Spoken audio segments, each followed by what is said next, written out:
Chapter 101. The collision of the Father God's aura brought disaster in the true sense.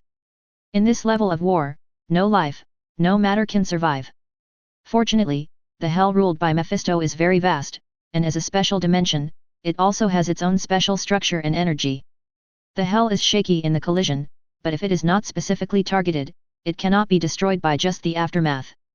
The war between the lords of hell is not a daily thing, but there have been many battles over the years.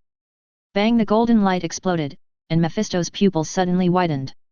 The bright light tore through the space, and instantly drew a graceful arc in the air and rushed in front of him. Its speed was so fast that he had no time to react. Fortunately, Mephisto was a demon and his melee level was not weak. He subconsciously stretched out his hands and crossed them in front of him. The fist with golden fingerless gloves had already hit his arms. However, what Mephisto didn't expect was that at the moment when the fist collided with his arms, he didn't feel any force impact, but just a slight touch. Mephisto immediately felt something was wrong. Sure enough, Leon's move was just a feint. No, it was an instant reaction on the spot, which perfectly demonstrated the power and the power. Mephisto reacted and used his arms to resist, and Leon immediately changed his attack. With his arms as support, Leon's body turned, and his right leg was aimed at Mephisto's head like a steel whip, and kicked him in the cheek with unparalleled explosive power. The latter's cheek was shrunk, and the whole person fell towards the castle obliquely like a cannonball. The sonic booms blew up one after another with a whistling sound. With a boom, they smashed into the castle and made a violent explosion. The terrible air waves swept across the surrounding ground and shook violently, raising dust and gravel all over the sky. A small part of the castle collapsed completely. This level of impact caused a small part of the collapse. The structure and materials of this castle are not ordinary. After all, it is the residence of the demon lord Mephisto. However, Leon was not interested in these. He was calm and stretched out his palm to point downwards, and a bright golden light bloomed in his palm. Under the whistling and piercing sound, hundreds of millions of meteor-like beams fell towards Mephisto's castle. Boom! Boom! Boom! A deep red barrier appeared above the castle, and hundreds of millions of light-speed punches hit the barrier, bursting out a terrifying explosion sound that was enough to pierce the eardrum. Each beam was a light-speed punch he threw, the golden sequence of the seventh sense microcosm, and the power of each punch was enough to destroy the planet. The power of crushing stars, this barrier can't resist a few times, and finally broke apart, and the remaining dense light-speed punches bombarded the castle, wantonly baptizing and bombing. The whole hell shook more and more, and the castle was completely destroyed and annihilated in an instant. The turbulent dust swept in all directions like a torrent, and the dense cracks around it expanded wantonly. The surface was cut off layer by layer under this constant baptism. Soon, a dark pit with a diameter of hundreds of millions of kilometers and a bottomless depth appeared. This kingly way of fighting that has been passed down since ancient times among the saints is so powerful that it is extremely terrifying. Huge amounts of movement, the demons in the hell dimension are all terrified. In those operating bars, demon hunters, mercenaries, succubi, etc. all lie on the ground and tremble. They don't know what kind of war can burst out such a terrifying destructive power. You must know that these bars will not be opened in the central area of the hell dimension. There is the territory of Mephisto Castle, and no demon has the courage to open there. So they always try to stay away.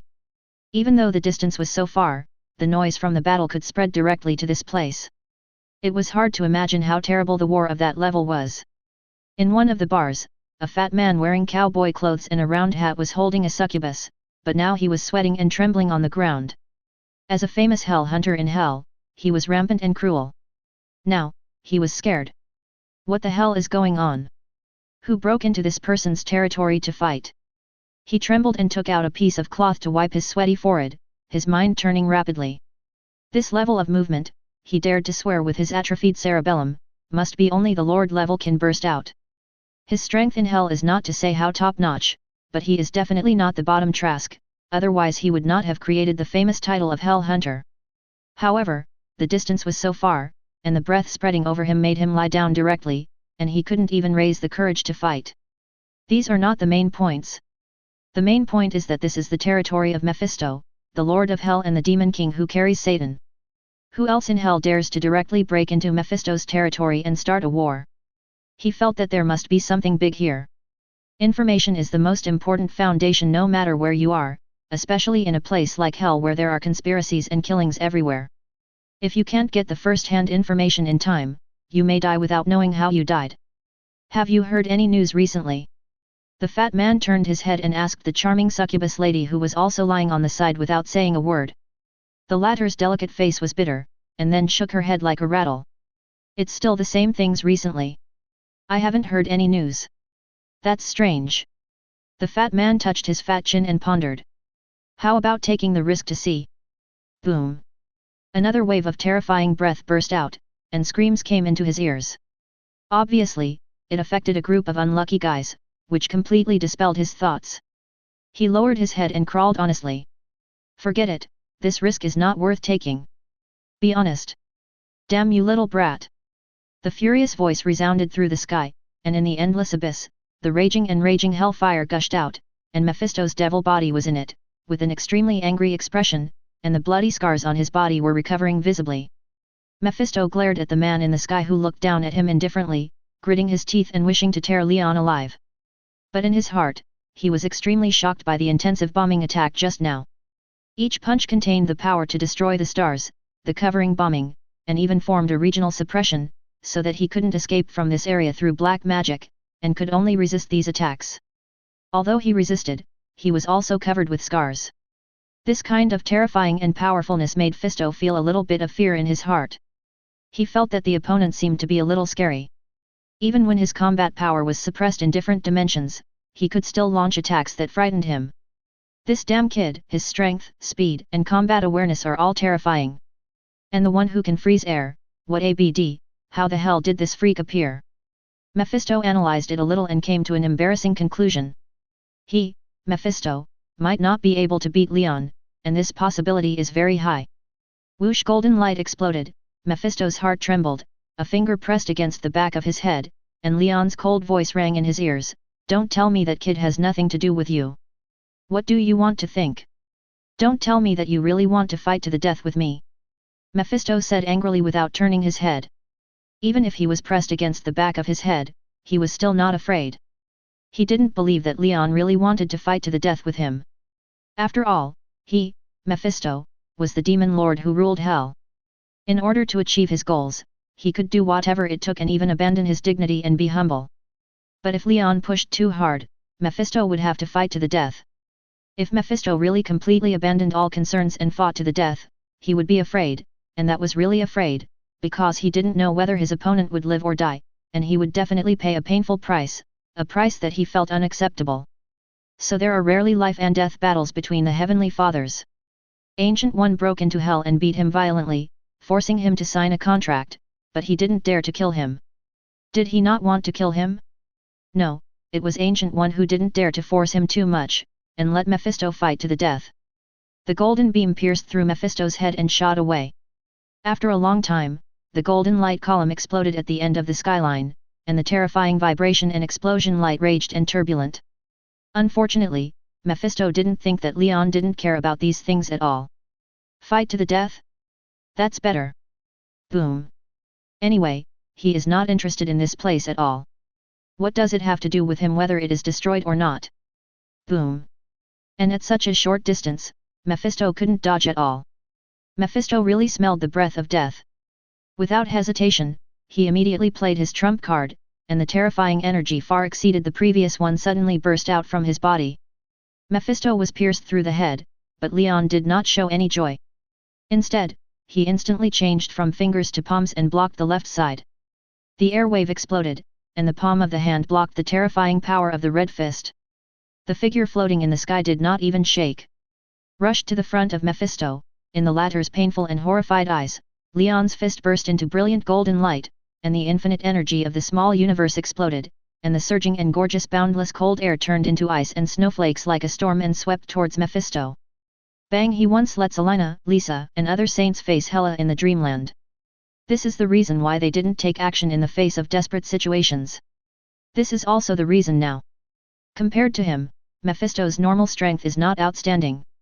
Drawing the source of hell to burst out a force far exceeding its normal state? This is finally interesting. Leon's mouth curved up. He went straight into hell to find Mephisto. Wasn't he waiting for this moment? He could feel that Mephisto's power was soaring at an astonishing speed. So it is more likely that the other party is teaching him a lesson like Ancient One, or asking for benefits. As for the subsequent weakening of hell due to the drawing of the source, Ji Jing doesn't care at all. What really deserves his seriousness is at the moment, Mephisto, who is drawing the source of hell, is drawn.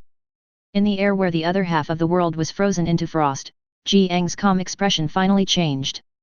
Damn kid, I will chop off your head and take out your heart as a trophy. I will let your soul be tortured in hell for hundreds of thousands of years, millions of years. He cares about the now stronger Mephisto. Through Mephisto's battle, he squeezes out his potential and grows in battle. Mephisto was in the boundless sea of fire at that moment. His arm that was violently torn off was also restored. The terrifying aura soared like a rocket. He roared angrily and rushed out of the sea of fire at an unparalleled speed, rushing towards Leon. He also felt that the source of this power was hell. The red and golden light and shadow collided instantly, the world turned upside down, and the space became blurred and distorted. The boundless and vast crimson energy turned into flames and burned everything. The collision of flames and freezing air made the entire space and time of hell seem to be stagnant. The world of hell, one side is flames and the other side is boundless and cold winter. Two completely opposite worlds divided hell. Leon clenched his fist tightly, clamping Mephisto's fist tightly, making the latter unable to break free. He ignored the dark power bursting out of the opponent's hand and suddenly threw it in front of him. Mephisto's eyes were full of surprise, and then he became terrified. Leon was not to be outdone, and turned into a golden beam and rushed towards Mephisto. Because the unstable figure at the moment revealed such a big flaw, for Leon, it was no different from death. 0. Boom.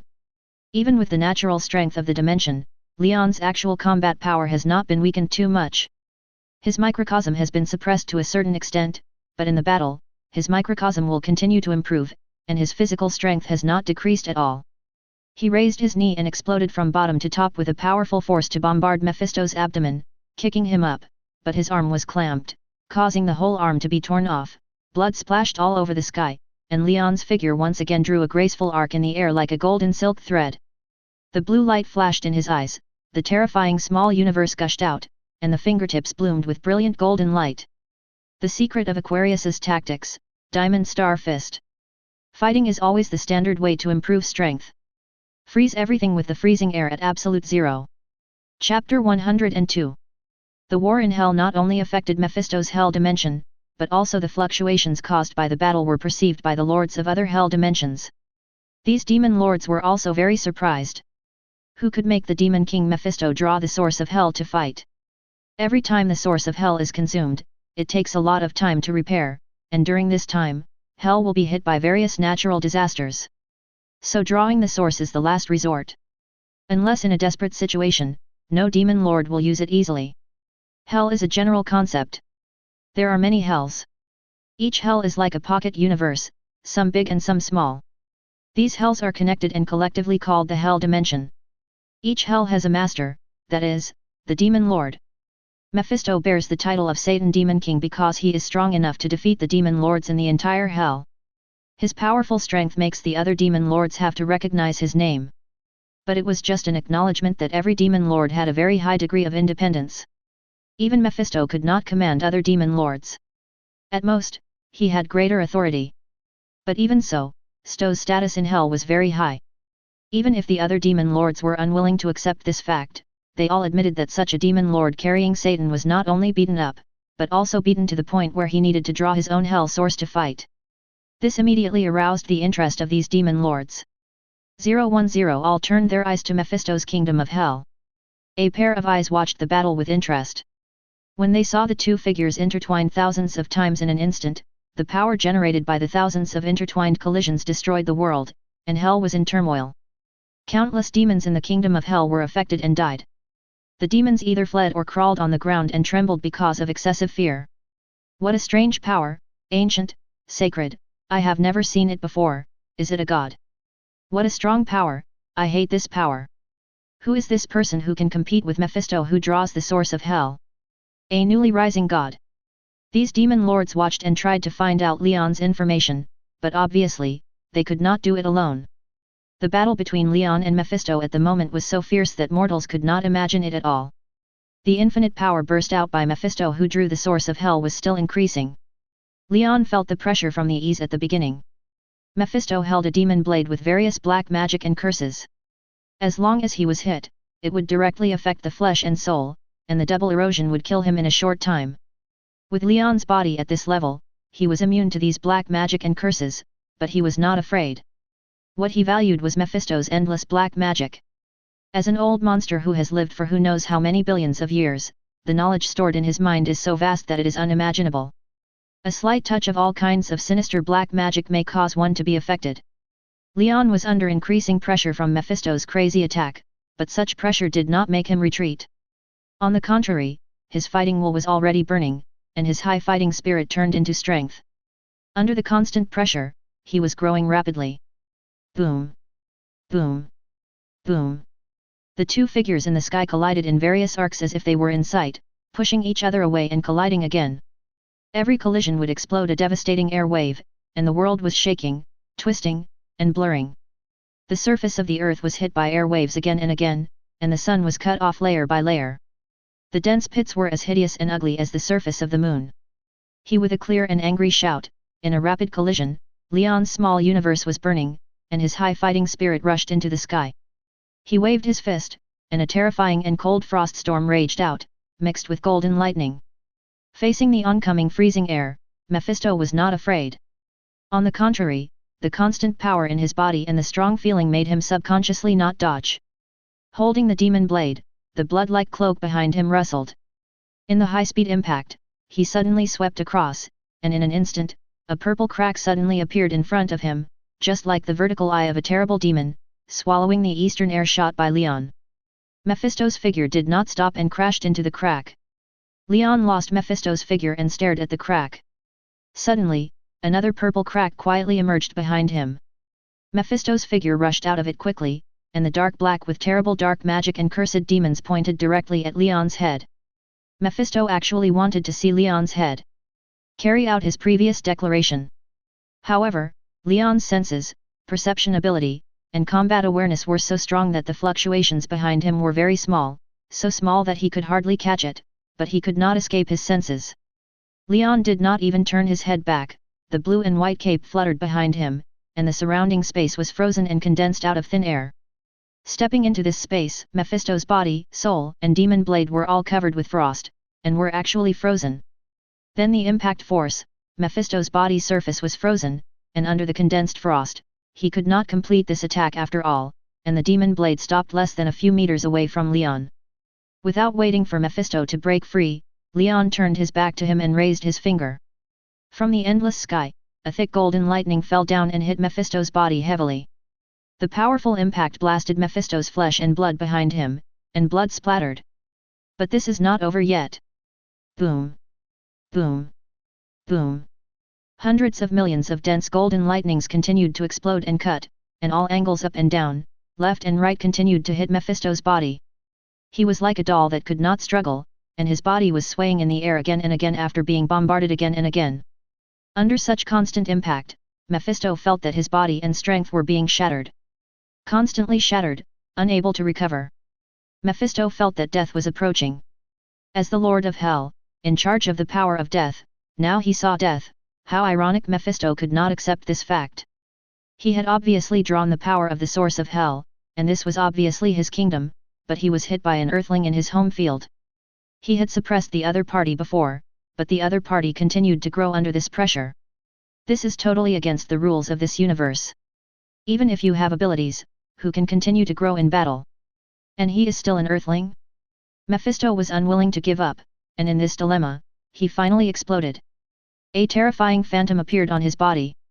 It was a throne made of skulls and corpses. Intensive lightning bombarded the phantom of the skull throne, but the ripples on the surface of the throne did not shake. Taking advantage of this gap, a deep red light column burst out with him as the center, and the raging energy torrent swept all around. Leon was like a mountain that would never fall under this torrent.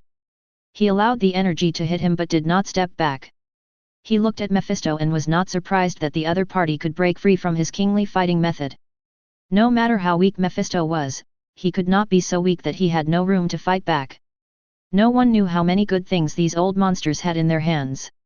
Unless it is an absolute crushing and instant kill based on pure strength, otherwise, no matter how disadvantaged he is at this level, it will take him hundreds or even thousands of days to win and defeat his opponent. However, this scene of suppression still stunned countless demon lords and other gods who were watching from a distance. The throne of Satan is in Mephisto's hands. Mephisto, that BD, has been suppressed to this extent. What is his origin? Ha ha ha ha, Mephisto has come to this day. You old BD, kill him. Mephisto can't die yet. If he dies, the Dark Supreme Council will lack a main member, and heaven will definitely take this opportunity to start a war. Some eyes are full of appreciation, fear, surprise, shock, and some are full of malice, especially the demon lords of hell. No matter how much they hate Mephisto, Mephisto is a member of the Dark Council after all, and the main force in the Hell Alliance. He is the most important force against heaven. It is also because of the existence of Mephisto that the struggle between hell and heaven is still going on, but it has maintained a relative balance to the greatest extent. With Mephisto, hell has also fallen into a disadvantage in the face of the powerful heaven. If Mephisto is killed, the balance between hell and heaven will be completely broken. Then, given heaven's nature, it will definitely tear up the so-called agreement and wage war against hell without hesitation. After all, it is well known that heaven covets hell. Why does the war continue? Isn't it because of resources? Heaven seems to be law-abiding for countless years, but in fact, its ambition to covet hell has never been extinguished. Even for their own sake, the other demon lords would not sit idly by and watch Mephisto die. A pair of malicious eyes surrendered to Leon, who was in the impact of the energy torrent, without any concealment. Leon felt these gazes and snorted coldly. The explosive energy burst out, interrupting and shattering the energy torrent that was rushing in. The hell world shook violently again. The bottomless cracks on the surface spread like spider webs. Countless rocks were washed into powder and scattered. It can be seen how terrible this impact is. The vast sacred breath of the ancient gods irrigated the entire hell. Many demons in this hell could not withstand the impact of such a sacred breath. Their bodies were like snow under the sun, extinguished and melted. They couldn't even scream. Obviously, this was a tough statement to those with malicious eyes. If you have the guts, come. This style was used to pretend that the demon lords were shocked. Is this man a madman? Facing the warnings of these demon lords, he was unwilling to retreat? What a madman! The demon lords cursed inwardly, but it was absolutely impossible for them to retreat at this time. Rumble the sky, the vast dark energy was like a black mud flow, and the disgusting breath spread, resisting the divine power that Leon burst out. The earth and sky trembled more and more. Leon actually fought against more than a dozen demon lords with his own strength. This feat and courage made other gods who were watching admire and respect him. Mephisto, who burst out with power to break free from the predicament, floated in the sky. At the moment, his state was a little embarrassed, and his bright red skin was bloody and fleshy. He could even see bones in many parts. Fortunately, with the powerful self-healing ability and his own power, those injuries were self-healing at an astonishing speed. 3.7 Judging from vitality alone, the demon race has an inherent advantage, and its skin is thick. Mephisto is no exception. At the moment, Mephisto's anger had dissipated, and he was full of regret. He felt that he had urged his ambitious son to test Leon before, and thought of all the results, but he didn't expect Leon to kill him directly to hell without even thinking about it and go to war with him directly. And they were ready to fight to the death. Mephisto realized that he couldn't judge Leon with ordinary eyes. He had a hot temper and a tough attitude. Fortunately, those guys were not stupid. They didn't know what would happen if he died. Mephisto felt a little confident. As for whether the subsequent rule would be shaken, that was a matter for the future. He had to find a way to reconcile with Leon now. As for joining forces with other demon lords to kill Leon, he never thought that the demon lords were originally scheming against each other. They were able to unite to oppress Leon, and a large part of the reason was for their own interests. Let them fight with Leon? Are you kidding? That's what demons can do?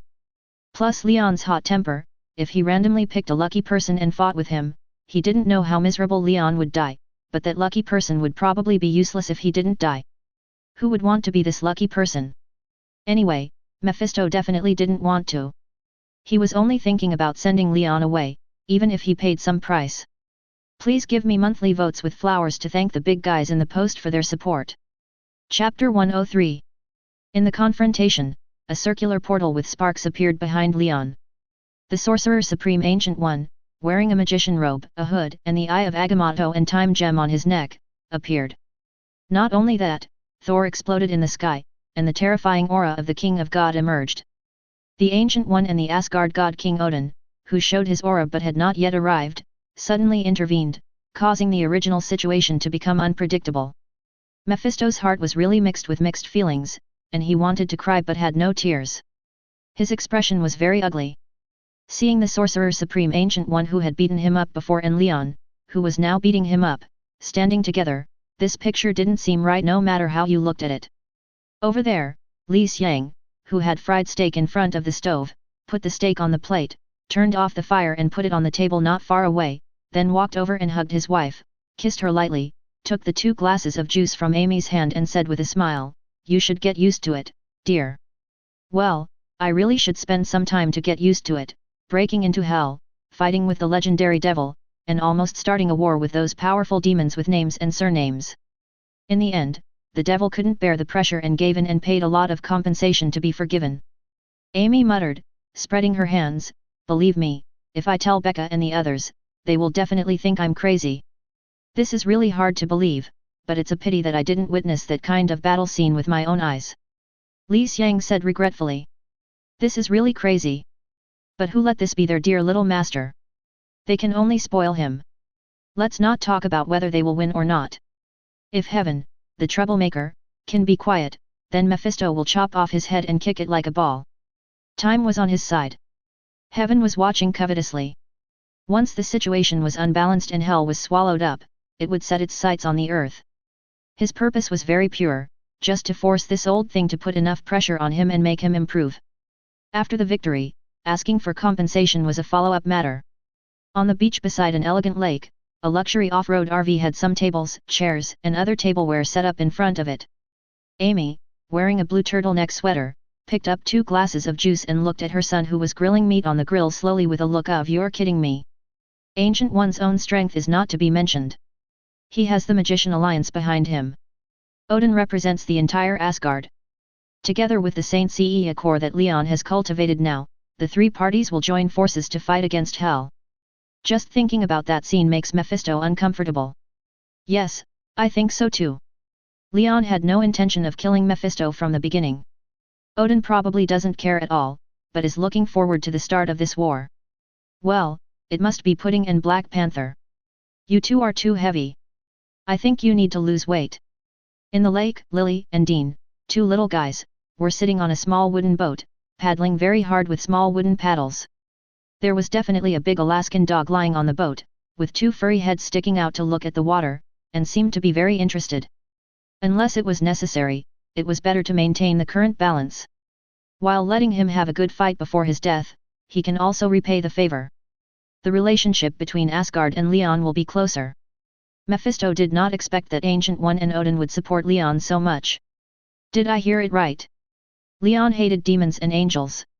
Unlike the great and sacred ones described in the Bible, the real angels were more like a group of mythical versions of politics, conspiracy, calculation, interests, dirt, etc. Leon was a little surprised by the appearance of Ancient One and Odin. He really didn't expect the 2 to fight so hard.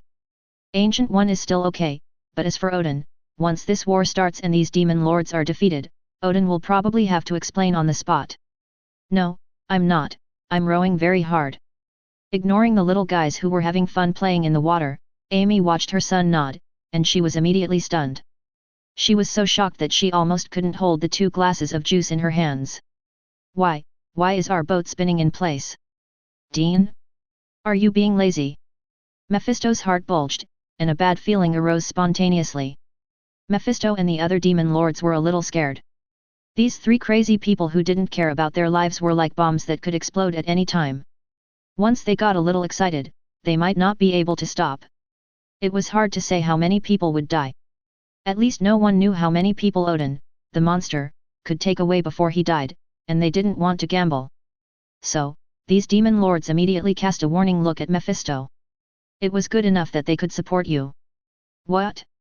Do you really want them to fight with you? Don't think that it's great to carry the name of Satan." Mephisto felt the malicious eyes staring at him, and he gritted his teeth secretly. These guys who bully the weak and fear the strong really deserved to die. But now Mephisto knew that he had to express his attitude. So he decisively expressed his apology in a deep voice, "I am willing to apologize for my mistakes and compensate. This war should not continue.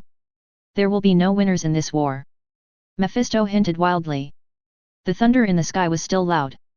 Sorcerer Supreme Ancient One was playing with the folding fan in his hand, and he had no intention of expressing his opinion. His meaning was very clear. The dominant power was in Leon's hands. If Leon wanted to start a war, the two would support him without hesitation. The boat successfully spun in place under the efforts of the two little guys, which made little Lily very dissatisfied. After Dean's rebuttal, little Lily finally threw the responsibility on the two confused big dogs. So when faced with Mephisto's surrender, Leon curved his mouth, and his eyes flashed with the light called the lion's big mouth. Killing Mephisto was not in his current interest. Although he hadn't arrived yet, he felt a warning from the violent thunder. Obviously, once the war started, Odin would appear without hesitation and fight side by side with Leon and Ancient One. The big dogs showed aggrieved expressions. Not to mention Odin, the former battle madman. Well, this has stirred up a hornet's nest. Amy came back to her senses after a while and marveled at her son. Kill two birds with one stone. Chapter 104. Don't think that Leon said it lightly and concisely, as if it was just like eating and drinking water. But anyone with a little bit of brains knows how thrilling and magnificent the war in hell is. Li Xiang does not have the awakening microcosm, and has not been exposed to that level of war. But he has read a lot of magic books. Kamartaj has a lot of collections of books, and he has read a lot of them. He has some understanding of how powerful the Father of Heaven is at this level. Just imagining how spectacular a war of that level would be makes Li Xiang's blood boil. I can save the memory of that battle, and you can read it yourself later. Leon said casually, and then quickly sprinkled spices. The aroma of barbecue made people salivate. He smoothly put the barbecue on the platter, carried the plate to the dining table, and put it down. At the moment, there were already many delicious and rich foods on the table. Vinegar and pepper turkey, grape noodles, egg and green pepper salad, fried pork chops, barbecue, kebabs, grilled anchovy New York steak, grilled tomato fillet steak, grilled flank steak, fruit salad, etc. The main feature is a rich and large amount. The amount of this meal is at least 5 or 6 times that of an ordinary family's daily meal. But whether it is Leon, Li Xiang and his wife, or Lily Dean's family, they are all big eaters. Not to mention the former, even the two little babies, the children's serum specially developed in normal times makes the physical fitness of the two children more than a little bit better than their peers. Under the premise of strong physical fitness, the demand for nutrition will be very large. The usual breakfast amount for children aged 5 or 6 is nothing more than an egg, a sandwich, and a glass of milk. These two little guys have barbecue, lamb chops and pork chops, 2 apples, corn porridge, orange juice, etc., which is exactly the amount of food for adults. Even so, it is only enough for the two little guys to maintain their nutritional needs for a morning. They will not eat at school at noon, but someone will pick them up and take them home. After all, if someone sees you eating this much at school, you'll probably be called a monster. Prepare lunch. Although the temperature is low in November, a constant temperature barrier has been set up in advance, so the food won't get too hot and cold. Hey, ladies and gentlemen, it's time to eat. After preparing the tableware and tables and chairs, Leon walked to the riverbank and clapped his hands, shouting to the two little guys who were still struggling with the boat spinning in circles. "Brother, we need help, help, help." Lily, who had been trying for a long time, was a little indignant. When she heard her brother's shout, she put the paddle on the boat and stood up and shouted at Leon coquettishly. The same thing happened to little Dean. Leon almost laughed out loud, and he didn't see any movement. He saw the boat drifting on the lake automatically breaking the waves towards the riverbank. The speed was not too fast. Although the two little guys were young, they had very strong balance and could maintain stability even when standing on the boat. Soon they reached the gravel beach by the lake. Little Dean, who was near the stern of the boat, stood up and stretched out his little hand. Leon picked him up, and then the two big dogs stood up excitedly and suddenly jumped onto the gravel beach. When little Lily saw her brother in Leon's arms, she spurted air from her nose, like an angry little bull, running with her short legs and then jumping up and rushing straight to Leon. Leon had no choice but to hold little Dean in one hand and reach out the other hand to hold little Lily in his arms. Seeing her brother successfully catch her, little Lily laughed and rubbed her little head against Leon's neck, saying that her brother was the best. He took the two little guys and the big dog to the dining table and sat down. Pudding and Black Panther definitely also had food, not dog food, but the same food as the whole family, and they were given a portion. For Leon's family, these two furry big guys are no longer ordinary pets. So Leon also asked the headquarters to develop a special serum specifically for Pudding and Black Panther, so don't look at the two big dogs' appearance. In fact, whether it is strength, speed, explosive power, bite force, claws, etc., they are no longer ordinary Alaskans. Maybe in the future, these two big dogs will be like DC Superman dog Krypton. Eating human food is definitely not a problem. No one disturbed them. Beautiful scenery. Camping and picnicking by the lake. The atmosphere was peaceful and tranquil. Leon's blood and fighting spirit after the war gradually began to calm down, and he relaxed. The family laughed and laughed at the jokes made by the two little guys from time to time. There was definitely the scolding of Mother Amy. Everything seemed so beautiful. But when someone laughs, someone else will cry. Hydra's life is getting harder and harder. After Nick Fury made a big clear of S.H.I.E.L.D, he captured those lurking Hydra agents alive, including some high-level ones, and used the information obtained from them to strike the rest of the Hydra in the world. The intensity of the strike was at all costs. Although S.H.I.E.L.D lost a large part of its power due to the Great Purge, it was already very terrible with just the remaining power. A huge organization that has accumulated for decades, its bursting power is terrifying enough, not to mention that it is led by Nick Fury, a shrewd and decisive agent king. Under the successive attacks, the leaders of the remaining factions of the Hydra Council had to escape in various ways, and while fleeing, they secretly cursed Zima, Cynthia Schmidt, Rumlow, and Bullock, especially Cynthia, who promised to make Hydra great again. They had to surrender, but after such a long time, there was no news about this group of people. It seems that they didn't know where they were hiding. What about them? Were they abandoned? Or were they cannon fodders deliberately thrown out by that damn woman Cynthia? But they would never have thought that Baron Zima, Cynthia Schmidt, and Rumlow, who were scolded by them, were looking at each other silently in the Red Skull base in Antarctica. There was definitely Susan Scarbo who had raised Cynthia since she was a child. At the moment Cynthia was wearing a black coat, and her face looked a little ugly and confused. Susan Scarbo's face was also ugly. Cynthia left directly after picking up the Skyhammer in Antarctica. She led the members of the Sisterhood of Sin to search for it at risk, but still found no news. When she felt desperate, Cynthia suddenly appeared in Antarctica today, still wearing the armor. Fortunately, there were people she left in the Antarctic base who contacted her. Zima and Rumlow. But strangely, Cynthia actually lost her memory. Her memory finally stopped at the moment she saw the Skyhammer at the Red Skull base in Antarctica, and she had no memory of what happened afterwards. Susan used her hypnotic ability to perform hypnotic ability on Cynthia, trying to awaken subsequent memories, but got nothing. Except for Rumlow, Baron Zima, Cynthia, and Susan are all smart people, and they immediately thought of some possibilities. After a long silence, Cynthia whispered, "We can't participate in the things here, we need to find another way. There is no way, unless we leave the Earth." Zima shook his head and said seriously, "Nick Fury knows the information of me, Rumlow and others. He mobilized all his strength and connections to attack us. We have no chance of winning. On the surface, the Earth is now calm, but in fact, it has been fighting madly in secret. From the death toll reported in some news reports from various countries around the world, the frequency of so-called accidental shootings, etc., it proves how fierce the fight is in secret.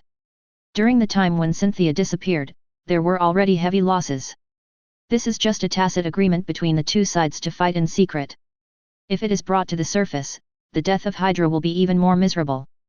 No matter which country in the world, Hydra cannot be tolerated. This is why they bring it to the surface no matter how serious the loss is. But secretly, they can't beat Nick Fury when they gather together, which is the most embarrassing. S.H.I.E.L.D has too many connections. Originally, its armed forces are extremely large, and it can mobilize forces from all sides to attack them. It just needs some exchange of interests. For Nick Fury, if he can kill Hydra, he is willing to pay a huge price. So in essence, the demise of Hydra has basically become a fact. It can be said that they were just a group of people who were trapped and waiting to die. And Mutant, Magneto, Professor X, which of these people is not a nuclear weapon level combat force? They may have weaknesses that can be targeted, but what about gods? Baron Zemo exhaled lightly, and a wisp of white mist sprayed out of his mouth. He glanced at the communicator held in his gloves. His eyes were complicated, expectant, urgent, and afraid of being pinched. Power beyond imagination, gods, demons, when you hold that hammer, you can break through 50 meters of thick concrete with a leap and fly into the sky. The speed at that moment exceeds the speed of sound. Can you imagine? How strong a body does that require? Susan's eyes flashed. Before Cynthia disappeared, Zemo had already thought of joining Viper, but because Nick Fury reacted too quickly, his intelligence ability and execution were amazing, he had already locked them. It was definitely because Susan risked her life to find Cynthia, which led to the disclosure of her whereabouts.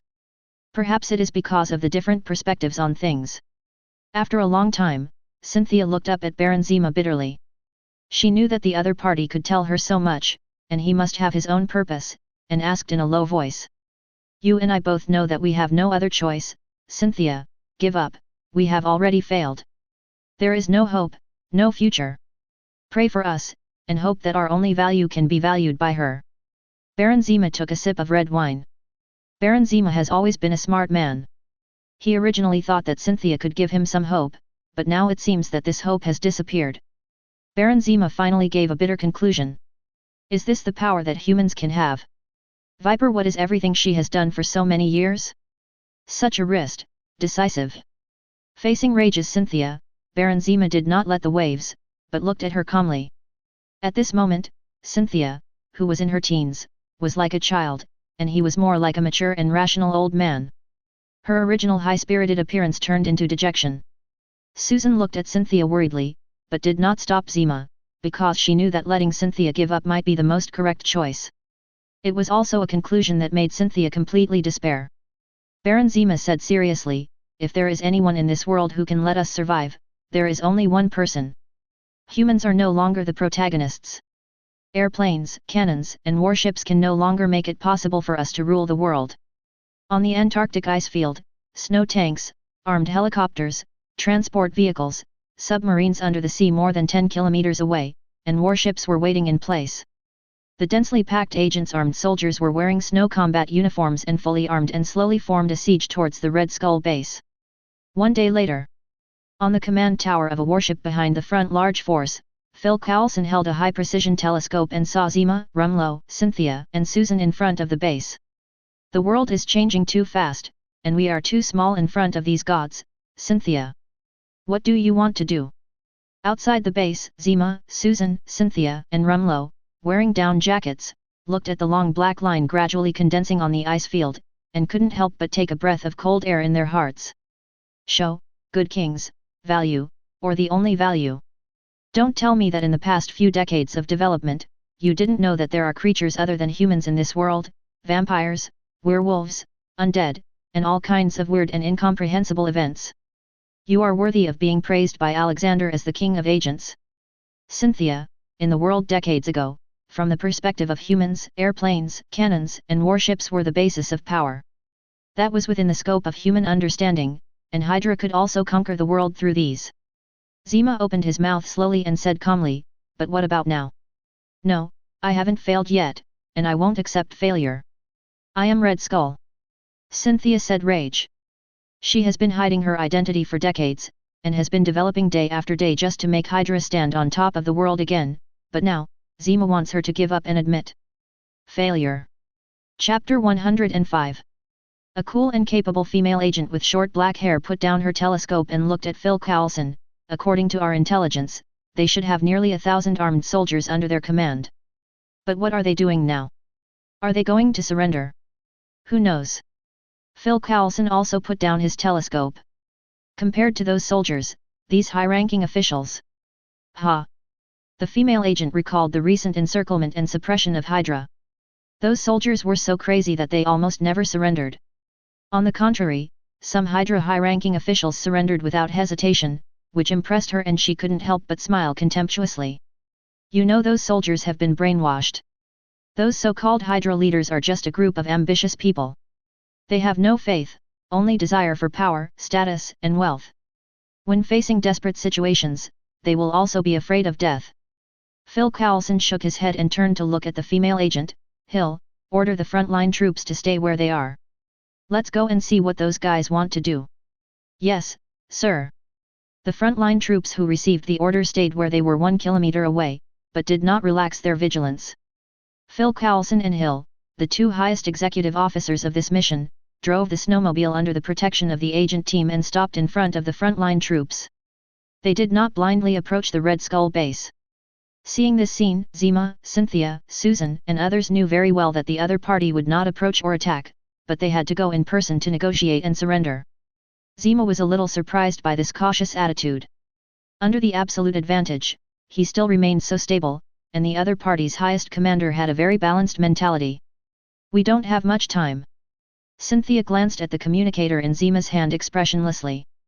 Zima hesitated a little, and just as he was thinking, the special satellite communicator in his hand rang. Beep. Beep. Beep. Everyone was relieved, and Zima quickly picked up the communicator and put it to his ear to connect. An elegant female voice came from the other end of the satellite communicator. Zima. A short name, the voice was like nectar sprinkled on the petals, soft and charming, making people unable to resist its charm. Baron Zima heard who the owner of this 833 voice was, and his tone was humble and respectful. Madam Viper. Few people call me by this name anymore, and I still miss it when I think about it now.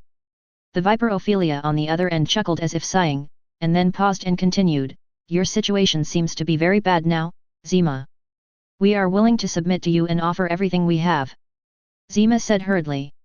He was very smart and didn't mention Leon behind Ophelia. They were not qualified at all. They were lucky enough to work under Ophelia. All?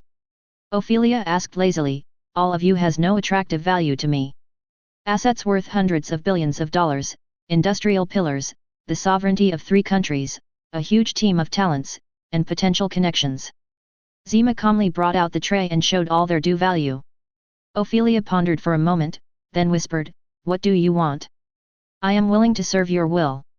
Zima, you are much smarter than those guys, and you want more. Ophelia laughed dumbly. Zima seemed humble, and he was unreserved like a servant, but this actually meant that he wanted to gain more. But she did not refuse. For her, a sum of hundreds of billions of US dollars in assets is nothing for the development of Madripoor port, but she values the pillars of industry, the sovereignty of the 3 countries, and the talent team. Before meeting Leon, she valued talents. Although she has already stepped onto a higher level, she will not be too little for talented scientists. As for Zima and the others, no matter what ambitions they have, she doesn't care, they are just a few ordinary people. What are they doing? At the moment Hill, who was waiting in the wind and snow in front of the team 1 kilometer away, frowned and put down the telescope. Something seems wrong, Hill, let everyone get ready. Phil Coulson looked a little serious, and a little uneasy in his heart, and said to Hill Agent. Abs, although he couldn't imagine what the other party could do in the current situation. Just when Hill was about to pick up the communicator to give an order, his eyes suddenly widened, looked forward, and shouted, Phil Coulson, look. Phil Coulson subconsciously looked up, and his pupils suddenly shrank. Not only him, but also everyone behind him was stunned. He saw dark clouds gathering above the sky 1 kilometer away, and a rolling golden light column fell down, pointing directly at the entire Red Skull base, including Zima and others. The dazzling light and energy were blown away by the wind and snow. In the shocked eyes of everyone, in just a moment, the golden light column disappeared, but Zima and others who were originally outside the kilometer had already disappeared. Damn it, Hill, Doctor! Phil Coulson reacted quickly, cursed inwardly, and yelled, ran back to get on one of the snowmobiles. Hill followed closely and sat in the rear driver's seat, and in an instant, tens of thousands of armed forces rushed towards the base at Cole's command. Half an hour later, Phil Coulson and Hill stood inside the Red Skull base. The rest of the soldiers and agents were searching inside the base. Phil Coulson reluctantly took out the communicator and dialed, and soon the call was connected. A low voice came from the other end, Phil Coulson. Sir, they disappeared. Phil Coulson reported the situation directly without any nonsense.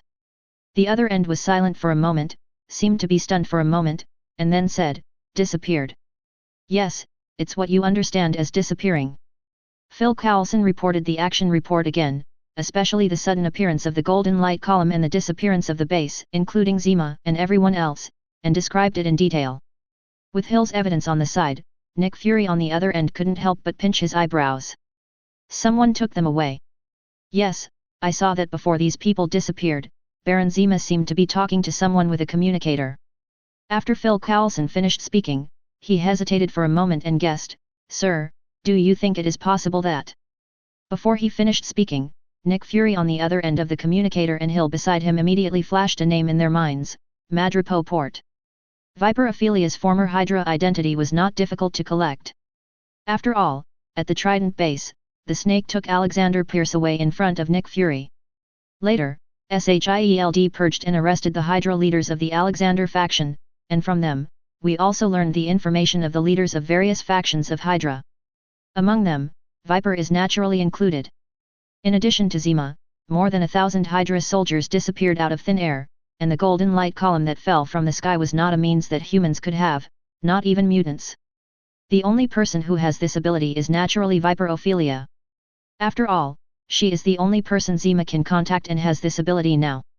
Sir, next we. Phil Coulson saw Fury didn't say anything for a long time, so he took the initiative to ask.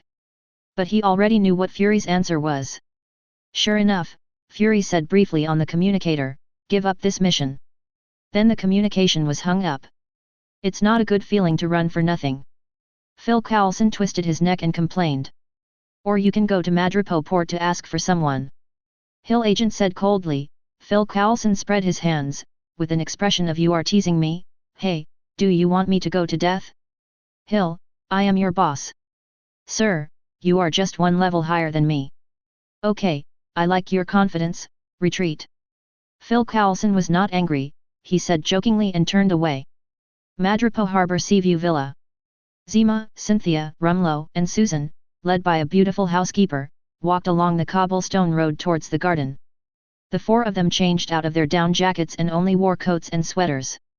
Led by the housekeeper, they came to the garden on the left side of the villa. Surprisingly, the flowers planted in the garden did not grow because of the flowers withered in the winter of the moment, but on the contrary, it seems that the inexplicable vitality makes these various colorful flowers more beautiful. Being in such a flower garden, your mood will become much better. Walking along the winding road all the way to the garden, passing a fountain, and coming to a viewing platform built with wooden boards, the viewing platform is very large, whether it is on the steps or on the viewing platform, there are flowers and tree vines growing, as if you are in the primeval jungle. The surrounding view is wide.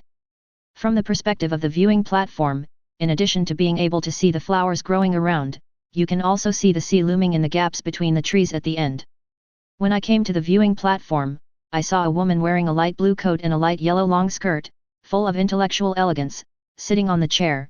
There were several beautiful maids standing beside her. The woman on the chair was looking at the documents while taking a sip from the steaming coffee cup on the small table beside her. And she was Ophelia. The arrival of the four people did not make her look up, but she kept looking at the documents, writing something with a pen from time to time. After Zima and the others looked at each other, very smart not to speak. Just stood there waiting. They didn't wait for long. Ophelia finished processing the documents and closed the documents happily. She didn't make any movements, and the documents disappeared with a touch of light and shadow. She then looked up at Zima and the other four. She picked up the coffee beside her, took a sip elegantly, opened her pink lips slightly, and her moving voice was transmitted to the ears of the four people, sit down. As she spoke, the butler waved gently. They saw golden ripples in front of the four people, and four chairs suddenly appeared, which made Zima and the others' pupils shrink. This young-looking housekeeper actually had such means? Suppressing the shock in their hearts, the four people sat down humbly and respectfully. Thank you, Lord Viper, for the seat. Said this, but Cynthia's heart was not only shocked, but also hot. If a housekeeper can have such ability, then she. But before she finished thinking, Ophelia's teasing voice sounded in her ears, as expected of the daughter of Red Skull, she is always full of desire for strength and power. These words exploded in the hearts of the four people like thunder. Cynthia was even more shocked, her eyes widened. Zima, Rumlow, and Susan looked at Cynthia in disbelief. The latter didn't say anything. Zima and Rumlow looked like you are looking for death. The two of them had never thought that in this situation, facing Ophelia, Cynthia, this damn BCH, would actually do something weird. Do you understand what's going on now? What's wrong with your brain? Are you born to be a rebel? You've just been received by someone, and you're already thinking about how to gain this kind of power. Did you drink too much before you came? Don't mess with us, we really want to surrender.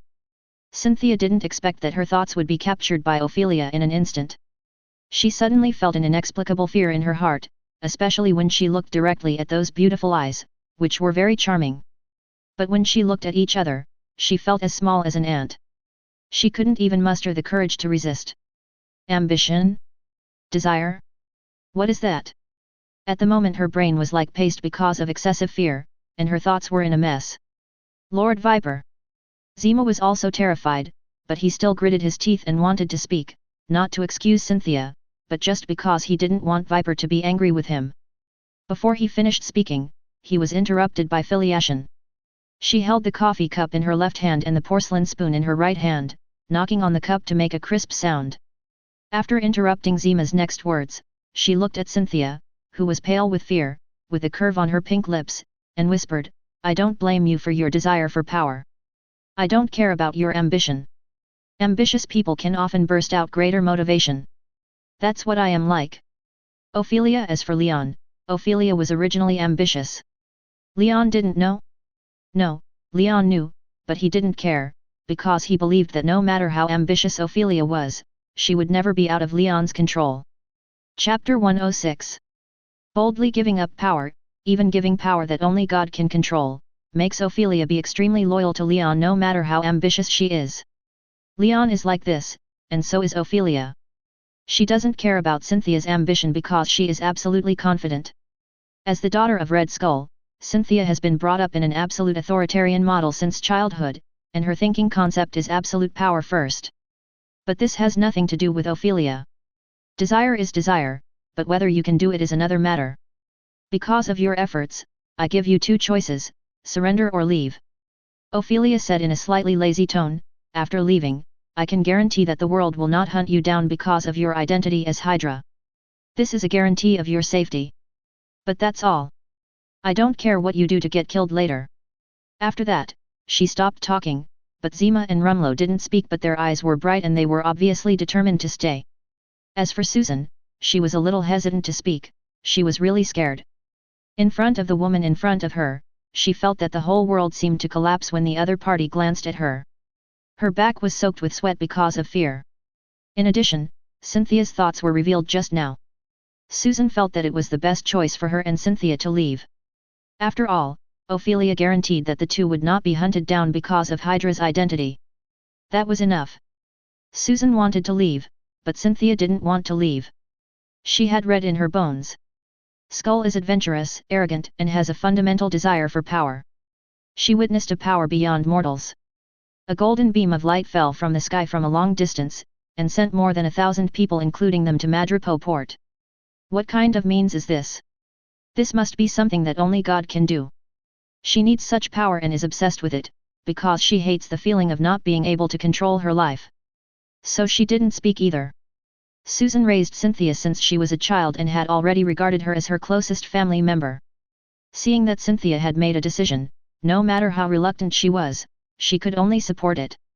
Seeing that the four people didn't speak, Ophelia nodded, since you want to stay, don't regret your decision. Here, you don't have any other nobler status. Tina will assign you positions. What you have to do is to let me see your ability. When you show the ability that satisfies me, you will also receive generous rewards. Tina. Everyone, please follow me. After bowing respectfully, the housekeeper Tina stood up and walked towards Zima and the others. She stretched out her finger and gently rotated it, and saw a vortex passage with scenery emerging in the space behind Zima and the other four. She passed Zima and the other four and walked into the passage. Zima and the other four turned around and took a look, their eyes full of heat. But she did not forget Ophelia. She bowed to her before following the housekeeper Tina. The golden vortex disappeared only when the few people disappeared into the passage. Ophelia sipped her coffee and admired the flowers in the distance. As for the future of Zima and the others, she didn't need to care about it. Naturally, there would be special people to supervise. After a while, she looked at the time on her wristwatch, put the coffee on the table, stood up, and her figure suddenly turned into a ray of light and disappeared. The maids then went up to clean up the tableware. Lady Ophelia is so elegant. That's definitely the case.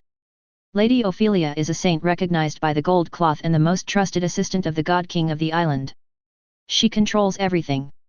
Ah, I really hope that one day I can be like Lady Ophelia. Unfortunately, I don't meet the application standards for saint training. Forget it. Compared with others, we can at least learn magic. Hehe, magic is really convenient, and I heard that we can go to the sanctuary. Ophelia is a saint of Ophiuchus, sitting in one of the 12 zodiac signs, so we have to go with her one sanctuary. I heard that it is a dream kingdom built by the god King Leon himself. Not to mention the excited discussion and envy of several maids. Sanctuary. In this dreamlike kingdom of God, the top terrace of the temple is wide and clean and sacred. At the moment, 28 figures stand on the empty terrace. 0. Please give me flowers. In the front row, Ophelia, Selina, Lisa Wanda West girl wearing gold saint clothes. Behind them are Caecilius, Stephanie and other 11 saints wearing silver saint clothes, and the rest are wearing bronze saint clothes, a total of 28 people. Everyone stood in an orderly manner and remained silent, but everyone had excitement on their faces, not only because they came to this sacred country, but also because they were finally going to see the God King. Of course, Ophelia was relatively calm. After all, she was rewarded every day and stayed together every day, so her excitement was not that high. Without waiting for long, Leon, wearing an exquisite robe, suddenly appeared in front of everyone. Boom! The moment he appeared, all the saints, whether they were gold, silver, or bronze, knelt on one knee and shouted in unison, God King. The sound waves resounded through the sky. Get up, my saints! Seeing the saints in front of him, Leon smiled and waved his hand gently.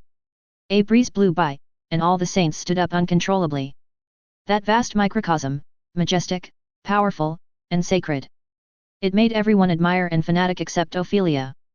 Such a vast microcosm, just feeling it, made them feel suffocated. Is this the God who saved me? Wanda, a 12-year-old girl, is now a saint wearing a golden armor.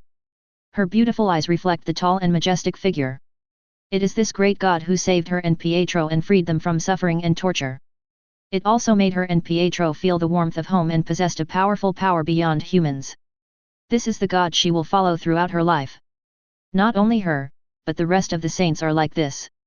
Leon's eyes scanned everyone, and a voice that coexisted with majesty and tenderness sounded in his ears. Chapter 107. I am very happy to see you.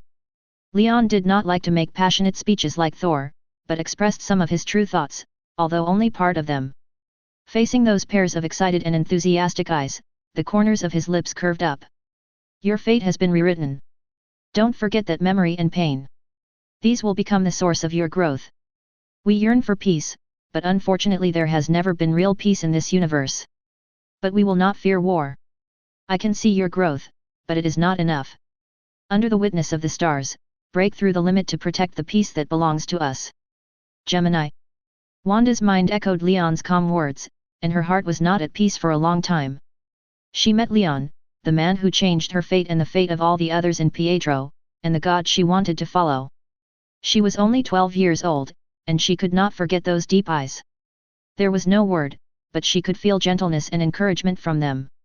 Like a burning sun, that warm sunshine dispelled all the haze. She glanced at this palace that belonged to her. Gemini was very large, just like a small city, decorated magnificently. It was one of the 12 zodiac signs, a crucial level of the entire sanctuary King Guardian Temple. She definitely didn't think anyone could break into the sanctuary and fight all the way to the Gemini Palace. The Gemini Palace has all the supporting facilities, kitchen, hall, bedroom, toilet, etc. It's not just her who can maintain such a large palace on a daily basis. According to Lady Ophelia, she will arrange a group of servants in the future, including housekeepers, service maintenance, and other specialized personnel to serve her. What she has to do is practice, practice, and practice. Or receive orders to occasionally perform tasks. Lady Ophelia said that they also need to protect the Earth now, and reach cooperation with Camartage's magicians. Some small troublesome tasks on the Earth usually don't need them to take action. They deal with some powerful invaders. This kind of thing doesn't happen often, so it's relatively leisurely on a daily basis. Wanda is very satisfied. Compared with the battle maniac, she prefers to practice quietly and read books. Wanda came to the balcony on the top floor of the Gemini Palace and looked at the suspended arch bridges in front and other nearby Golden Hall, looking into the distance, the blue sky, the picturesque scenery of the dreamland, fascinating. Quiet, peaceful, beautiful. Wanda couldn't help but indulge in it for a long time, until night fell. The stars in the night sky, on the deep black background, appeared brighter. They were scattered in the sky, like delicate decorations. They bloomed brilliantly in the dark, forming a beautiful picture, making the whole night sky full of mystery and romance, making people feel the magnificence and mystery of the universe. Perhaps this quietness and beauty made Wanda fall into a wonderful state. In this state, she felt her body and soul relaxed as never before. She didn't realize at all that in this state, her small universe was accumulating and growing at an alarming rate. In the temple bedroom, in the spacious bedroom, Leon leaned on the bed. Ophelia served at his feet. The softness and warmth made him immersed in this beauty, and suddenly he opened his eyes. "You look like this now? Very good." His eyes were smiling, and suddenly a sense of emptiness came over him. He looked down and saw the beautiful snake in front of him raised her head. Her eyes were shining, and she seemed to have noticed something. He reached out and pressed her head down. "You can't interrupt this." Ophelia gave Leon a charming look, then lowered her head to continue her work. "I just don't know what the amazing little witch will look like after her fate changes. It's really exciting." Leon closed his eyes. Boom! In the slums of Peru, Brazil, one of the buildings suddenly exploded, accompanied by screams, and a vague ghost-like figure rushed out in the sky of flames. "It's Ghost, she's out. Everyone, kill." Outside the slums, outside the explosion, hundreds of fully armed soldiers immediately pulled the trigger, but when the bullet passed through the ghost-like figure, it was as if it hit a phantom. The figure did not stop at all and rushed straight into the group of soldiers. The sharp blades in his hands killed and harvested lives wantonly.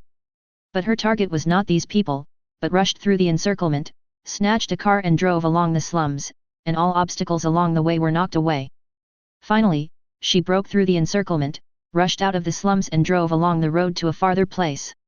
The pursuers wanted to chase, but they didn't know when dense triangular iron nails appeared on the ground, and the tires were punctured and burst. Many vehicles were overturned because they were too fast, and finally they could only watch the target Ghost drive the car away. However, they were not in a hurry. In the driver's seat of one of the cars, a man picked up the communicator and shouted, "Ghost escaped the encirclement and fled to the outskirts of the city." "Got it, you can withdraw your team." "Yes, sir." "What the hell, how come that Ghost thing has the same name as her, and the ability is so weird?" The man holding a gun in the co-pilot seat kicked open the car door and shouted angrily. "This is Ghost, who the director ordered must be caught. She should also be a means of secret training by Hydra, but this child no longer trusts us. She runs away when she sees us." The man in the driver's seat got out of the car with a cigarette in his mouth, put the gun on the seat casually, and said helplessly against the front of the car. "She shot at our human, it would be strange if she trusted us. There is no way, her personality is too unstable, and our bullets are specially made by the department, with anesthetics on the bullet head, and there is no killing effect. Forget it, anyway, this matter has nothing to do with us, and the child probably can't escape." Ghost, who was fleeing, was unaware of the content of the conversation. She was slender and tall, wearing a specially made close-fitting white combat uniform and a helmet, so her face could not be seen clearly. The helmet was covered by a hood, and she was full of mystery. As she drove along, her body became illusory from time to time, proving that her physical condition seemed to be somewhat abnormal. At the moment, the sky had dimmed, and only the left headlight illuminated the dark and desolate road. I don't know how long it had been driving, but finally, accompanied by the harsh friction sound of sizzle, the car braked quickly and stopped by the roadside. In the driver's seat, Ghost leaned on the back of the seat, covering his head with both hands and groaning in pain, and his body became more and more illusory. I don't know how long it took for this level of illusion to slowly calm down. She gasped heavily, and the whole person seemed to be exhausted. "Damn it, I need a molecular stabilization device," otherwise I will die sooner or later because of the tearing of the molecular structure. If I don't die, I will escape from this place. I have to find Bill, I have to find him, only he can help me. The pain of cell molecular tearing is unimaginable for ordinary people. If it weren't for this set of combat suits and the molecular stabilization room developed by her, she would have died long ago. She is still young, she doesn't want to die, she needs to find the only person who can keep her alive. Bill, the adoptive father who had adopted her. She found all the information about the girl named Ava in front of her from the Hydra database. We are not enemies, and I am the only one here. Maybe we can try to talk, eyes. The sound was very light, but it was like thunder, which shook Ghost's body suddenly. Just as she was about to start the engine immediately, a dazzling light suddenly burst out from the front window.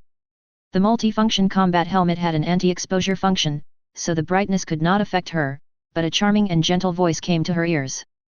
She knew she was surrounded in all directions. Now was not the time to think. She knew that the pursuers had already chased her to Peru. She had to escape as soon as possible. Just as she put her hands on the steering wheel and prepared to start the car and leave, there was a knock on the passenger window. It can help her stabilize cell molecules while allowing her to freely use the illusory ability of her body. With the help of Hydra, a stabilization chamber that can stabilize the tearing of molecules was created, and a combat suit was made for her. She knew that this woman was called Black Widow, Natasha Romanoff. Romanoff was a top spy recruited by SHIELD Bill Foster, a friend of Ava's father Elias Starr, adopted Ava in the hope of helping her get rid of the pain. Later, Hydra, which parasitized SHIELD, contacted Bill Foster, and Ava was recruited from then on. She lost her parents when she was young, and endured the tearing pain that was enough to make any adult collapse every minute and every second. She survived bravely, but the price was to start killing since childhood. But not this time. Born in 1983, she is only 19 years old now. On November 2, 1995, Ava's father Elias Starr was conducting an experiment in Argentina. An accident occurred due to an outsider's stop, resulting in an abnormal quantum explosion. Ava's parents died in the explosion, and Ava was unfortunately quantized by radiation. It's painful, right? Natasha Romanoff repeated again, very gently and carefully, and she gently stroked the girl's cheek with one hand. Natasha Romanoff raised her hands and turned around to show that she was not carrying any weapons. Ava stood there without any movement. She stepped forward with her slender legs and stood in front of Ava. The two were about the same height. Natasha Romanoff's delicate and charming face was very gentle, and her eyes were full of heartache and pity. She stood in front of Ava 5.3. Ava stared at Natasha Romanoff motionlessly. Facing this killer who could easily kill her, she was not afraid. Instead, she gently stretched out her hands, took off Ava's hood and helmet, revealing a young and somewhat immature face. This area became extremely bright because of the dense headlights, and she also saw a figure coming from the co-pilot side, wearing a black Kevlar tight combat suit and a beautiful woman with burgundy hair. Ghost, who originally harvested lives, was more like a wronged child. Very beautiful, with short black hair and a pair of very beautiful she was trained to become a terrible assassin and killer, named Ghost. Ava's full name is Ava Starr. It's painful, right? The ghost, called Ava, did not step on the pedal for a long time, because she saw the cars surrounding her from a distance through the front windshield. Although no one got out of the car, she could see cars shining in all directions by turning her head. Ava had tears in her eyes. She could feel the sincere heartache and tenderness of the woman in front of her. When performing tasks normally, all the actions of Natasha Romanoff facing the target were just disguises. Ava did not think too much, opened the door and walked out. I have brought what you need. Cell molecules are tearing apart every minute and every second. The pain is unimaginable to ordinary people. Normal medical treatment is completely useless. Sooner or later, she will die in pain and torture due to the tearing of cell molecules and disappear completely. It hurts, it really hurts. She hugged Natasha Romanoff, who patted Ava's shoulder and whispered in her ear, "It's okay, good girl, don't run anymore, don't be afraid, believe me, we will help you." Ava burst into tears. In order to survive, to live, she had killed people, and she didn't want to do this. But she just wanted to live. Hydra was suddenly purged, and she was hunted down during the mission. No one could move her hesitation and confusion. She was just a 19-year-old girl now. A possible fight disappeared under Natasha Romanoff's sincere offensive. In a specially made truck compartment, a special molecular stabilization room was moved in. Ava wore a Kevlar tights, and a group of light yellow energy covered the girl. Ava could feel that the pain of the body that was torn all the time was slowly easing. Day. This made Natasha Romanoff think of herself and empathize with her. She was also an agent trusted by Nick Fury in this huge storm cleansing. The grievances and unwillingness that had accumulated in her heart for many years broke out. Ava, we have no ill intentions. The pain of the cellular molecules being torn apart just now must be very uncomfortable, right? Chapter 108. After a while, the body branch was completely stabilized. It must be said that the things developed by Hydra are indeed reliable. Natasha Romanoff, who was outside the car, nodded secretly. Fortunately, this thing was left behind when it was cleaned. The stabilization room was opened, and Ava came out. Natasha Romanoff handed the coat in her hand to Ava. Ava took it and put it on. She glanced around and found that the convoy that originally surrounded them had disappeared without a trace. Only this large truck and an off-road vehicle were left. Get in the car, we need to go back to headquarters, and we need to help you optimize this molecular stabilization equipment. Natasha Romanoff walked towards the off-road vehicle, and Ava hesitated for a moment and followed behind. Now she has full trust in Natasha Romanoff, and definitely has an instinctive vigilance. Sitting in the passenger seat, the SUV was driving along the road. Natasha Romanoff glanced at Ava and said with a smile, "Don't worry, good girl. The current director will not let you die. On the contrary, he hopes that you can live well, so don't worry about what we will do to you." "Why? He also wants me to be a killer." Ava was puzzled. "No, the department has experienced a major purge now, and we have lost a large part of our strength. We need to replenish our personnel, but you are not in this case." Natasha Romanoff explained, "This world has become gradually incomprehensible to us, and ghosts and gods keep appearing. The director wants to form a special team to fight these terrible lives. This plan has been submitted and approved by the government. But I just want to solve this damn disease in my body," Ava said without hesitation. Natasha Romanoff shook her head, "Yet I definitely know that Fury wants to build a battlesuit specifically for you, while solving your pain and worries. It will also retain and optimize your ability. Can this really be done?" Ava raised her eyebrows. "If so, she wouldn't mind if you joined the team." She was tired of the pain of tearing even when she slept. 01 If it can be solved, she is willing to do anything. Killing? It's not like she hasn't killed before. Don't underestimate SHIELDS.H.I.E.L.D. has its own academy and scientific department. It has absorbed countless of the world's best scientists and has a lot of funds for research. They have developed a lot of good things in the past 2 years. Okay, I'm looking forward to it." Natasha Romanoff smiled lightly. The two came to the airport and took a private plane to New York. They met Nick Fury in the director's office in the Trident building on Long Island. "Thank you for your hard work, Natasha Romanoff."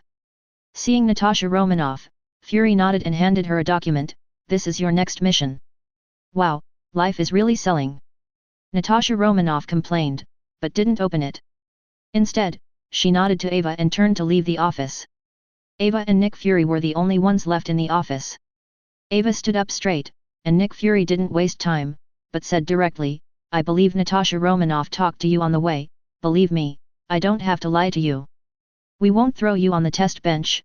Well, maybe you need to do some tests. The data of Hydra's body measurement experiment on you was damaged in part during the battle, and we need to replenish it. We need this data to develop a new battle suit for you.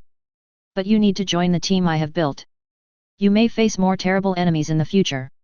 These enemies will not hold guns and bows and arrows. These people are a group of monsters with terrible power. Are you willing to join? Do I have any choice?" Ava asked back. She is only 19 years old but not stupid. If she wants to get rewards, she must first pay the corresponding price. If she refuses, S.H.I.E.L.D. will not work so hard for her. This is essentially a deal. The chip she has to pay is herself. Nick Fury said calmly, "Yes, you didn't." "Thank you." Ava's mouth twitched. This director was really straightforward. Ava left. She was taken away by other agents for a series of human body scans, tests, etc. In the short term, or before the new combat suit is developed, Ava will be idle for a long time. During this time, she will definitely learn other knowledge, such as fighting, shooting, etc. Nick Fury was the only one left in the office, but he was a little headache. Because after the Avengers plan was authorized, he had been looking for Avengers members. The name Avengers was the name of the fighter plane that Fury once thought of as his old friend. It was also the plan he wanted to propose after encountering that big event in the 1990s. Now the plan can finally be implemented, but the members are a huge amount of problems. Ava was the first Avenger member he absorbed. Although her predecessor was closely related to Hydra, based on a series of investigations and interrogations, he could confirm that the girl had no loyalty to Hydra. She was just a trained killer. After getting a series of test reports and data from Ava, he felt that Ava's ability is very important. Once it can be stabilized and optimized, Ava's own combat power will be very good. Imagine facing the enemy, holding a relative weapon. The enemy's attack is completely ineffective against her who is in a state of virtualization, but she can use the weapon to stab into the opponent's brain. If this combat power is well exerted, those ghostly monsters can also be killed. He never believed that there are no people who cannot be killed, including those so-called demons or gods. Humans will never surrender. They also need their own power. But only one Ava is not enough, far from enough. However, there are not many people in the world who can be valued by him, and people with power beyond ordinary people are even more scarce unless they are mutants. X-Men. Fury frowned and thought of the X-Men. These mutants have good combat power, and ordinary weapons have no effect on these guys.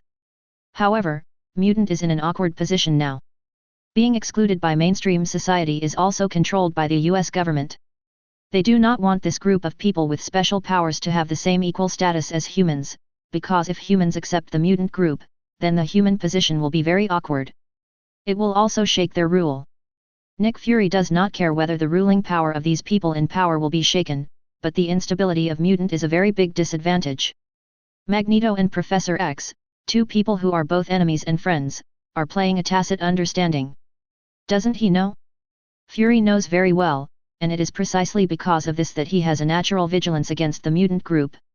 However, if they are not absorbed, they may cooperate. Fury's single eye flickered. At the same time, in the Youth Mutant Academy, students are studying peacefully. These naughty children always make noise in class. The teachers would always scold, but after a period of calm, the noise would continue. In this vibrant and peaceful atmosphere, on the lakeside lawn, the school principal Charles sat in a specially built wheelchair, accompanied by Phoenix Gretchen, Cyclops Scott, and Wolverine Logan. They were meeting important guests, or perhaps enemies. He was the leader of the Brotherhood, Magneto Eric, and his right-hand man, Mystique Raven. You are wasting her ability, Charles. Magneto was wearing a black coat and a crimson helmet on his head. His style was a bit out of place, and there were some wrinkles on his face, indicating that the famous Magneto had entered old age. His face was full of anger, and he said to his former friend with regret. He was angry at Charles's stubbornness. He could not tolerate Charles training a mutant destined to have an Omega level into a weak guy.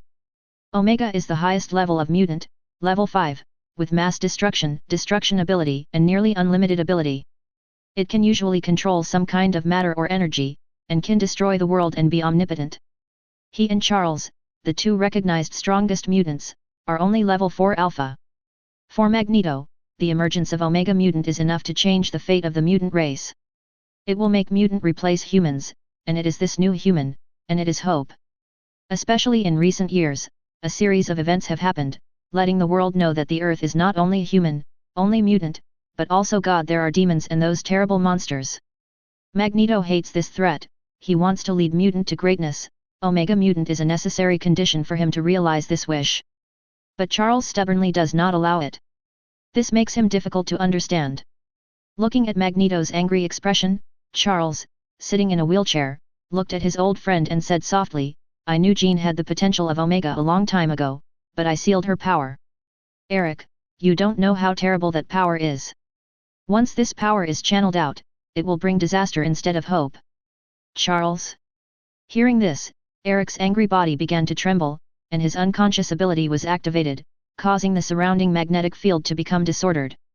Logan, who has adamantium metal in his body, felt that the metal bones in his body were making a harsh sound. He frowned, but fortunately Eric suppressed this power himself. He growled, "Disaster? Is there anything more disastrous than the current situation? The frozen area of the Strait of Malacca, 20,000 people and the aircraft carrier battle group are still frozen, which makes those damn things realize that there are higher level and greater lives in this world than humans, and have the power to destroy humans and the Earth. They can't covet the one in Madripoor port, but they set their sights on us. Raven." At the end, Eric pointed his finger at Mystique Raven and said to Charles, "Don't you like to read other people's memories? Look at Raven's memory and see what she found." Charles was stunned. His expression suddenly changed. Why? He saw from Raven's memory that Raven sneaked into a certain test base of 403 and found the frozen corpses, the captive mutants, children and women, and Raven found the experimental data files, the bloody photos. When he was shocked, he recalled one memory fragment after another. "Did you see it? Charles, the so-called God came to this world. What did he bring to this world? He brought majesty and fear, and made those damn guys even crazier. They frantically searched for and captured mutants, even babies. They want to gain power beyond humans, to be on par with and to compete with gods. Mutants have become monsters under their propaganda, but everyone knows that mutants are the evolution of humans, the new humans, and the hope of becoming gods." Magneto's voice became louder and louder, and the anger in his eyes seemed to burn everything around him. "We are working hard, and what are you doing, Charles? Huddled up in the so-called paradise you built, training those potential children into scholars? Serving those bastards?" Boom! Under the trend of anger, the ground around was faintly shaking. Jean, Cyclops and Wolverine Logan immediately became serious and looked at Magneto vigilantly. Charles closed his eyes, his gentle expression full of pain, the pain of the tragic and tortured death of his compatriots in Raven's memory. Anger, torture, filled his heart. Seeing Charles's appearance, Magneto Eric slowly calmed down, and the shaking of the ground was calmed down. The atmosphere became serious. After a long time, Charles opened his eyes, full of fatigue. "I know, Eric, but I will never allow Jean's power to erupt. You don't know the horror of that power. It is darkness and destruction. Once she appears, she will destroy everything she sees, including you and me." Eric was angry at first when he heard this, but then he was very strange and suppressed his anger. Phoenix Gretchen. He believed that Charles would not be indifferent to Raven's memory, but he still did it. So what secrets did Jean have that made Charles so vigilant and afraid? What is that power? It's a power I can't understand, Eric. It's another personality that Jean has suppressed and closed off. I absolutely cannot let Jean take risks, or she will disappear. Charles insisted. Jean and Logan looked at each other. Cyclops Scott looked at Jean with a worried look on his face. Chapter 109. Professor. Jean opened her mouth and wanted to say something, but was interrupted by Charles's hand. He turned his head to look at his students and shook his head. "Jean, I'm sorry, because my actions left you with hidden dangers." "I know, Professor, I remember that time. I rejected this power, it was my nightmare, it was you who sealed this power, so that I could grow up safely until now." Jean bit her lip. When she was still young, she awakened the power, and the power was so terrible that any of her emotions would bring destruction to the surroundings. All matter would be decomposed and erased. Everyone was rejecting her, fearing her, and even calling her a monster. This became her nightmare, making her suffer and suffer. Until the professor found her, he helped her solve this nightmare. She would not blame the professor, because the professor was just for her. "Thank you for your understanding, Jean." Hearing what Jean said, Charles laughed with relief, then turned his head to look at Eric and said seriously, "Eric, I won't let Jean take risks, that won't bring us hope, it will only lead to destruction." "But..." Speaking of this, Charles's face was full of anger, with unprecedented murderous intent. "They have gone too far, my tolerance is not a reason for them to wantonly slaughter mutants. The wrath of God can cause the Malacca Strait tragedy, and the wrath of mutants can also overthrow them. For him, he is essentially a person who likes peace and happiness. He is willing to help within his ability. When he shows enough power and shows his holiness in front of people, many people will become his believers. Lord Viper, I think you should have heard it right. At his current level, he has to say that he has become less concerned about many things, but one thing has never changed, that is, his moral bottom line. The 3 moral values shaped in the memory of the previous life are not so easy to change. The people they killed were all the financial supporters behind the recent large-scale arrest of mutants for human experiments. In 2 days, more than 30 test bases around the world were destroyed and nearly 1,000 mutants were rescued. Leaning on Leon, she whispered in his ear, according to Zima's report, our people have investigated a large number of murders all over the world. What's the matter? Yes, Charles, I said that any tolerance will only make them crazier. Eric laughed wildly. He liked Charles's transformation very much. He had parted ways and created brotherhood because of Charles's weakness. Yet, from Madripoor and Sokovia, it can be highlighted that there should be no most brutal and simple way to rule and cultivate faith. In the sea view villa of Madrid port, Ophelia covered her beautiful body with a silk nightgown, and Ziguo's words echoed in her ears. Ophelia's tone was a little cold, and it was obvious that she was a little unhappy to hear Zima's report. If you imagine it a little, you will know what kind of tragic picture it is. It is not an exaggeration to say that it is a purgatory on earth. These people are not simple, chaebol, military officers, politicians, and even a president has died. After saying that, Viper hung up. Just after hanging up the phone, he saw a figure walking out of the bathroom in the room. He had a tall figure, perfectly streamlined muscles, and a few drops of water hanging on his body. He wiped it with a towel. Find those people, I will make them pay the price. Did I hear wrong? But Leon still chose the most time-consuming and energy-consuming way, to start all over again, to improve life, and to provide a quiet and peaceful living environment. These are basically just the foundations set by him, and Ophelia and others implemented them. At least he did it. This is the instinctive goodness in his human nature. Good people always hate cruel and inhumane things. Even if these people who have experienced suffering are a group of mutants, does he care about mutants and humans? Mutants are not humans? Wasn't the concept of mutants created by Charles? To distinguish between 2 races. They are all humans in essence. These people who have not logged off should not be alive. I will continue to pay attention. If there are fish that slip through the net, they will not live. It is their luck to die in the hands of Charles and others. The means are very cruel and have caused a sensation around the world. Leon frowned. The original interest has also weakened. Charles? Those guys who don't treat people as human beings should have died long ago. Yes, Viper World. According to what our people saw, those who were rescued were in a miserable state, and a large part of the children had missing parts. Ophelia pulled Leon to sit on the bed, pressed him down, and stuck to his hips like a soft and boneless snake. Then he can do nothing and show his holiness from time to time. As for improving life, he can completely ignore it. For example, Christianity brainwashes believers crazily and spreads doctrines, but do they really spend time and energy to improve the lives of these believers? Charles said coldly. A murderous atmosphere permeated the entire mutant academy. The seemingly peaceful world was about to brew a terrible storm. Hey, a group of fools blinded by greed, dead or dead, don't worry about this matter, and mobilize our forces to investigate those secret laboratories. It's okay if they didn't know before, but now that they know, give some help. Leon pulled off the towel on his body and walked to Ophelia naked. Ophelia looked at the man in front of her, her heart trembled, and she threw the phone on the bed, holding her weakness. However, the news was quickly suppressed, but it was soon investigated that the locations of those deaths had traces of Magneto, Charles, and other mutants, and the time and place were very consistent.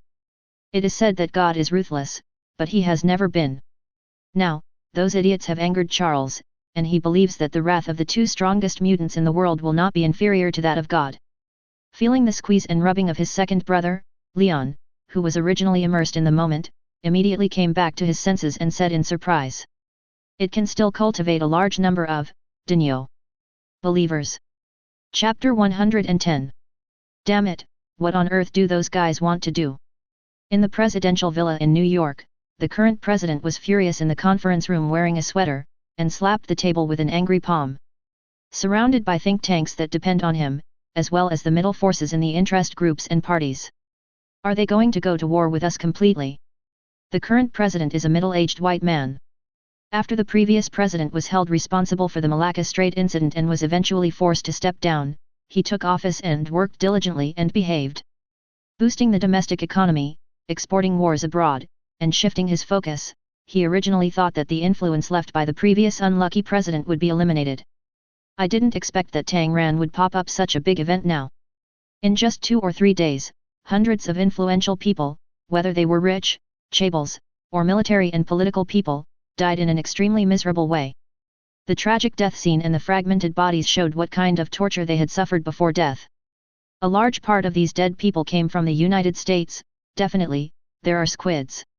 The impact and panic caused by this has spread rapidly throughout the United States and allied countries. Although the public opinion was quickly suppressed and not many civilians knew about it, those powerful forces got the news. Their panic caused the huge turmoil today. For those in power, no matter how many civilians died, the impact would be great, but as long as the operation is appropriate, most of the people can be in an information cocoon and not get any news at all. It is also easy to eliminate the remaining people who know the truth. To put it bluntly, no matter how many people in the lower class died, it would not shake the foundation of the rule. However, the death of those upper class elites in an abnormal way is enough to stir up waves, not to mention that some of them are squids. These squids have developed very rapidly in recent years after the development of the times, and their influence has spread rapidly throughout the world. They can be found in all aspects of the US political circles and even in the top level. These people are also very united. As the president, he has been under pressure from many aspects. Everyone knows who is behind these deaths, because those guys have no intention of hiding but come and go openly. Mr. President 617, this is a warning and a war that may be triggered. A slightly bald middle-aged man in a white suit pushed his glasses and said in a deep voice. FK, I definitely know it, but how we should solve it is the most critical issue.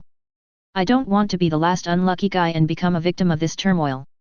The president cursed angrily, then sat down in his chair weakly, rubbed his eyebrows, and his face was full of fatigue.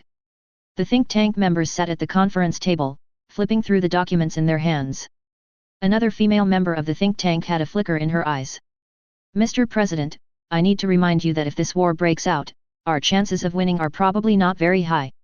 Stina, are you kidding? We are the most powerful country in the world, with the most powerful navy, army, and air force. We are just a bunch of mutants. One of the white men with a resolute face retorted, seeming to be a little unhappy with what he said. Mr. Paul, although this is true, please don't underestimate these mutants, otherwise, we wouldn't be so afraid of them and couldn't kill them all, right? Stina didn't get angry after being refuted, but calmly stated the facts. Don't forget, aren't we afraid of the two most powerful mutant leaders? Magneto and Professor X. The power of the strongest telepathist who can manipulate magnetism, the lethality and destructive power, can anyone resist us? In our top secret data, during the Cuban Missile Crisis in 1962, Magneto controlled hundreds of missiles and artillery shells launched at them, and in 1963, he assassinated then-President Kennedy. How much damage has the Brotherhood led by Magneto caused over the years? Didn't we send troops? Definitely, but there is no way to deal with him. Many times, it was with the help of Professor X and the X-Men that Magneto's conspiracies and sabotage were thwarted. Now, while facing Magneto and his Brotherhood, the world's strongest telepathist Professor X and the X-Men also joined in. Ladies and gentlemen, the leaders of the two mutant groups have united. They do not have a strong army or weapons, but their abilities are enough to kill anyone, and even destroy 10 countries easily. Stina's words made everyone in the conference room fall silent. These facts are in front of us. It is still true that they think the United States is the strongest country, but there are monsters on this planet that can destroy the strongest country. Not to mention Madripoor report, these two mutant leaders are already a strong enough threat. Start a war? How many people will they die? If they only lose soldiers and money, they are not afraid at all, and they are not afraid of killing civilians. What they are afraid of is those invisible killing methods, which will kill them together. This is the most terrifying. Magneto controls magnetic force, and any missiles and bullets fired are ineffective. Instead, they will be manipulated and thrown back to the United States. Professor X, the strongest telepathist, has a powerful and pervasive mental power, invades their mental world and tampered with their memories. If even their senior staff are invaded and tampered with their consciousness, it can be said that the direction of victory in this war has failed. This terrible ability made everyone gasp in surprise. Damn, if that damn old man was more sinister and decisive, and quietly tampered with the thoughts and memories of the most powerful and influential people in the United States, then Professor X could rule the United States. And then spread these methods to the whole world. Just thinking about it makes my back cold. It's Professor X. If it were a bunch of ambitious people like them, they wouldn't care about any rules and regulations. Fortunately, the old guy was stubborn and stupid enough, otherwise the world might have changed its master long ago. Everyone, including the president, muttered secretly. They also expressed envy and contempt for Professor X. What a waste of such a powerful ability. Ahem, okay. Fortunately, the president reacted quickly, interrupting everyone's association with a dry cough, and praised Stina from the think tank. Thank you, Ms. Stina, you did a good job and you are right. We should be vigilant enough and should not underestimate those mutants. But now, we need to solve the current crisis. Tell me what you think.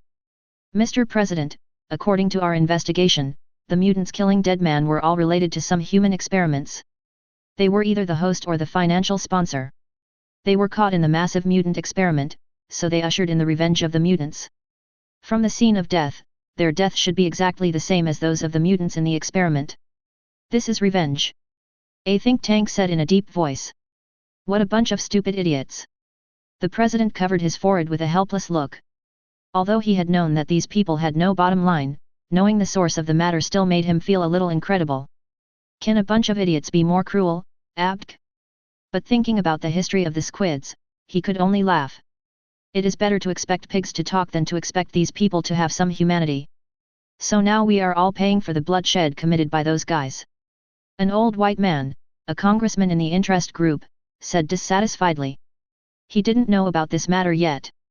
It turned out that such a fool was seeking death himself, and now they were implicated. You know, if this matter is not handled well, the president they have invested huge costs to support will also step down at the speed of light, and their efforts will be completely wasted. Mr. President, do you know the Strategic Defense Attack and Logistics Support Agency? Stina suddenly said, attracting everyone's attention.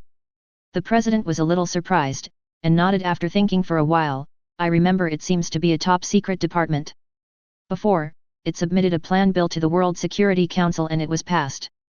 Congress has to approve a large amount of funds every year, which also caused dissatisfaction in the military. Damn, this name is really long. The president complained. Stina's mouth curled up, as if she was laughing, but it only took a moment for her to become serious. Not long ago, they seemed to have shortened their name, and now it should be called SHIELD. A very smart decision. So Stina, what does this department have to do with what we are talking about now? The president was a little confused. Mr. President, S.H.I.E.L.D. was established during World War II. Its purpose is to combat supernatural events and monitor some dangerous things and people. According to some information I found, S.H.I.E.L.D. is very good at intelligence. I think we should meet this SHIELD director.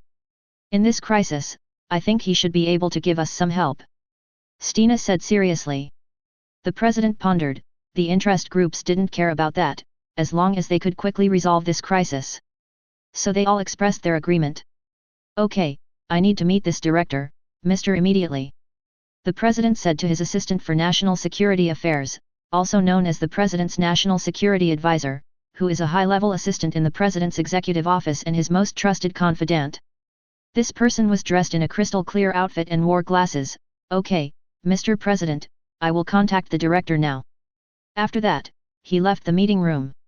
During this waiting period, everyone was still discussing some feasible plans, but the results were not very good. Fortunately, in less than an hour, a black bald man wearing a black coat, a tall figure and an eye mask walked in. It was SHIELD Director Nick Fury. Mr. President. Director Nick Fury, I think you should know what happened recently. The president's tone was very gentle and not tough. After all, although he is the president, he is now asking for help. Naturally, he should be more kind. After all, it is impossible to reach this position without brains. Yes, Mr. President. S.H.I.E.L.D's duty is to be responsible for supernatural events. So far, a total of 1,383 people have been killed. Some of these dead people are powerful and have brought very bad influences. Fury definitely knew it well. He was able to appear here because someone who mentioned him was also an agent. Although this does not conform to the code of conduct of SHIELD, he can't care about it in the current situation, not to mention that he has never been a person who fully abides by the code of conduct. As long as the goal can be achieved, any means can be used. It is indeed very bad. From the time my assistant contacted you to the time you came to the conference room, 13 calls came to me. They only had one request, to arrest all those who caused this tragedy. The president sat on the chair with his legs crossed, his hands on his legs, and his tone was calm. He looked calm. Fury had admiration on his face, as if he admired the president's character very much. In fact, he knew that the president had been anxious for the past 2 days.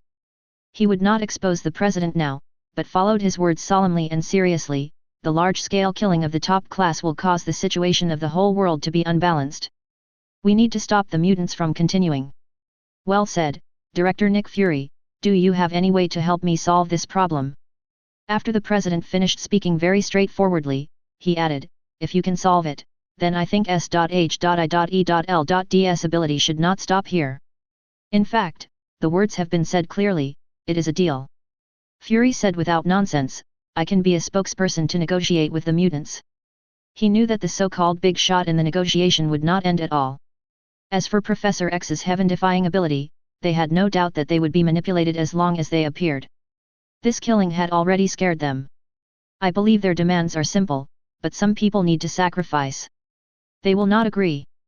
The president shook his head and rejected it. That group just wanted the mutant group to disappear, no matter how much it cost, the war would not affect the big shot anyway. Then tell them that Professor X has a mind amplifier that can spread his mind power all over the earth. If the war starts, they will die. What fake? The president's eyes widened. Chapter 111.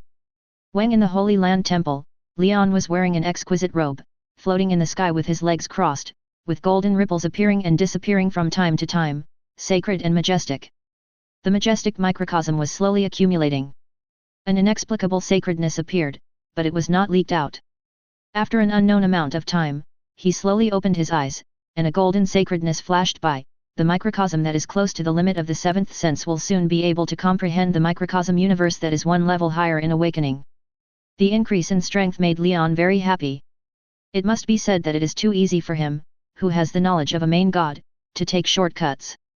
While he is comprehending these knowledge, he is also promoting the accumulation of the microcosm. And there is no so-called awkwardness after the microcosm is enhanced. On the contrary, his combat power will increase exponentially with the enhancement of the microcosm. The results of several materializations are the most suitable results for him. I don't know whether it is luck or intentional. After thinking about it for a while, Leon paid attention to the fantasy crystal, and the divine power accumulated very quickly, more than twice as much as the last materialization. The thought moved. The divine power evaporated, and the next moment a 3-meter-high white giant egg appeared in front of him. The appearance of this egg made Leon stunned for a moment. He hadn't thought that such a thing would be materialized. Leon floated down, but he was not too disappointed. After all, even if he didn't have the help of the fantasy crystal in the future, he was fully confident that he could grow to a higher dimension with his current foundation. He was more curious about the origin of this egg. Is this also a thing in the Saint Seiya world? He carefully observed the egg and found that there was nothing magical about the surface pattern of the egg. Through the surface of the egg, he saw a piece of egg liquid inside, and dense nerve tentacles connected to a very tiny life. Just looking at the appearance, it is really hard to tell what this creature is. But Leon is not an ordinary person. His eyes are full of spirit. The world in front of him seems to flow like a long river. He saw a fragment of the future across the long river of fate. It was a little lowly with gradient purple ponytails and blue eyes. She was petite and cute, and looked very cute. She threw herself into his arms like a spoiled child. On the land of the camping, Ying Kao was eating barbecue with big mouthfuls. There was also a very beautiful and delicate white dragon flying in the sky with its wings fluttering. Leon immediately recognized this life, Connor. How did it suddenly materialize a Connor-chan for him? Connor is a white dragon. He has very powerful power in his childhood and can easily destroy a city or even a country. It is also easy to destroy a planet after he grows up. But compared with the divine power he evaporated, it seems not quite equal. The last 2 times, it was half less than this time. It materialized the blood of Athena, which contained the knowledge of the main god, and one was the 88 holy clothes. Is it just because it materialized a living thing? Leon's eyes flickered. There was no disappointment or joy, only calmness. It seems to be a good playmate for Lily and Dean, but it takes at least decades, hundreds of years, or even thousands of years for a dragon to hatch completely. Maybe he can try to make Connor hatch early through some experiment. Even life can be materialized. If there is enough divine power, I am afraid that even the god of destruction Beerus can be materialized. A plane 200 kilometers away from Atlanta, Georgia. The weather in November made it snow heavily here. The grass was covered with white, and the earth was covered with a layer of pure white, as if it was gently wrapped by soft feathers. The dead branches were covered with crystal snowflakes, like a string of sparkling diamonds, shining brightly. The surrounding trees were also dyed white, but here, for some reason, a group of people appeared. Not far away, in a house that seemed to have few people. Logan, Scott, Gretchen, and Mystique were waiting outside the door. In the distance, in front of a car, Black Widow Natasha Romanoff, Hawkeye Barton, and others were also waiting in a down coat and combat uniform inside. In the house, there were oil lamps hanging on the wall. At the edge of the windowsill, Magneto Eric stood in front of the living room table. Professor X sat on a chair and looked expressionlessly at S.H.I.E.L.D. Director Nick Fury across the table. The two looked at each other without saying a word, and the atmosphere was very heavy. I don't know how long it took, Professor X slowly said, not enough. These two short words showed his attitude. Magneto, who was sitting in front of the window, curled his lips and seemed satisfied with his old friend's attitude. Fury maintained his cold face. You all know that this is their bottom line. They will not give up. Then let's go to war. For me, humans should not exist in this world. Mutants are the future. Magneto said without hesitation, his tone cold and ruthless. Then I suggest you tell this to the man in Madripoor Harbor first and see if he agrees with you, Mr. Eric. Fury sneered. Why are you pretending to be so high and mighty? You still want to wipe out humans? Let's not talk about whether you can kill them all. Even if you have the ability to kill them all, what about Madripoor and Kosavia? The attitude of that god is unpredictable now, but at least one thing is that judging from the development progress of Madripoor and Kosavia, he is very good to his people. Or, he is very good to his believers. He doesn't know how important believers are to that god, but at least his attitude is there. Do you still want to kill all humans, Magneto? Why don't you try Madripoor and Kosavia first? The cold and ruthless Magneto choked, but he didn't get angry, but kept silent. He also knew that his idea was a bit too stupid. He wanted to seek revenge on that god in the Strait of Malacca, but he didn't even see that person and was scared away. Magneto realized that he might be a real god. So he never went to Southeast Asia, and he never went to the area near Kosavia. So, let's be frank, Professor, Mr. Eric. Fury put his hands on the table and supported his chin, staring at the two old men in front of him with his one eye, and said in a deep voice, I believe your abilities will be very powerful, but humans will not give up resistance, nor will they lose courage. The outcome of the war will only cause heavy losses to both sides. Once the button of war is pressed, there will be no room for regret, and the two sides will only fight to the death. This is what they want to see. What about you? If you win, it's okay, but what if you lose? Even if it is forcibly terminated due to some force majeure, have you thought about what the consequences will be? Humans will only hate mutants more, and everything will be irreversible. Fury said it very realistically and directly, and Magneto and Professor X also knew it very well, but neither of them spoke. Regardless of what they thought, Fury continued, don't forget that the threat between us has never been each other, but the real threat comes from outside the Earth. Those powerful and terrifying monsters are our threat. I don't trust you, and I don't believe that those so-called noble guys will give up. You know, we killed a large number of people in their class. Will they not be afraid? Magneto smiled coldly, now there is peace, but they are still targeting us secretly, developing targeted weapons and even genetic viruses. Human nature is like this, and they are the ugliest side of human nature. Okay, Director Nick Fury, do you want to use them to exchange our attitude? Professor X said after a moment of silence. He was really bold. Eric now sincerely admired this guy. After all, with his arrogant character, he had fear and shadow of the god in Madripoor Harbor after the Malacca Strait incident. You mean? Everything ended here. The death of these people exchanged for mutant no longer indiscriminately retaliating against anyone, and the rest of the top elites were no longer frightened by threats. So, for the safety of the Earth, you can sacrifice those interest groups with huge influence without hesitation. Eric asked back. Stina, who performed well in the think tank, received a high-level reward. Fury explained it again. Magneto and Professor X looked at each other and then at the guy in front of them. They suddenly felt that the director seemed interesting and had some guesses about what he said.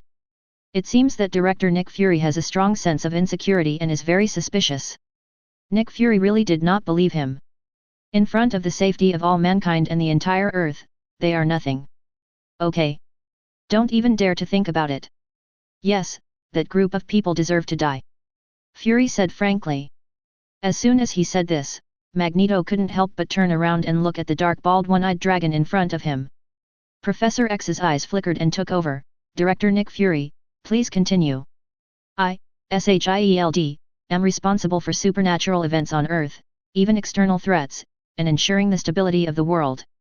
Although it may be a bit exaggerated, I will also work hard to accomplish this. Fury said frankly, before, you were also one of the threats that SHIELD was afraid of monitoring. The world returned to peace, which disappointed Zima, who had been showing off his skills. But now it's different. The real threat comes from outside the Earth. A war between humans and mutants also disappeared with the secret death of a group of people who once led human experiments. Yes, but they can't die now. I can assure you that they will die in various reasonable and unexpected ways in the future, but the time will be extended, and they can't panic and stir up turmoil again. Nick Fury nodded. No matter what top rich people in power, they can't resist the absolute power of S.H.I.E.L.D. or they are calculating without intention. In an office in the government building, Zima cursed in his heart. He had originally wanted to take this opportunity to show himself, but he didn't expect the intelligence department to find out that the two sides had reached a settlement. Fortunately, Zima's character is very good. Even if it doesn't work this time, there will be a next time. He believes that his ability will definitely shine in the future and be valued by Ophelia and even Leon behind her. However, the intelligence department handed him a piece of intelligence content, which surprised him greatly. If Fury, Magneto, and Professor X saw this document, they would probably be shocked. Because in this intelligence document, all the conversations between the three people in that house from the first sentence were included, and Nick Fury's attitude of being afraid of the ruler behind Madripoor port was also described in detail. It is definitely unimaginable that this negotiation conversation can be obtained without the help of top agents, Professor X, Magneto, and others. Zima contacted Ophelia without hesitation and described the content of the negotiation. Ophelia responded with a no. As expected, although Fury did not say it directly, his expression and eyes revealed information that Eric and Professor X could understand. Fury's cold statement. With the two people's agreement, Nick Fury stood up and shook hands with the two respectively, which also meant that countless lives of the top human class were about to disappear. Magneto looked at Fury with interest. He didn't expect that as the leader of a government agency, he would actually characterize those in power and tycoons in this way. Ordinary people would not dare to do this. They are all a group of termites, pests with a strong influence in human civilization. When human civilization faces external threats, they want to start a war for their own safety, so there is no need for them to exist. Nick Fury left with Natasha Romanoff and others. Nick Fury won the president's direct support for S.H.I.E.L.D. because of his outstanding performance, and the annual funding was greatly increased. The current president was praised by all parties and obtained a large amount of financial support and benefits. Magneto and Professor X looked at each other and nodded slightly. No matter what happens between mutants and humans, we all live on Earth. Facing external threats, we are natural allies. I'm not perfunctory to you, they deserve to die. Eric laughed dumbly. Those idiots didn't expect that the people who came to negotiate had already betrayed them. I think if the Earth faces a threat, the God and the Saint Cea Legion in Madripoor port should not sit idly by, right? Could it be? Eric narrowed his eyes. I suddenly have some appreciation for you, Director Nick Fury. Chapter 112. Time came to 2003. The ruler of Madripoor, the supreme god Leon, has entered the age of 19. The great god king created an incredible miracle in 3 years, transformed Madripoor, Kosavia, created the sanctuary, became the father god, and also created a group of Saint Cea Corps. No one knows what this miracle represents. The legend continues. However, the legendary god King Leon is meeting a god, Odin's eldest daughter, the goddess of death Hela. Boom! Although she was the one who was completely crushed, she didn't care at all. Instead, she was very happy and satisfied with her whole body. Feeling her absolute growth, Hela thought of her dead father and said fiercely, I must fight that old man and make him kneel down in front of me to admit his mistakes. Before Hela's strength exceeds Odin, Odin has already entered the Soul Castle. Hela can't kill to the Soul Castle to beat her father. Let's not talk about whether the hammer can be beaten or not. The Soul Castle is the foundation of Asgard from all generations. Definitely this possibility is not high.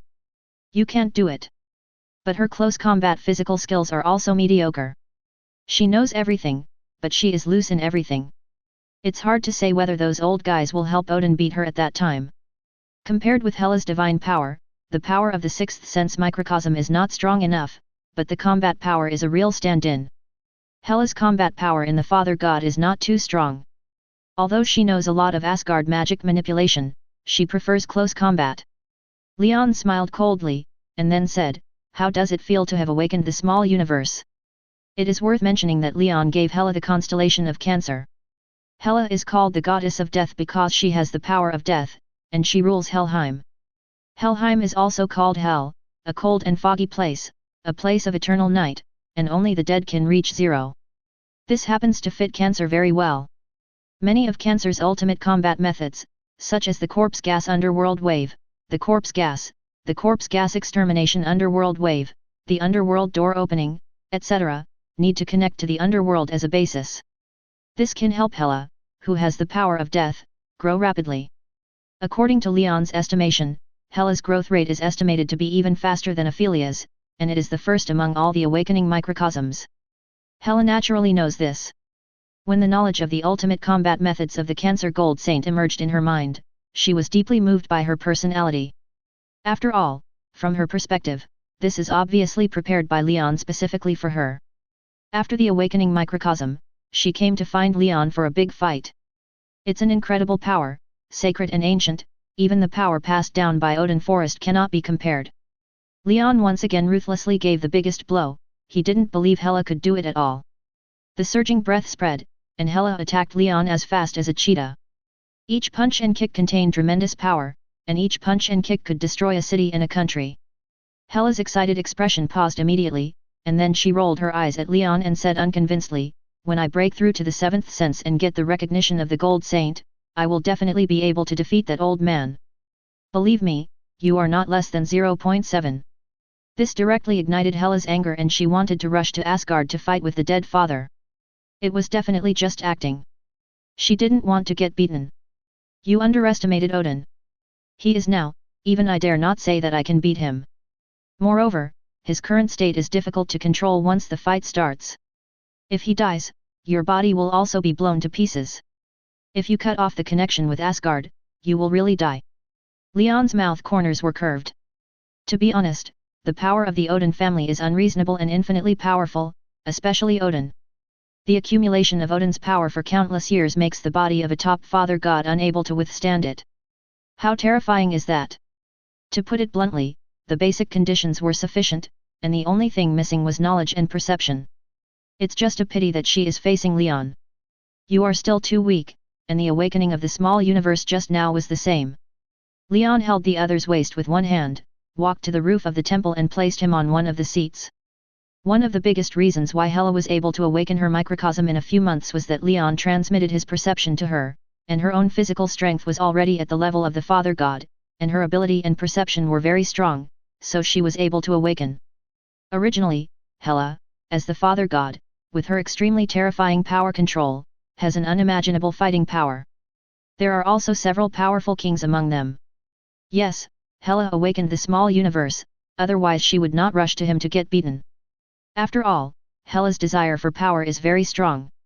Unlike the original emphasis on the throne of Asgard, she now wants to be powerful, more to prove to Odin, or to beat Odin up. The subtle control of power, the various super abilities of awakening, and the ultimate combat methods are all real stand-ins. Hela snorted coldly, looking unyielding. On the surface, the two of them seem to be fighting evenly and fiercely. You are really a monster.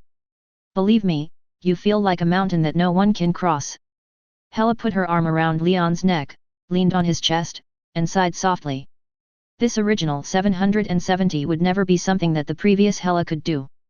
That kind of fine control of power, or the gods of the entire Aesir clan could not do it.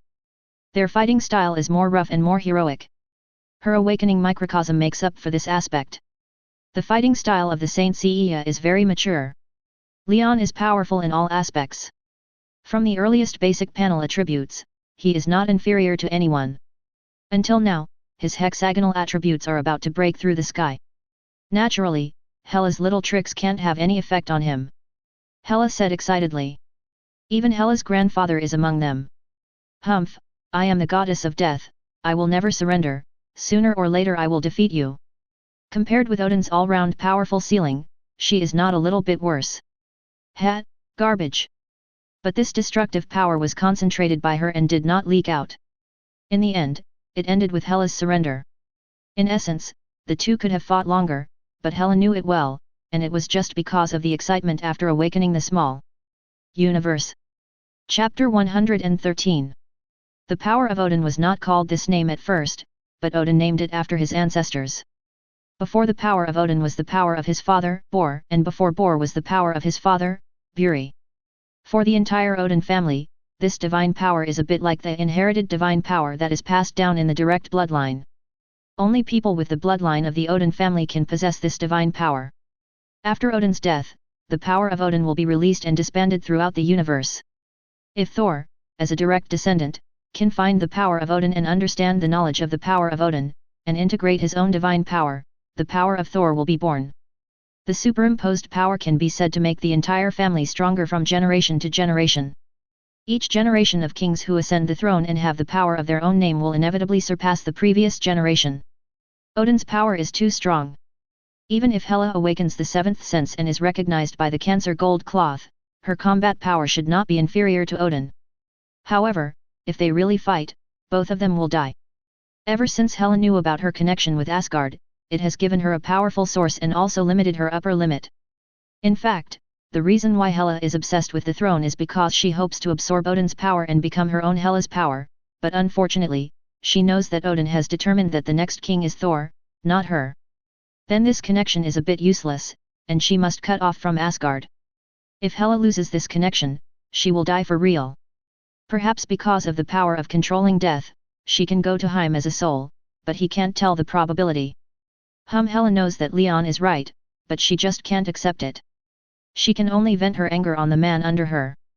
The battlefield is getting more and more excited and violent. Under this crazy offensive, 01 What else could Leon say? He could only endure it silently. After an unknown amount of time, with a sigh, the storm suddenly stopped, and everything would end. Hela's final madness was still no match for Leon's rock-like firmness. She panted and lay on Leon's chest, her hair wet with sweat. The two of them lay on the cold ground hugging each other, savoring the aftertaste for a long time. Hela stood up, ignoring her own figure. Hela left without saying a word. But Leon knew very well that the woman was still going to see the cruel old man, and he did not stop her. After seeing a wider road and the war between Odin and the serpent, the woman would not seek death. At most, it was the dissatisfaction and resentment of the old man who stabbed her in the back, coupled with the determination of the small universe, that made Hela show off to the old man. It was probably something like even without Asgard, without the throne, and without Odin's recognition, she could surpass Odin, and also surpass the next king that Odin thought was the best. Thor, and maybe beat up his two useless brothers to vent his anger. As for Odin, he probably wouldn't say anything. This old man is cruel. Under his training, Hela developed a tough hawk character, conquering the 9 realms with war, weapons, and massacres. Hela also became the most outstanding pioneer and executioner. Hela was full of confidence that her excellence could be recognized by Odin. The throne must be hers, but Odin suddenly changed his usual behavior, restrained his edge and ruled with a conciliatory policy. Can Hela bear this? In her opinion, it was Odin stabbing her in the back. She was devoted to learning from Odin and wanted to surpass Odin to become the greatest king. As a result, Odin was undoubtedly weak and old. The collapse of faith made Hela more and more dissatisfied with Odin, and even wanted to start a war to make Odin step down. As a result, Odin turned around and suppressed Hela mercilessly. And he regarded Hela as a stepping stone for his brothers to achieve great legends in the future. If Leon was Hela, he would definitely not be able to bear it. So she had to vent out the anger that had been suppressed for countless years. Because of Leon's existence, Odin would definitely not kill Hela, just treat it as a joke. Just as Leon thought, Hela went to Asgard. As the father god, the descendant of the Asgard origin god system, Hela has all the abilities to travel through the 9 realms of time and space, even if she does not have the knowledge given by Leon, so she does not need Bifrost to reach Asgard. Her appearance was not very high profile, nor was it low profile. When she appeared in Asgard, Asgard was still in the reconstruction period. Don't think that it seems simple for Asgard to rebuild its homeland as a god. In fact, the invasion led by the Great Snake and the Skyhammer Venerables caused Asgard to almost become a ruin, and even the core of Asgard was almost damaged. Whether it is rebuilding buildings or repair work, it takes a long time. When Hela appeared in the streets of Asgard city, Asgard soldiers were everywhere, civilians were carrying materials, and the sky flight ships were densely packed to help transport waste. It was a completely hot scene. Hela's appearance attracted the attention of the people around. Although Hela was tamed by Leon, her queen-like temperament was deeply rooted in her bones and soul and could not be changed. She wore a green robe and had long black hair draped over her shoulders. Her delicate face was full of wildness and it was hard to ignore her. Hela ignored the puzzled eyes of the people around her and looked around. There seemed to be some memories in her eyes, recalling her childhood life in Asgard. Tap. Tap. Tap. After a while, the sound of neat and heavy footsteps sounded quickly, and a team of Asgard soldiers wearing armor and holding spears surrounded them. How did you break into Asgard? Come with us. The leading soldier shouted loudly. A stranger broke into Asgard, that was too much, especially since the aftermath of the snake invasion not long ago had not yet passed. If the woman in front of him dared to resist, he and other soldiers would directly mark her as an enemy and then attack her. In fact, Hela did not make a move, because the sky was accompanied by a thunder. Thor fell from the sky in front of everyone, a green light suddenly flashed out of thin air, and Loki also came. The appearance of the 2 younger brothers made Hela's beautiful eyes brighten, and suddenly felt a little itchy in her hands. Not feeling Hela's ill intentions, Thor looked at Hela with some doubts. This woman has the breath of Asgard's power, and also has a small universe. What is this development? And, why hasn't he seen her? Hela's outstanding temperament and appearance, Thor must not forget it after taking a look, and turned his head to look at Loki with some uncertainty. Unexpectedly, Loki's expression was also surprised and doubtful. I understand, Loki doesn't know either. Thor turned his head, and suddenly his heart trembled, because Hela, who was supposed to be several meters away, suddenly appeared in front of him. At a close distance, Thor realized that the other party seemed to be as tall as him, or even taller. Especially the sense of oppression, it seems a bit familiar. Just from the temperament, Thor felt that he was suppressed. Thor immediately straightened his chest, coughed dryly, and then said seriously, Lady, I feel the breath of Asgard and the microcosm from you. Can you tell me your origins? Is it related to the god King Leon? Loki frowned and stared at Hela, holding the spear tightly and exerting force. He always felt as if he had seen the other party somewhere. Facing the question from this stupid brother, Hela shook her head with a playful expression. You are the son of Odin? The future king of Asgard? Now it seems that you are not that good, and I don't know why Odin would value you. Sure enough, that old guy Odin is still old. As soon as these words came out, the whole audience immediately fell into a strange silence, and then like a volcanic eruption, all the soldiers raised their weapons and aimed at Hela. Thor's eyes were even more lightning fast, and the surging breath raged throughout the venue. The sky was filled with dark clouds, and the thunder was like a silver snake dancing wildly. Thor did not show his funny temperament, but was serious and scary. He stretched out his right hand. Boom! The sound of the sonic boom exploded, and Mjolnir was seen falling straight towards Thor in the distance in the sky, entangled with endless lightning. Just when he was about to hold Mjolnir, a white and tender hand suddenly came straight in, took the lead and grabbed Mjolnir. Bang! The raging lightning blew away the soldiers around, and the soldiers fell to the ground in pieces. The Asgard people who were watching the show from a distance and were still working to move materials were also startled and almost fell to the ground. But no one cared about this. Everyone, including Loki Thor, stared at the woman holding Mjolnir in astonishment. Thor raised his hand and stared blankly at the woman holding Mjolnir and playing with it, even throwing it up and catching it. There was nothing abnormal at all, as if she was the owner of Mjolnir. This is impossible. Thor muttered in disbelief. Mjolnir, also translated as Mjolnir, the hammer head part was forged in the declining fixed star, and the handle part was made of the wood of the world tree. At the same time, Mjolnir also has the spell bonus of Odin, so that people who are not recognized by Mjolnir cannot lift it. Or in other words, no one except him could pick up Mjolnir, which accompanied Thor throughout his life, conquering all directions and killing countless powerful opponents and enemies. However, now the loyal old friend is being held in the hands of another woman who came out of nowhere. This impact is no less than a man watching his wife flying up and down with another strange man. Aha, this hammer is very good, I like it. Hela threw Mjolnir in front of Thor, while stimulating Thor's nerves with words. Are you provoking me? Or are you provoking the entire Asgard? Thor's tone became irritable, and arcs appeared on the surface of his body, interweaving and colliding, exploding dense sparks. I'm not provoking Asgard, I'm just provoking you, oh, and you. HELA857 seemed to feel that she had missed something halfway through her words, and she pointed her finger at Loki, who was silently thinking about something. The latter pointed at herself innocently, with an expression of "Are you talking about me?" Hela nodded, and Loki's expression immediately became fierce, but in Hela's opinion, it was still a little cute. Now, return Mjolnir to me, and I will pretend that this incident never happened, and I will also forgive you for your disrespect to my father before. Thor stared at Hela expressionlessly. After all, the aura of the microcosm cannot be faked. This woman seems to be an Asgardian no matter what the reason is. Because of Leon, he is willing to give her a chance. But Hela doesn't buy it at all. She is here to pick a fight. He raised his eyebrows and said jokingly, "Who said this is your Mjolnir? If you are its owner, you can try to summon it and see if it is willing to respond to you." Thor frowned and cast a summoning magic with a thought. But Mjolnir did not respond to him at all, and was still tossed on Hela's white and slender palm. Why is it like this? Thor couldn't believe it, and even felt that his beliefs were hit, and the whole person looked a little grey. Tisk tisk tisk, Thor?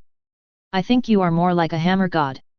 Hela looked at him with disdain, and then as if she thought of something interesting, she held Mjolnir and swung it to the left. Mjolnir shot out like a sharp arrow, but within a few meters, a crack-like hole appeared in front of it, swallowing Mjolnir. Mjolnir disappeared completely. Thor's body shook, and he looked at Hela with terrible murderous intent in his eyes. If he couldn't see that the other party was deliberately playing tricks on him, he would be really hopelessly stupid. He felt that Mjolnir seemed to have completely disappeared, and he couldn't sense it at all. This woman didn't know where she threw her partner. I like your eyes, come on, kill me, as long as you can kill me, you can get your hammer back. That hint of murderous intent was more like a breeze to Hela. Hela still had contempt and teasing, and her words were full of encouragement to Thor, encouraging him to kill herself. You have a small universe, which proves that you are Leon's man. Have you ever thought that your behavior is destroying the friendship between the Sanctuary and Asgard? Loki, who had been silent at the side, spoke up. Chapter 114. You are much smarter than this idiot. Hela looked at Loki and praised him, although it seemed ironic, but then she looked indifferent. At most, I will be punished by the God King later. Anyway, that kind of punishment is no different from a reward to her. Thor couldn't bear it anymore, roared, swung his fist wrapped in thunder and lightning and punched Hela, and a sonic boom exploded at the moment of swinging. If the building and the ground were not blessed by Asgard's divine power and magic barriers, ordinary materials would not be able to withstand the aftermath of his punch and shattered. With such a fierce punch, Loki also reacted instantly, holding a spear and hitting the ground. In an instant, chains burning with green flames suddenly appeared on the ground of Hela and wrapped around her. Bang! Thor's eyes suddenly widened, his fist was actually blocked by Hela's slender palm, huge amounts of impact force were even forcibly offset, and the chains cast by Loki wrapped around Hela, and the green flames continued to burn her soul. This is a very powerful and insidious magic. While binding the enemy, the ghost fire on the chain burned the soul and corroded the soul and body together. However, unfortunately, Loki's magic also had no effect on Hela. This level of ghost fire could not shake her body and soul at the level of the Heavenly Father. No matter how Leon said she was weak, it was based on the level of the Heavenly Father. Regardless of Loki or Thor, they did not even reach the level of the sub-heavenly father. It was like a baby fighting a 200-pound strongman. The gap was too big. Hela did not see any force, and the chains wrapped around her body instantly broke, and in the horrified eyes of Thor and Loki, she stretched out a finger. Ouch! A purple ominous light bloomed from the fingertips. Thor and Loki felt as if their souls were being pulled out by the purple-grey force. The moment their souls were pulled out, the space behind them seemed to be opened up to the underworld, and the powerful suction force tore the souls of the two brothers apart. Damn it, no matter how hard Thor and Loki tried, their souls were eventually sucked into the underworld, and this underworld was Helheim. The bodies of the two people just stood there stiffly, their eyes were dull, and they didn't move. All the Asgard soldiers around saw this scene, and immediately rushed towards Hela with their weapons raised in anger, but a majestic and solemn voice echoed in the ears of all the soldiers. Enough, let the other people leave, block this area, and don't allow anyone to enter or leave. A majestic old man wearing armor and a blindfold appeared in front of a group of soldiers. The moment they saw him, all the Asgard soldiers immediately knelt on one knee and put their right fists on their chests. Yes, King. Then they all stood up and began to expel the people watching around, clearing the area and blocking it. For a while, only Hela, the old man, and the two brothers Thor and Loki who had lost their souls were left in the whole area. The old man had a dignified expression, and his wrinkled face became more and more tired. Looking at him, Hela felt a complex emotion in her heart, but it was only for a moment. After she sorted out her emotions, she still looked arrogant and contemptuous. Old man, you are old again. Odin stared at Hela with one eye, and there was no abnormal emotion on his expression. It was as if he was treating the eldest daughter who he had imprisoned personally as a stranger. This expression made Hela more and more angry. These are the two future kings you designated? One is a simple-minded fool, and the other is not even ABD from Asgard. Hela's sarcasm made Odin's face change subtly, and his voice became deeper. Hela, Loki will always be an Asgardian. They will become the best kings in Asgard's history. Best? Hela laughed as if she heard a joke, then she pointed her finger at Thor and Loki, whose souls were gone. Is this the one you think is the best? They are so weak that they can't even defeat my undead army, and I am so fragile that I can crush their bones piece by piece.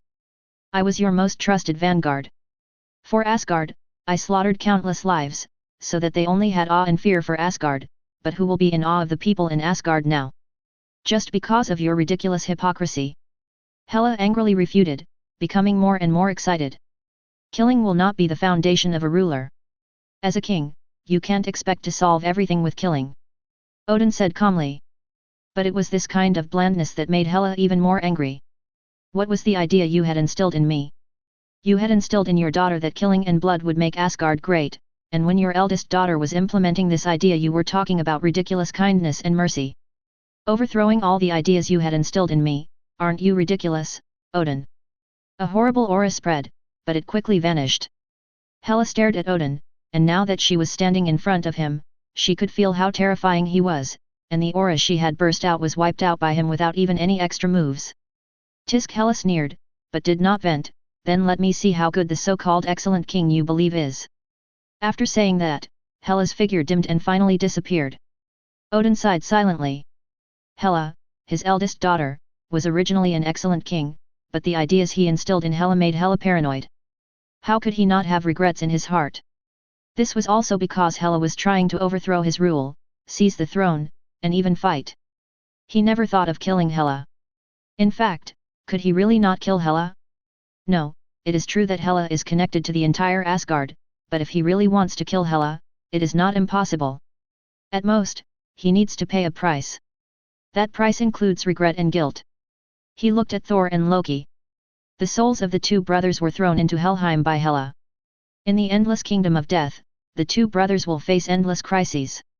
But he did not intervene. Because he believed in Thor and Loki. He never wavered from his original idea. Hela, microcosm, Leon. Odin thought of Hela, and sensed the microcosm in the other's body, and a strange look appeared on his face. He didn't understand how Leon subdued Hela. Hela was too paranoid, even the most powerful people could not use force to subdue her. How did Leon do it? And from the perspective of the other's microcosm, even the most basic power was given to her, which means that Leon was not worried that Hela would rebel. What was the reason for such trust? Is it purely because he thinks he is strong enough and is not worried about Hela becoming stronger? This is possible. Odin shook his head and got rid of the idea. Forget it, he didn't have to worry about the road ahead. Hela's resentment towards him was very clear to him, but with Leon suppressing her, Hela would basically not be a threat to Asgard. As for Thor and Loki, it seemed that they took out their souls to exile Helheim, but in fact it was just a test of life-threatening danger. This test is not a sure thing. Once you pass this test, the crisis will become a powerful source. As time goes by, many people have gradually entered the sanctuary. These people are specially arranged by Ophelia to select service personnel and attendants. After all, every saint, whether bronze, silver or gold, needs attendants. And the number of attendants is very large, reaching tens of thousands. And these attendants have been injected with super gene serum, and their physical fitness is beyond the limit of human beings.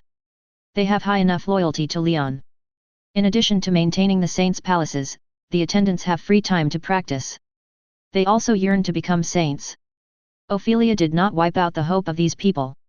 They are basically adults. They have been selected from childhood and thrown into the training base for special training.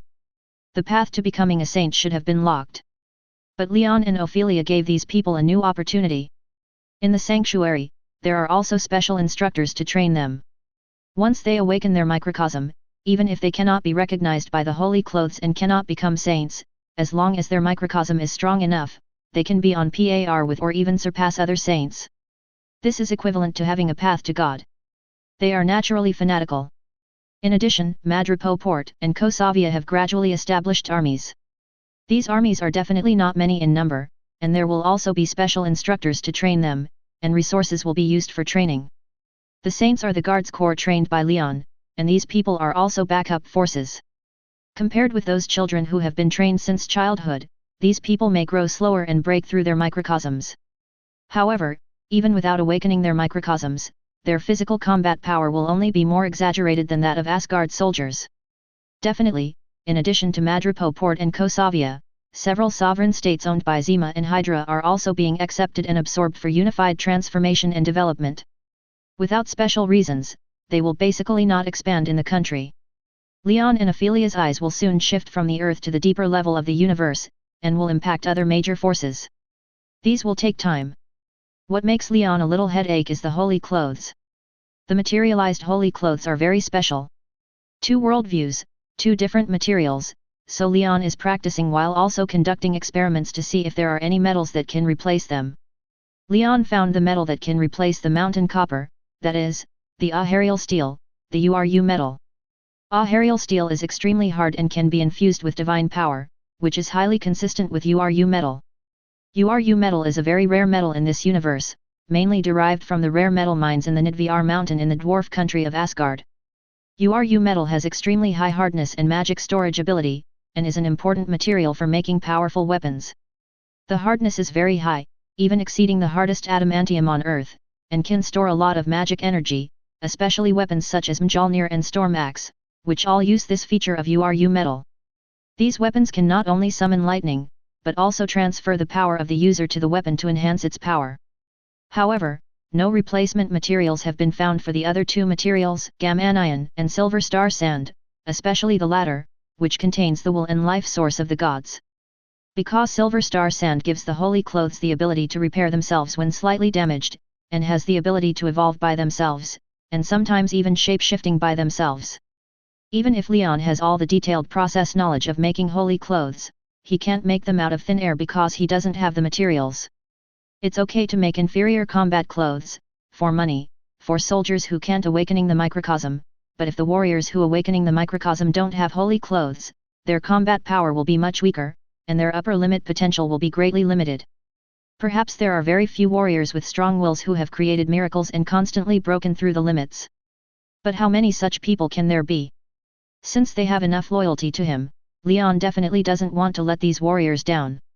So Leon can only search to see if he can find materials that can replace these 2 metals. Fortunately, he still has plenty of time. Leon is in the car now, taking 2 little ones and 2 big ones to school. After his parents started their world tour, he had already packed up the work of taking the 2 little ones to and from school. Unless it is urgent, he will directly separate his consciousness and body, otherwise, he will pick them up in person. Leon has never been a person who is indifferent to emotions. On the contrary, he attaches great importance to emotions. After his cultivation in a series of messy things, these emotions can make him more relaxed and relieved.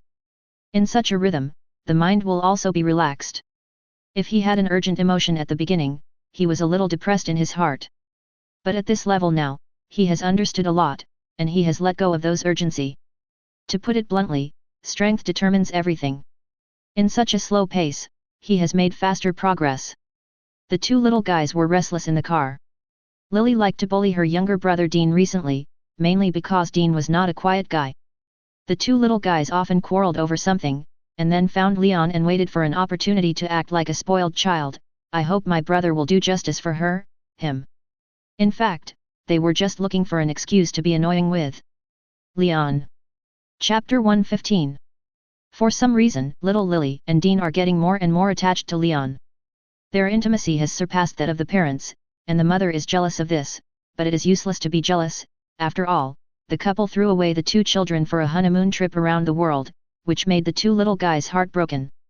The children definitely admire Leon the most. Leon is omnipotent and quite tall in the hearts of the two little babies. The two little guys may not listen to what the parents say, but whenever Leon speaks, the two little guys listen more seriously than one. Amidst the noise, the car drove to the school gate. Leon got out of the car, opened the door, and let the two noisy little guys get out of the car. The brother and sister seemed to be fighting in the car before, but they were so close when they got out of the car. After waving goodbye to their brother, the two happy little guys rushed into the school with their short legs and small school bags on their backs, and were immersed in the torrent of children. Leon watched the two little guys disappear and turned around to see a sweet-looking girl staring at him. "Hey, Perron, how are you doing recently?" Leon greeted, and then found that the expression of the little girl in front of him was a little strange. Her eyes were too hot, as if she wanted to eat him alive in broad daylight. It was quite scary. Even Leon couldn't handle it. Well, it seems that his charm is really big enough. Perron got into Leon's car and left. She took a vacation from school for many days because of the last incident. She only returned to the town yesterday and came to block Leon early this morning. She knew that Leon doted on Lily and Dean very much. Unless he really didn't have time, he would pick them up and drop them off every day. The car drove all the way to the riverside of the town. The scenery by the river was like an unpredictable oil painting, colorful and rich in layers. Under the blue sky, the river water presents a deep sapphire blue, like a gem inlaid on the earth. The golden sunlight sprinkled on the river surface, rippling layers of golden ripples, which was very beautiful. The green trees were lush and green, adding a touch of vitality to this beautiful riverside. Leon doesn't flaunt those messy gods, but he is indeed more open in this regard. For him, physical decompression is also decompression, and it can also make people happy, so why should he abandon it? Leon was just afraid that the girl could not bear it. "I don't want to see my friends being tortured by an ugly and disgusting thing. Beautiful things or people should not wither." The two walked side by side along the river, but something was wrong as they walked. The girl Perron got closer and closer, and her aggressiveness was full. Indeed, before the incident with Freddy, Perron had a hard time liking Leon, and after the appearance of Freddy, the terrible monster, she faced a terrible desperate situation, and she was surprised to find that there was someone who had been silently protecting her from beginning to end. There was no peculiar smell, and there was even a kind of fragrance that made her feel very comfortable, as if she was in a dream garden. It will only become more and more. Leon didn't care about it. Perron looked at this gorgeous scene in surprise and smiled. The next second, his warm lips covered her pink lips. Leon smiled gently, in exchange for Perron's more scorching gaze. Perron is different. She is still young and may have a strong possessiveness in terms of emotions.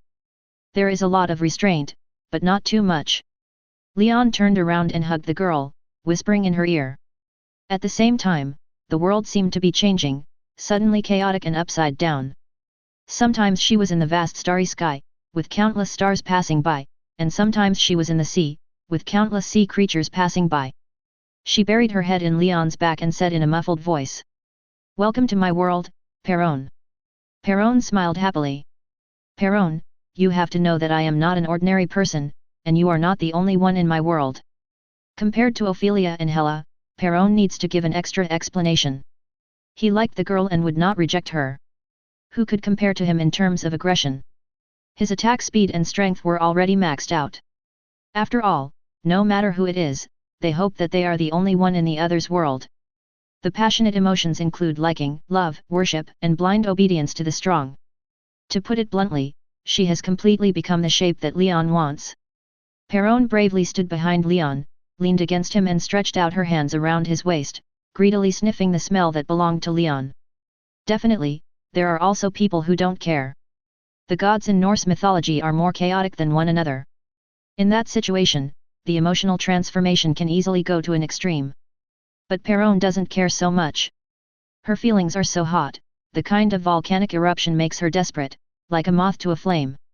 Leon shook his head, stopped, turned around and looked at the river, stretched and said, "At my current point, many things can be done as I please, and we are friends and there is no need to hide anything."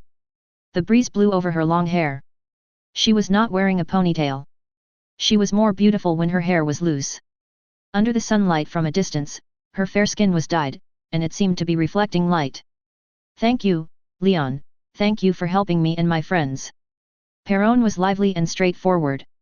She was unwilling to hide many things in her heart. When she saw Leon, she could not suppress her inner feelings and erupted like a volcano. "Just friends? But I am not satisfied. Just like Perón now. I don't care, I just want to know that there is only you in my world, and there is no room for others." He was not originally a dedicated person. Generally speaking, when he reached his level, many things were viewed in a completely different direction from ordinary people.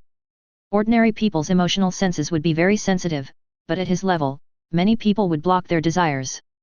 Leon was helpless. It should be said that American girls are indeed more courageous and direct in terms of emotions. "I thought you would continue to hide it." Chapter 116. This barren land was full of withered plants, and the eerie atmosphere made people feel terrified. The ground was covered with dead branches and leaves, and the dark air was filled with the smell of corruption, which made people feel suffocated. The twisted thorns formed a twisted jungle, and from time to time, a faint whisper echoed, which echoed in this empty area and seemed particularly harsh. The fog covered everything. On the edge of a dirty stream lay a strong and burly figure, wearing armor, with blonde hair, and closed his eyes, as if he was in a state of fainting. "I don't know how long it has been," and sparse sounds came from the twisted thorn jungle not far away. Several black shadows broke through the jungle and came over slowly. The moonlight from the sky fell from nowhere, and saw the tattered and rotten faces of these people, which were hideous and terrifying. The scarlet eyes saw the figure lying by the stream, and immediately showed a bloodthirsty and greedy light. They felt the deliciousness of the soul, and their instinctive desire made them rush forward faster, opening their bloody mouths to tear the soul of the figure. However, before they got close, the blond man suddenly opened his eyes, as if he sensed danger, and a flash of lightning flashed in his eyes. He stretched out his strong arms and grabbed the neck of one of the guys, and swung it hard, smashing the other black shadows that rushed over at the same time. Then he slowly stood up and frowned at the black shadows that were struggling in his hands. "Because the resentful souls can't go to the final resting place? This is Helheim." He was Thor, or the soul state exiled by the goddess of death Hela, but even in the soul state, as a god, the son of Odin, he was not a match for these resentful souls. He exerted a little force. The flash of lightning flashed, and with a boom, the resentful souls around him who were not giving up and rushed over were instantly annihilated. He raised his head and shouted to the sky, "Heimdall! Heimdall, let me go back! Heimdall!" Several shouts broke the peace around, startling countless ravens with fluttering wings to fly into the air and away from this area.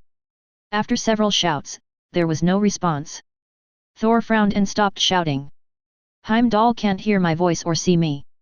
This shouldn't be the case. His eyes can see the 9 realms and his ears can hear any sound. Is there a magic barrier that isolates him in this place? Or Asgard?" The more Thor thought about it, the more uneasy he became. If it was just the former, it would be fine, but if it was the latter, then with the power of that woman, there might not be anyone in Asgard who could resist. There was only Father God Odin, but Odin's condition was getting worse and worse. Although he had enough confidence in Odin, what if? "Damn it, I have to find a way to get back to Asgard, right, Loki?" Thor suddenly thought of Loki. He was not the only one who was exiled by the woman who took out his soul. I wonder if Loki was also exiled to this world. After muttering, Thor closed his eyes. When he opened his eyes, he was suddenly surprised and stretched out his hand. Boom! Boom! In the distance, roars came, and Mjolnir broke through the mist and fell into his hands. Aha, my friend, you are here. Thor stroked Mjolnir with a happy face. The hammer vibrated slightly, as if responding to Thor. With Mjolnir, Thor was more confident about returning to Asgard. He lost his body and only had his soul, but his own level was here, and his combat power was not lost too much, but his defense was reduced a little bit. A strong physical body is the basis for Thor to fight his opponent bravely. He is too fragile in the state of soul, and once the soul is damaged, it is extremely troublesome to recover. After experiencing so many things, Thor also learned to be cautious and not too reckless. Roar! Thor's ears suddenly moved, and he turned his head to look at the sky on the left. It was all foggy and he couldn't see anything clearly, but he heard the sound of fighting from that direction. He waved Mjolnir without hesitation and was about to take off, but Thor seemed to have thought of something and stopped waving.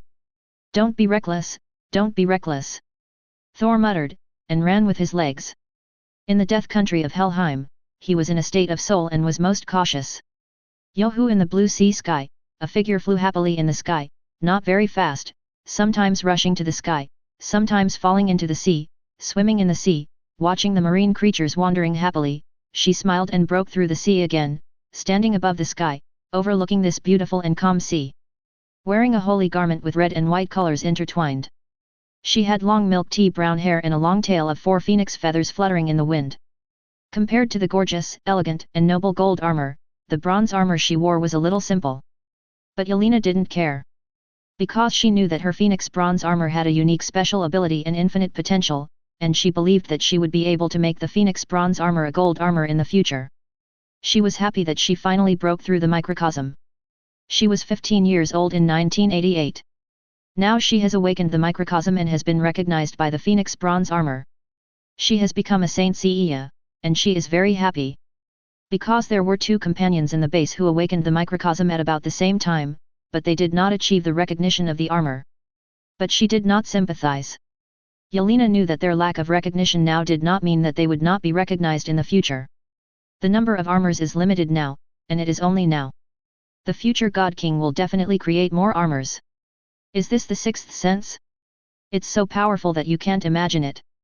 Yelena stood in the sky, feeling the majestic energy and vitality in her body, looking down at the sea from a bird's eye view. Everything in front of her seemed so small. She liked this feeling. However, she was not satisfied. There were too many people who were stronger than her, such as Wanda, who was younger than her, who awakened her microcosm earlier than her and was recognized by the gold armor. As long as the microcosm could accumulate to reach the 7th sense, it would be a complete gold sequence. She is still far from it. After Yelena wandered happily for a while, she took a step, and the golden vortex channel emerged under her feet.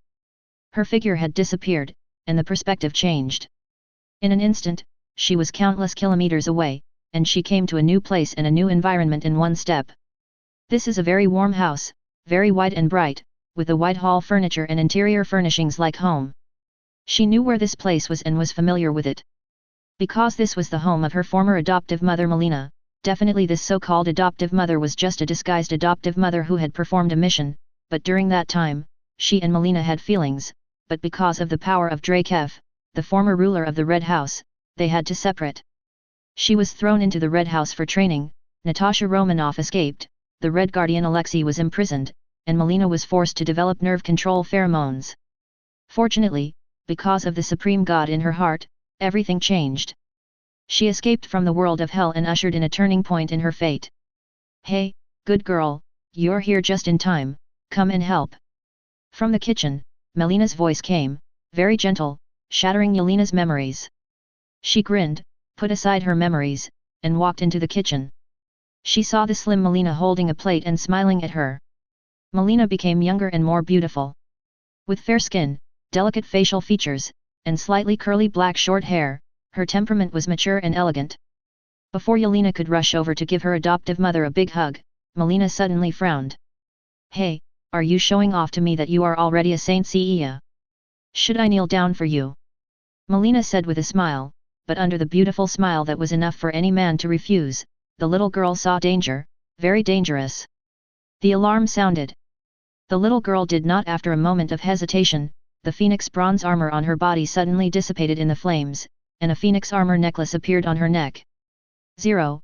She was wearing a white long-sleeved shirt, black sweatpants, and white sneakers, looking very energetic. Then she leaned over and said flatteringly, "Oh, dear Ms. Melina, you know your dear daughter is just too happy, and how could the great Melina kneel down to a little bronze saint like me? You are one of the most capable assistants of the great God King. You are the commander-in-chief of the technology base. You are the only one who can say it." Melina was definitely not angry, but just teasing. She held the plate in her left hand, pointed her other finger at the little girl's forehead and pushed it away, and said with a look of disgust, "Okay, help me get these things to the table quickly." "Okay, my dear mother." Yelena giggled and stuck out her tongue, took the plate handed over by Melina, and ran to the living room with it lively. Melina shook her head with an indulgent smile on her pink lips, put the remaining cooked food on the plate, and left the kitchen and went to the living room. All the food was laid out and everything was ready. Looking at the food on the table, Yelena sniffed it exaggeratedly with her little nose, and then flattered, "Wow, it smells so good, it has to be Melina, look at this dish, I believe the best chefs in the world can't compare. Especially Solyanka soup, my favorite." 0. Yelena was not talking nonsense about this. Solyanka soup is made of meat, fish, or mushrooms and vegetables such as tomatoes, onions, olives and cabbage. The soup is usually served with lemon slices, but lemon juice is also added during the cooking process. She had eaten this dish when she was pretending to be a family to perform a mission, and she was fascinated by it. After Drekhov died, Melina found Yelena and brought the little girl to her home. She also cooked this dish several times, which made Yelena very happy. Both of them are of Eastern European descent and have lived in this place since childhood, so the food style they eat is generally the delicacies here. Olagi muffins, ballon cakes, oatmeal porridge, black caviar, charcoal grilled meat, braised beef, borscht, etc., all delicious. Facing the flattery of the little girl, Melina's subordinates, who felt at ease, prepared black bread staples for Yelena and herself, supplemented with caviar, etc., and they were so happy to eat. Definitely Melina prepared wine for herself, but didn't let Yelena drink it. It was not because the other party was young. After breaking through the sixth sense, Yelena would be fine even if she drank with radioactive alcohol. The main reason was that Yelena didn't like drinking. As an Eastern European country, Melina has cultivated the habit of drinking since childhood. Even the awakening microcosm has not changed, but she will not be addicted to alcohol. During this meal, the two of them ate and talked. Melina told Yelena a lot, such as how far Madripoor and Kosovia have developed, and the development of several sovereign countries that have been taken in has gradually improved. Finally, when the meal was almost over, Melina snapped her fingers and saw the tableware automatically floated to the kitchen, automatically washed in the sink, and placed on the tableware rack. Melina took Yelena to the lawn outside the house. This is a solitary house building. There is no human habitation within a dozen kilometers around it. In other words, this house is built in the forest. It is dangerous for ordinary people to live in the forest. There are also inconveniences such as material transportation. But Melina has no such concerns. She is a real sixth sense saint, and she is many times stronger than Yelena, who has just broken the awakening microcosm. Just a little breath can make the beasts in the forest dare not step into this area. Supplies and the like can be completely solved with a portal. The two sat on the lawn chairs, basking in the sun and drinking juice. Melina said, "Since you have awakened the microcosm and have been recognized by the holy clothes, go to the Holy Land as soon as possible." "The Holy Land? Is it the kingdom of God created by King Leon?" Yelena said excitedly. The Holy Land is no secret to her and even the children in training. It has even been spread in Madripoor Kosovia. Countless people yearn to live in the Holy Land, which is the kingdom of God where the gods live. Chapter 117. Yes, the sanctuary is the kingdom of God established by God, and it is also the place where all saints will live in the future. The sanctuary has the will and blessing of the God King, and all of us, including you, need to protect it. Melina nodded. The sanctuary is sacred and special, and the core reason is that it is the residence of the God King Leon. As the guards of the God King, the saints must live there and perform the duty of protecting the God King. Yelena was very excited, and she wanted to go to the sanctuary right now.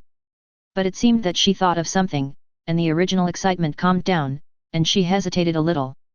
Melina saw Yelena's appearance and was a little strange. "What's wrong with you, Yelena?"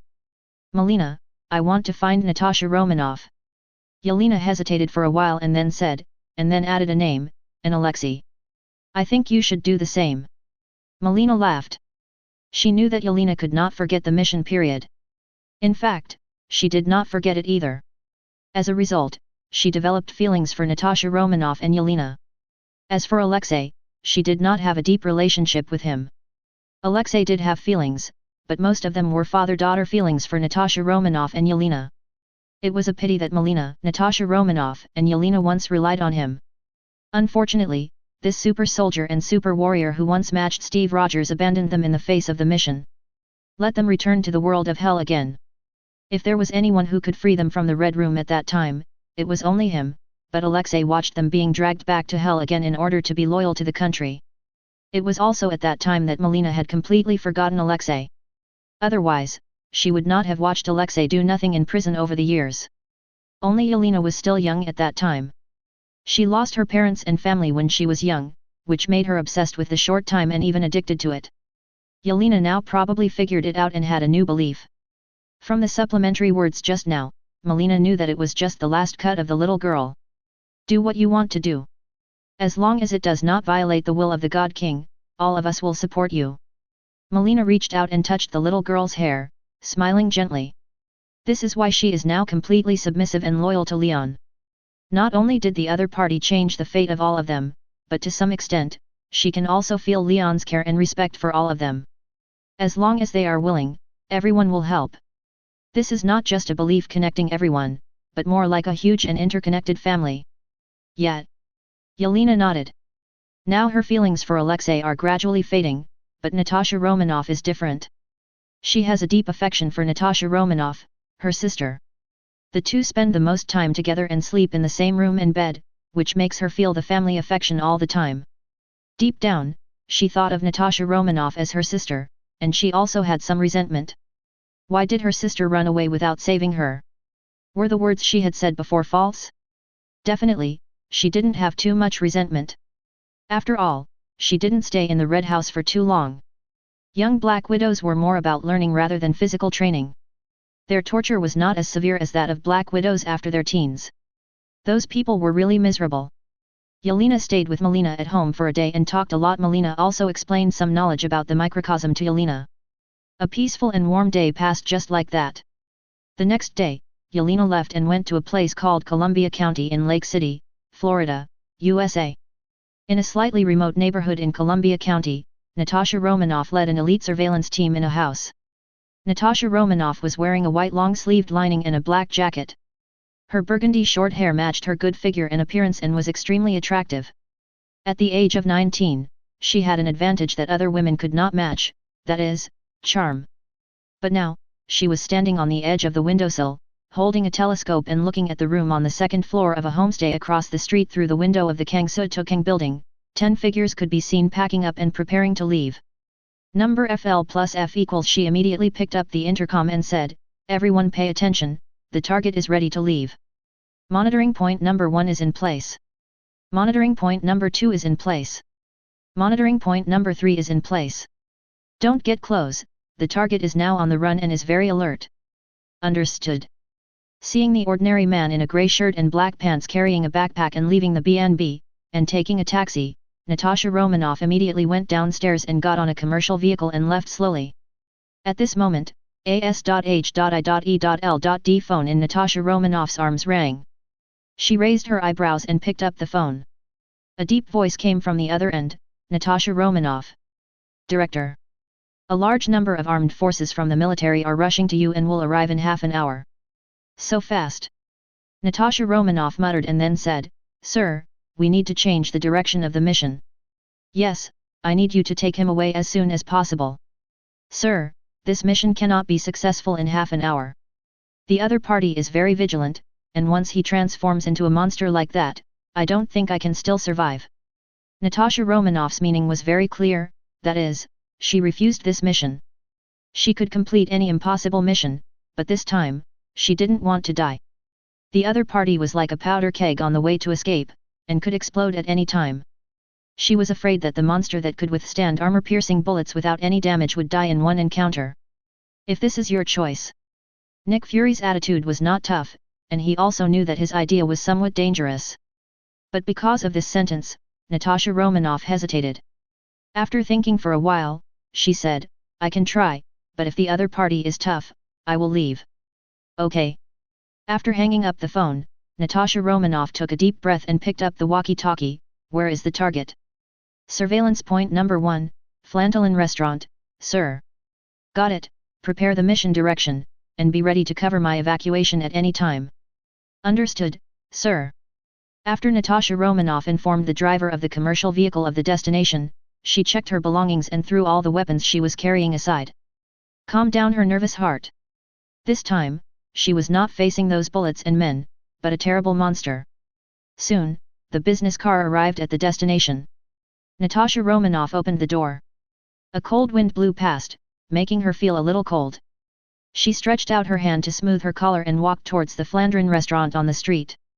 It was 7 o'clock in the morning. In this county town, the pace of life did not seem to be hurried. There were not many people at this time, and the restaurant was the same. She pushed open the door of the restaurant, and the copper bell hanging on the door made a crisp sound. Welcome, ma'am, what can I order? What caught her eye was a middle-aged woman at the bar, wearing a blue sweater, and greeted Natasha Romanoff with a sincere smile. After Natasha Romanoff casually ordered bread and milk, she turned around with the plate and saw her target, a man who looked a little unkempt, eating breakfast on the sofa in the corner. She walked over and sat opposite the man in his vigilant and puzzled eyes. Ma'am, there are a lot of empty seats here. The man raised his chin slightly, indicating that there were empty seats everywhere. Natasha Romanoff first picked up the bread and tore off a corner to eat, acting very relaxed, and slowly said, I am here to find you, Dr. Bruce Banner. The man called Bruce Banner suddenly became dangerous, staring at Natasha Romanoff's delicate and charming face, and said in a low voice.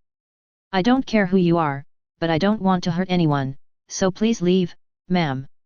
I know, Dr. Banner, I believe you are not a bad person. Natasha Romanoff's voice was very gentle, and her eyes were very sincere. She said bluntly, Dr. Banner, I know General Ross is chasing you, and according to the intelligence I have received, there are about 15 minutes left, and an elite armed force will appear in front of you.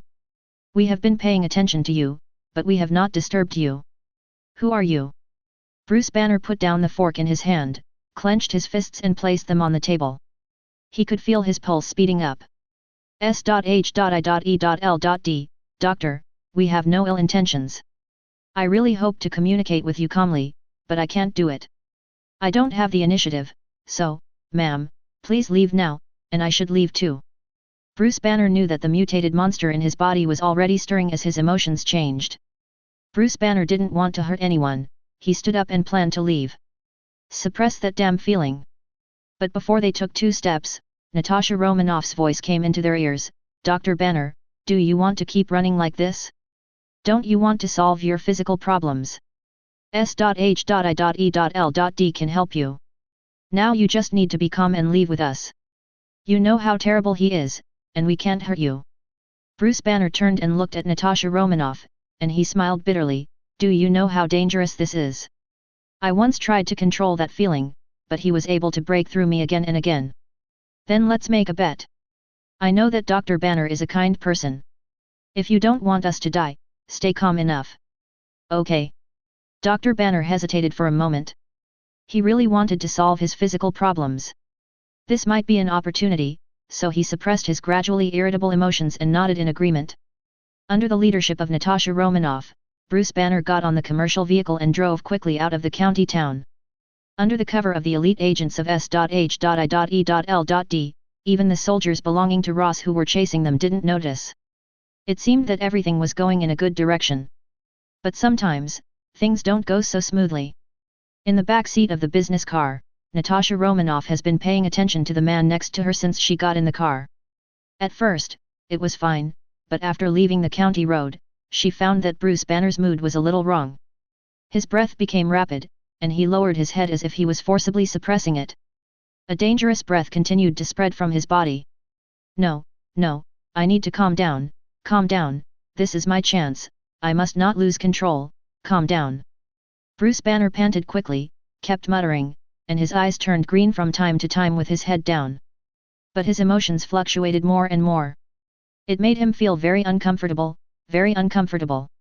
The breath on his body became more and more dangerous, and the neck under the collar showed green veins, which quickly dissipated, but reappeared after a while. Bruce Banner realized that he could no longer stay calm at 3.5. It was too long. He had stayed calm for too long and came to this county town, but during this time interval, the monster in his body could no longer hold back. He turned his head sharply and looked at Natasha Romanoff, his pupils turned green, and he growled, "Stop the car, leave quickly, that thing is about to appear." His voice even became thick, like the roar of a beast, which scared Natasha Romanoff. "Damn it, stop the car." Natasha Romanoff slapped the front seat hard, and the entire business car suddenly braked. Natasha Romanoff and the agent driving the business car opened the door without hesitation and left directly. The next second, a terrifying roar was heard, and the business car suddenly split from the back seat, accompanied by the roar of the metal shell tearing. A huge amount of green monster broke free from it. Like a beast that broke free from a cage, the terrible and dangerous aura filled the whole place. As if looking for prey, he turned his head and swept towards the fleeing Natasha Romanoff and the agent driving the business car. Roaring to the sky, with a terrifying explosive force, he suddenly jumped up and shot towards Natasha Romanoff. Natasha Romanoff, who was running, felt the danger and wind pressure coming from behind, and her scalp was numb. Instinct made her roll over without hesitation. The next second, the ground shook violently. After she stood up, she saw a terrifying arm whipping at her like a huge steel whip. Finished. Natasha Romanoff's body was no longer able to react. Time seemed to slow down before her eyes. Two words emerged in her mind. She could only watch death approach. Chapter 118. Just when Natasha Romanoff was desperately waiting for death, a tall figure suddenly appeared out of thin air and blocked her, stretching out a slender white hand to block the monster's arm that was whipping like a steel whip. Boom! The terrifying air wave burst out in an instant, the ground suddenly shook, and the dense cracks suddenly cracked into a large area. The air wave swept in all directions with gravel, and the agent who was also running away not far away was directly blown away and hit the ground dozens of meters away. He rolled several times before stopping. Zzzzz, the several cars that had been following the commercial vehicle on the road in the distance also braked rapidly and made a harsh sound. The car windows shattered and exploded because of this terrible collision. The agents in the car subconsciously blocked their bodies with both hands, but many people were still cut by the broken glass. Damn, the target has become a monster. Agent Natasha Romanoff. Get out of the car. The doors of the cars opened one after another, and the elite agents ignored the scratches on their bodies and got out of the car with their weapons. However, they just ran 2 steps and saw an incredible scene. In front of Natasha Romanoff, there was a terrifying green monster with muscles that was 2 meters tall and thicker than the waist of an adult man. However, it was blocked by 10 slim ladies with 10 song hands. This huge contrast in body size was full of visual impact, which made people stagnate in place. "Oh my God, am I seeing things?" An agent almost moaned and said with a dull face. The other agents were exactly the same as this agent, stunned. Natasha Romanoff also felt incredible. She thought she was dead, but she didn't expect to be rescued, and in this way. She looked at the back of the man in front of her with her beautiful eyes, and she always felt that it seemed a little familiar. While she was still thinking, she saw the girl in front of her wearing a fashionable cotton coat 1 size larger, a black sweater inside, a hooded jeans and white sneakers, turning her head to look behind her. She definitely saw her profile from this angle, but Natasha Romanoff recognized the girl at a glance.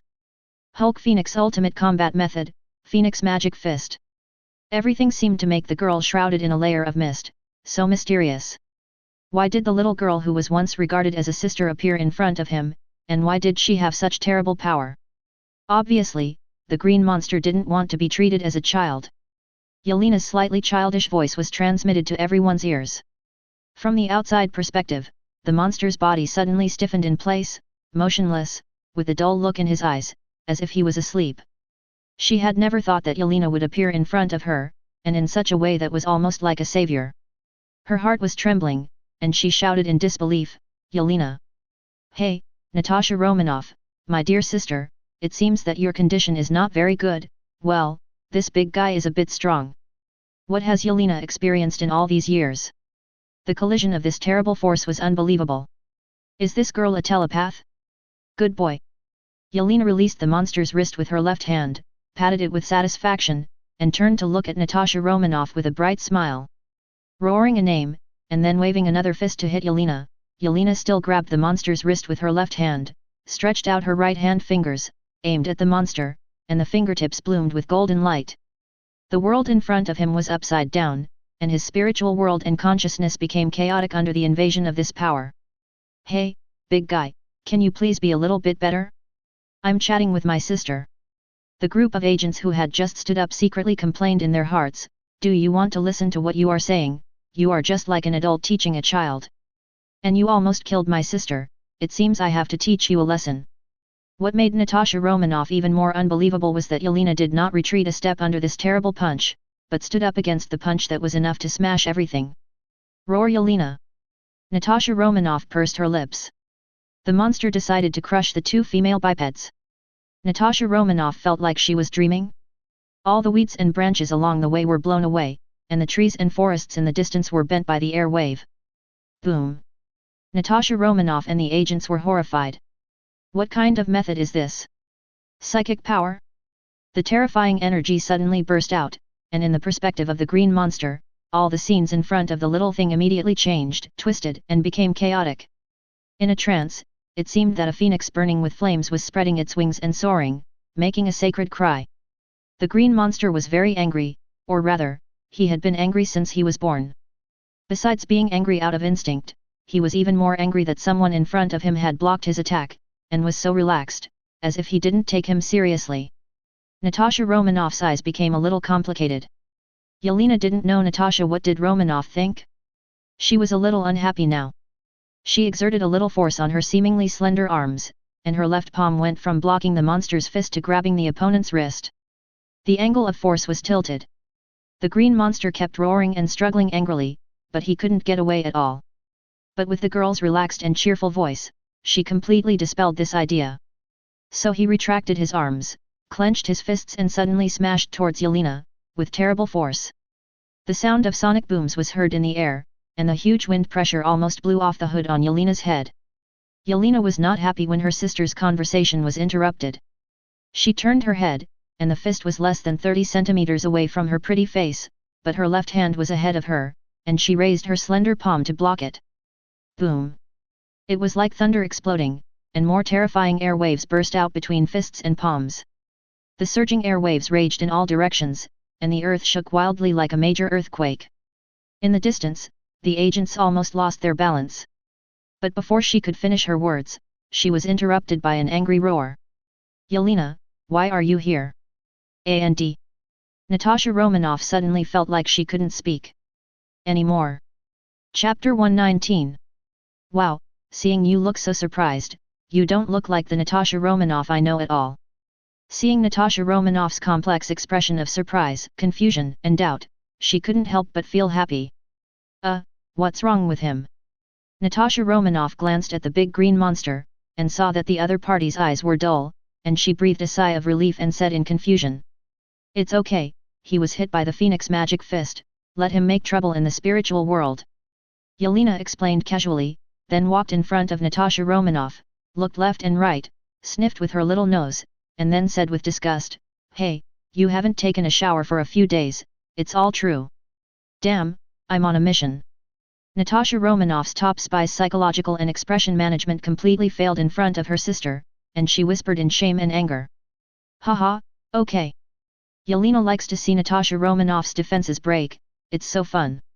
How did you become like this? And you found me? Natasha Romanoff looked at Yelena with a cheerful smile on her face, calmed down and whispered, but suddenly there was footsteps behind her, and she saw several agents coming to Natasha Romanoff. One of the tall agents looked at Yelena in awe, then looked at Natasha Romanoff and said in a deep voice, Agent Natasha Romanoff, we have to leave as soon as possible, the movement here must have attracted attention. Our secret operation must be kept secret, otherwise the military may be dissatisfied. Then, Natasha Romanoff wanted to speak, and Yelena's voice rang out, "It seems to be too late, those guys are already here." Natasha Romanoff and the other agents were startled and turned their heads to look in the direction of the road. Sure enough, they saw a number of armored vehicles speeding over and soon arrived in front of everyone. Each vehicle was equipped with a machine gun and some special-looking devices. The doors were opened, and fully armed soldiers surrounded them with guns raised. "Put down your weapons and surrender immediately. Raise your hands high and let us see your hands, otherwise we will shoot immediately." The soldiers roared one after another. Although they looked very imposing, they all felt a chill down their spines. After all, they were an elite group that could hunt down the green monster codenamed Hulk. They had all seen how brutal and terrifying this terrifying monster called Hulk was. At least before them, hundreds of soldiers had died at the hands of the enemy. All kinds of weapons could not penetrate the monster's skin. Now the monster appeared in front of them again. Although they were reluctant, they had to bite the bullet and surround it under the military order. What puzzled them was why the monster called Hulk was motionless. Could it be that these guys in front of them were doing something wrong? Damn it, this is trouble. Natasha Romanoff cursed inwardly. Originally, S.H.I.E.L.D. was qualified to intervene in the matter of Hulk, but the matter also involved the military. S.H.I.E.L.D. was a huge organization, but the military was even more of a monster. In addition, the supernatural things in recent years have constantly broken the human worldview. It also caused a sense of crisis among the top leaders of various countries. The most advanced weapons of mankind are just as ridiculous as children's toys in front of those terrible lives. This terrible fact made the big shots, the military, and the people in power turn their attention to human experiments, which led to the incident of mutants slaughtering the top class. Fortunately, there is the Super Soldier Project. Super soldiers are developed based on the blood of Steve Rogers, the first superhero in American history. Hulk, a product accidentally born in the Super Soldier Gene Serum Experiment Project, no matter what defects he has, at least the ability he showed during the escape phase is enough to make those people desperate. The power to easily overturn a heavy armored tank, and even throw it hundreds of meters or thousands of meters, the skin that armor-piercing bullets cannot penetrate, and the explosive power, bounce, speed, etc. of jumping hundreds of meters are far beyond the fragile human body. This monster may still have a gap compared to those gods and demons, but if it can be replicated in large quantities and even optimized, it will be enough to close the distance and even surpass it. This is a path towards a new evolution. It can't help but make those people obsessed.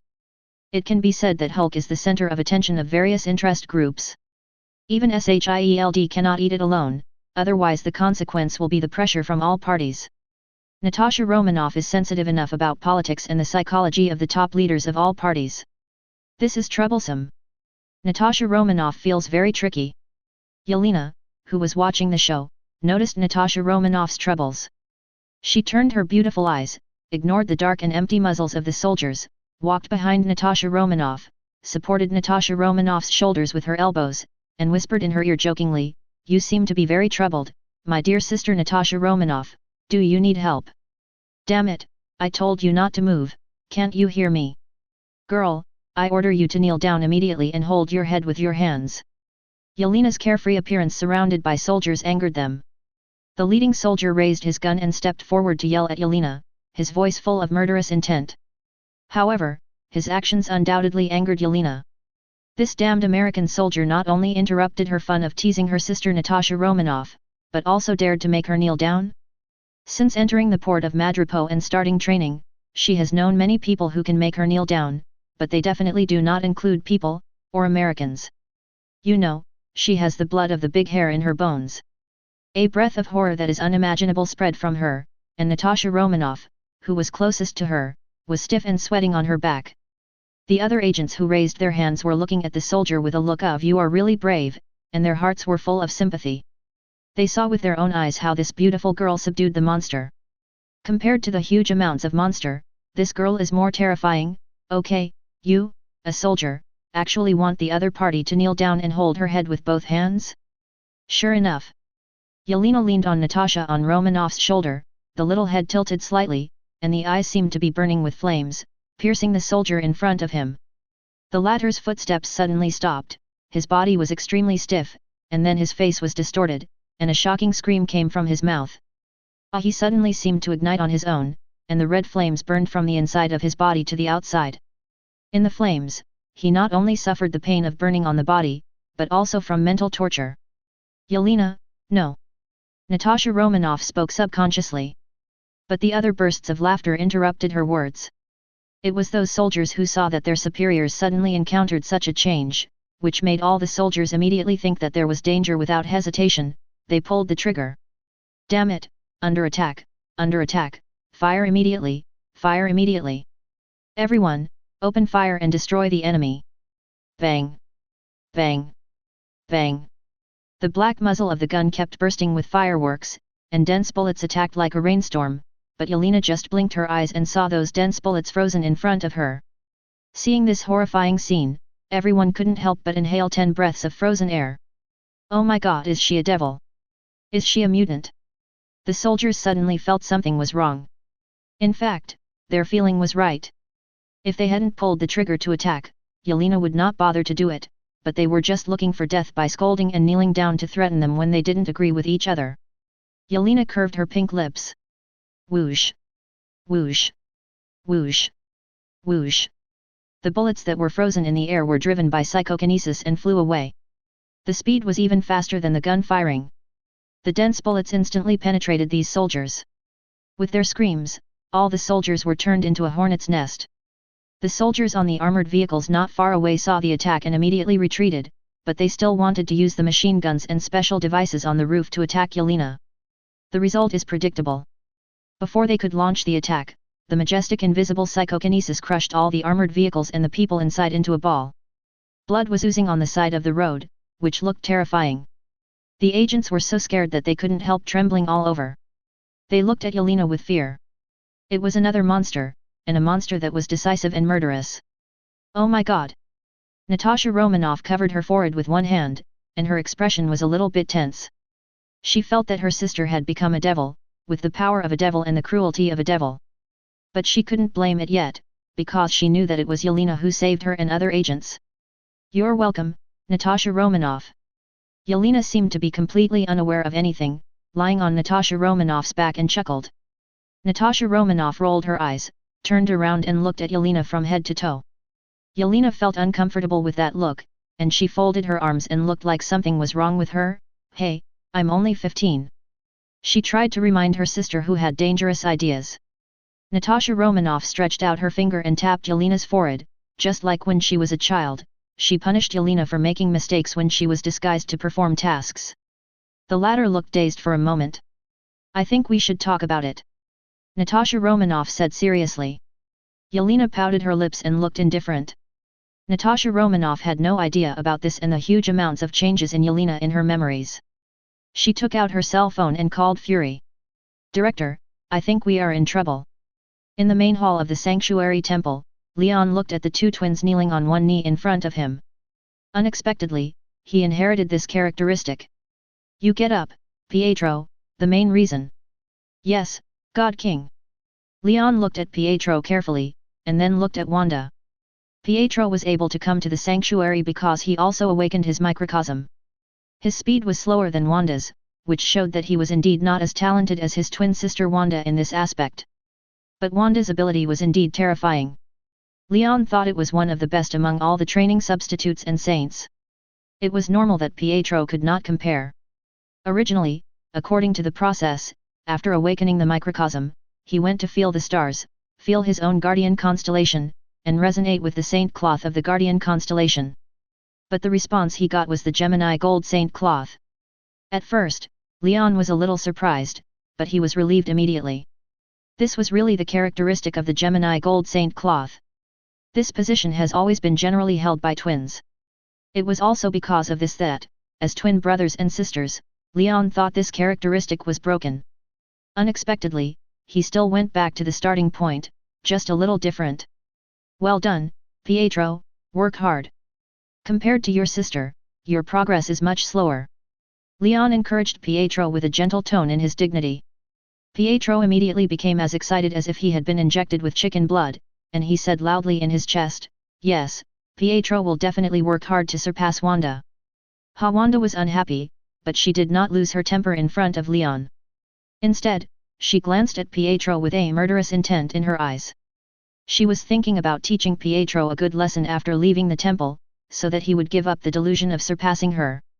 She wanted to be the most loyal, powerful, and intimate guard of the God King. Pietro? Where did you come from? Go to cool down. Leon looked at the little girl's murderous expression, and he also silently sympathized with Pietro in his heart. Putting aside the Gemini gold saint cloth, at the same level, Wanda had chaos magic. If she learned a little magic, her combat experience would increase rapidly. Although Pietro had high-speed movement ability, it can be said that he can become the fastest Saint Seiya. If he works hard to develop in this direction, he has unlimited potential, but unfortunately he can't beat his sister. Not to mention that Wanda has been ahead of Pietro for so long, the difference in strength is even greater. However, this is a matter between the two siblings, Leon will not intervene, and Pietro's personality is a bit too jumpy and active, so it's good to let Wanda suppress him.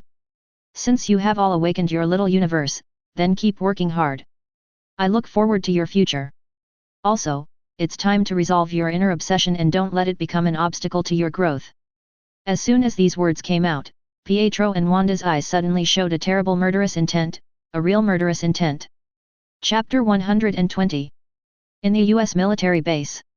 A group of officers were waiting for something on the training ground. After a while, a luxury car drove in and stopped in front of everyone. In addition to this car, there was a large truck behind it. A tall and strong man in a white suit got out of the car and came to the rear driver's seat to open the door. He saw a middle-aged man in a black suit, with a signature mustache and an unruly expression. "Hey, General, how are you? Sorry, I met a female reporter on the road and invited me to do an interview very enthusiastically, so I'm late." As soon as he got off the car, the man walked towards the officers, enthusiastically reached out and grabbed the hand of the leading general, and gave him a hug. The general, whose hair was slightly grey, had a stiff expression, and seemed to be a little uncomfortable with the enthusiasm of the man in front of him. Originally, he had waited for this BD for half an hour, but he kept it in his heart and didn't say it out loud. "Tony, I hope what I want can satisfy me." "Definitely, I know that only if you are satisfied, you will place an order for Stark Arms worth $8 billion. For this order, I have spent a lot of thought on this weapon." The man called Tony took off his sunglasses, blinked his eyes, and his tone was full of confidence. No one present, even the leading general, would question the business level of the man in front of him. Because he is a genius recognized by the whole United States, Tony Stark is the head of a giant arms company that emerged during World War II. At the age of 14, Tony Stark entered the Massachusetts Institute of Technology, MIT, graduated from the Department of Electrical Engineering at the age of 17, and successfully found his social position with impressive results, the new boss of the family business Stark Industries. The unfortunate death of his parents has stimulated Tony's career momentum. At the age of 21, he began to control tens of billions of assets and gradually established Stark Company as the first arms supplier of the US military. Definitely, wealth and genius have shaped his arrogant and conceited character. It makes people hate it, but there is no way, he has the capital. Tony Stark snapped his fingers. I saw the huge amounts of trucks behind me stopped in front of me, and the trunk opened automatically, revealing a car. A car equipped with special equipment. This 973 is the sonic weapon I provide for you. It can use a high-energy ultrasonic generator to generate high-frequency sound waves, causing strong air pressure, causing people to have physiological reactions such as blurred vision and nausea, thereby weakening the combat effectiveness of personnel or completely losing combat ability. It can even shatter the glass of doors and windows, and it cannot be avoided even if you hide in tanks and air raid shelters. It can pass through 15-meter concrete walls and tank steel plates. Severe words make people directly believe me. You don't want to see how terrible the damage caused by its maximum power will be, nor do you want to stand in front of it. Tony Stark introduced it to the officers in an excited voice. "Mr. Stark, we need to see its effect. We also ordered sonic weapon devices from Hammer Industries before, but they could only barely meet our requirements. I hope your weapons will not be the same," the general said calmly. Tony Stark raised his eyebrows and pointed his sunglasses at the general with one hand, with an expression that "you are insulting me." He seemed a little unhappy. Hammer Industries? That group of experts who just graduated from elementary school, claiming that they can surpass Stark Industries within 10 years? Please, they are just a bunch of jokes, and many things have never been related to the size of assets. He pointed to his head. It's this. Come on, let's see my work. Tony opened his arms and looked flamboyant, but before he finished his pretentious words, the blue sky above the base suddenly burst into two bright golden lights, falling like a meteor to the bottom of the base. The base only issued a warning and alarm at this time. The alarm sounded throughout the base in an instant. In an instant, countless defense system weapons aimed at the sky, and the soldiers in the distance all rushed to the officers immediately. The bodyguards brought by Tony Stark ran over and held Tony down, pressing him to the ground, and shouted hurriedly, "Boss, hold your head quickly, there is a missile attack FK." Tony, who was pressed to the ground and didn't know what was going on, immediately spit foul language when he heard this. He was so scared that his body trembled. He quickly curled up and held his head with his hands, allowing his fat bodyguard to press on him. He hated this feeling. Usually, he was the only one who could press others. Boom! Boom! Boom! Anti-aircraft guns and anti-aircraft missiles roared, and countless dense shells shot into the sky, but the two meteorite-like beams ignored these shells at all. Groups of fire exploded one after another like firecrackers. But it still couldn't stop the two beams from falling. Boom! Finally, with a terrifying roar and a sharp whistle, two figures surrounded by golden light fell from the sky, and fell to the ground like a missile explosion. The terrifying air wave raged in all directions. The soldiers gathered around were all blown away by this air wave, and screamed. Dust and gravel surged in the sky, and the military caps of the officers who were pressed to the ground by the soldiers were blown away. They were in a mess, but no one said a word. But there was a huge wave in their hearts. What on earth could send missiles to this military base, and the bombs were so accurate? Was it that Damao went crazy? But is it possible? After a long time of speculation and thinking, the air waves calmed down. The soldiers who were blown away not far away hurriedly got up and pointed their weapons at the dust in front of them. They seemed to see two figures looming in the field of vision. The officers, Tony Stark also stood up with the help of the soldiers and bodyguards, and just wanted to evacuate. However, a surging and terrifying aura suddenly came down from nowhere. The strong wind blew and the dust dissipated. No matter who it was, the officers, the soldiers, and Tony Stark seemed to be pressed by a heavy mountain, making everyone unable to move and being pressed to the spot. Under such great pressure, everyone could not even move their fingers or pull the trigger, let alone launch an attack or escape. What on earth was it? Everyone looked forward, their pupils shrank, and saw two figures, very young, a man and a woman, both about 1.7 meters tall. The man was taller, 1.75 meters. From the face, it is very young, and it is obvious that he is immature. He is wearing ordinary underwear, jacket, jeans, shoes, etc. But the aura he exudes is like a substance, especially the terrible murderous intent in his eyes. When they look at each other, they feel as if they are in a purgatory world. The ubiquitous murderous intent is like a blade cutting their souls, causing endless pain. Who is it? Who is it? The officers, soldiers, and Tony Stark couldn't believe it. He fell from the sky, ignoring the anti-aircraft guns and anti-aircraft missiles. He fell from such a high altitude and was safe and sound. He just stood there. I don't know what means he used to press everyone in place and make them unable to move. Gravity weapons? Or super ability? Tony Stark rolled his eyes, and his brain kept thinking. Why did these two people suddenly break into the military base?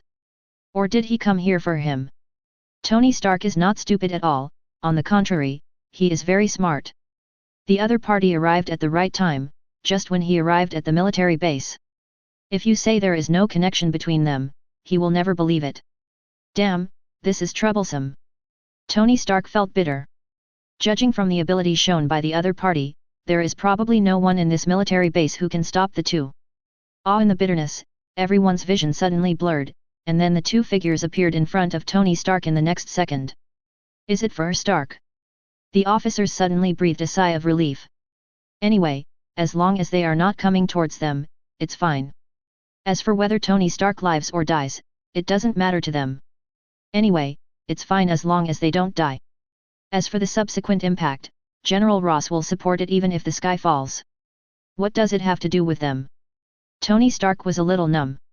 When he saw the murderous intent in the eyes of these two young monsters, he knew that he was finished. Tony Stark, I really miss you. I have missed you for 3 whole years. The girl spoke, her voice was very nice, as sweet as her appearance, but under the sweet voice, there was a touch of madness that frightened Tony Stark. In fear and confusion, Tony Stark subconsciously said, "What, 3 years? Are you my daughter?" After he finished speaking, he was stunned for a moment. He was able to speak, but the pressure on his body still existed. The girl and the boy's face suddenly changed, looking at Tony wolfishly. "What are you talking about? Isn't it? How old are you? Why do you want me for 3 years? Did your mother die?"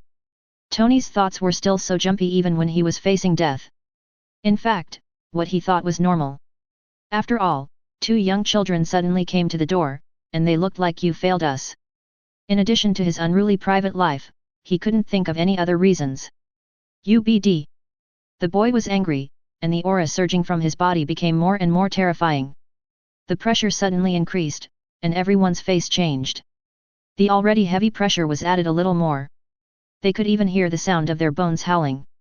"Damn it, you damn Tony Stark, what the hell are you thinking about? You really deserve to die, Tony, kill him, crush him quickly, I want to see him become a pool of mud."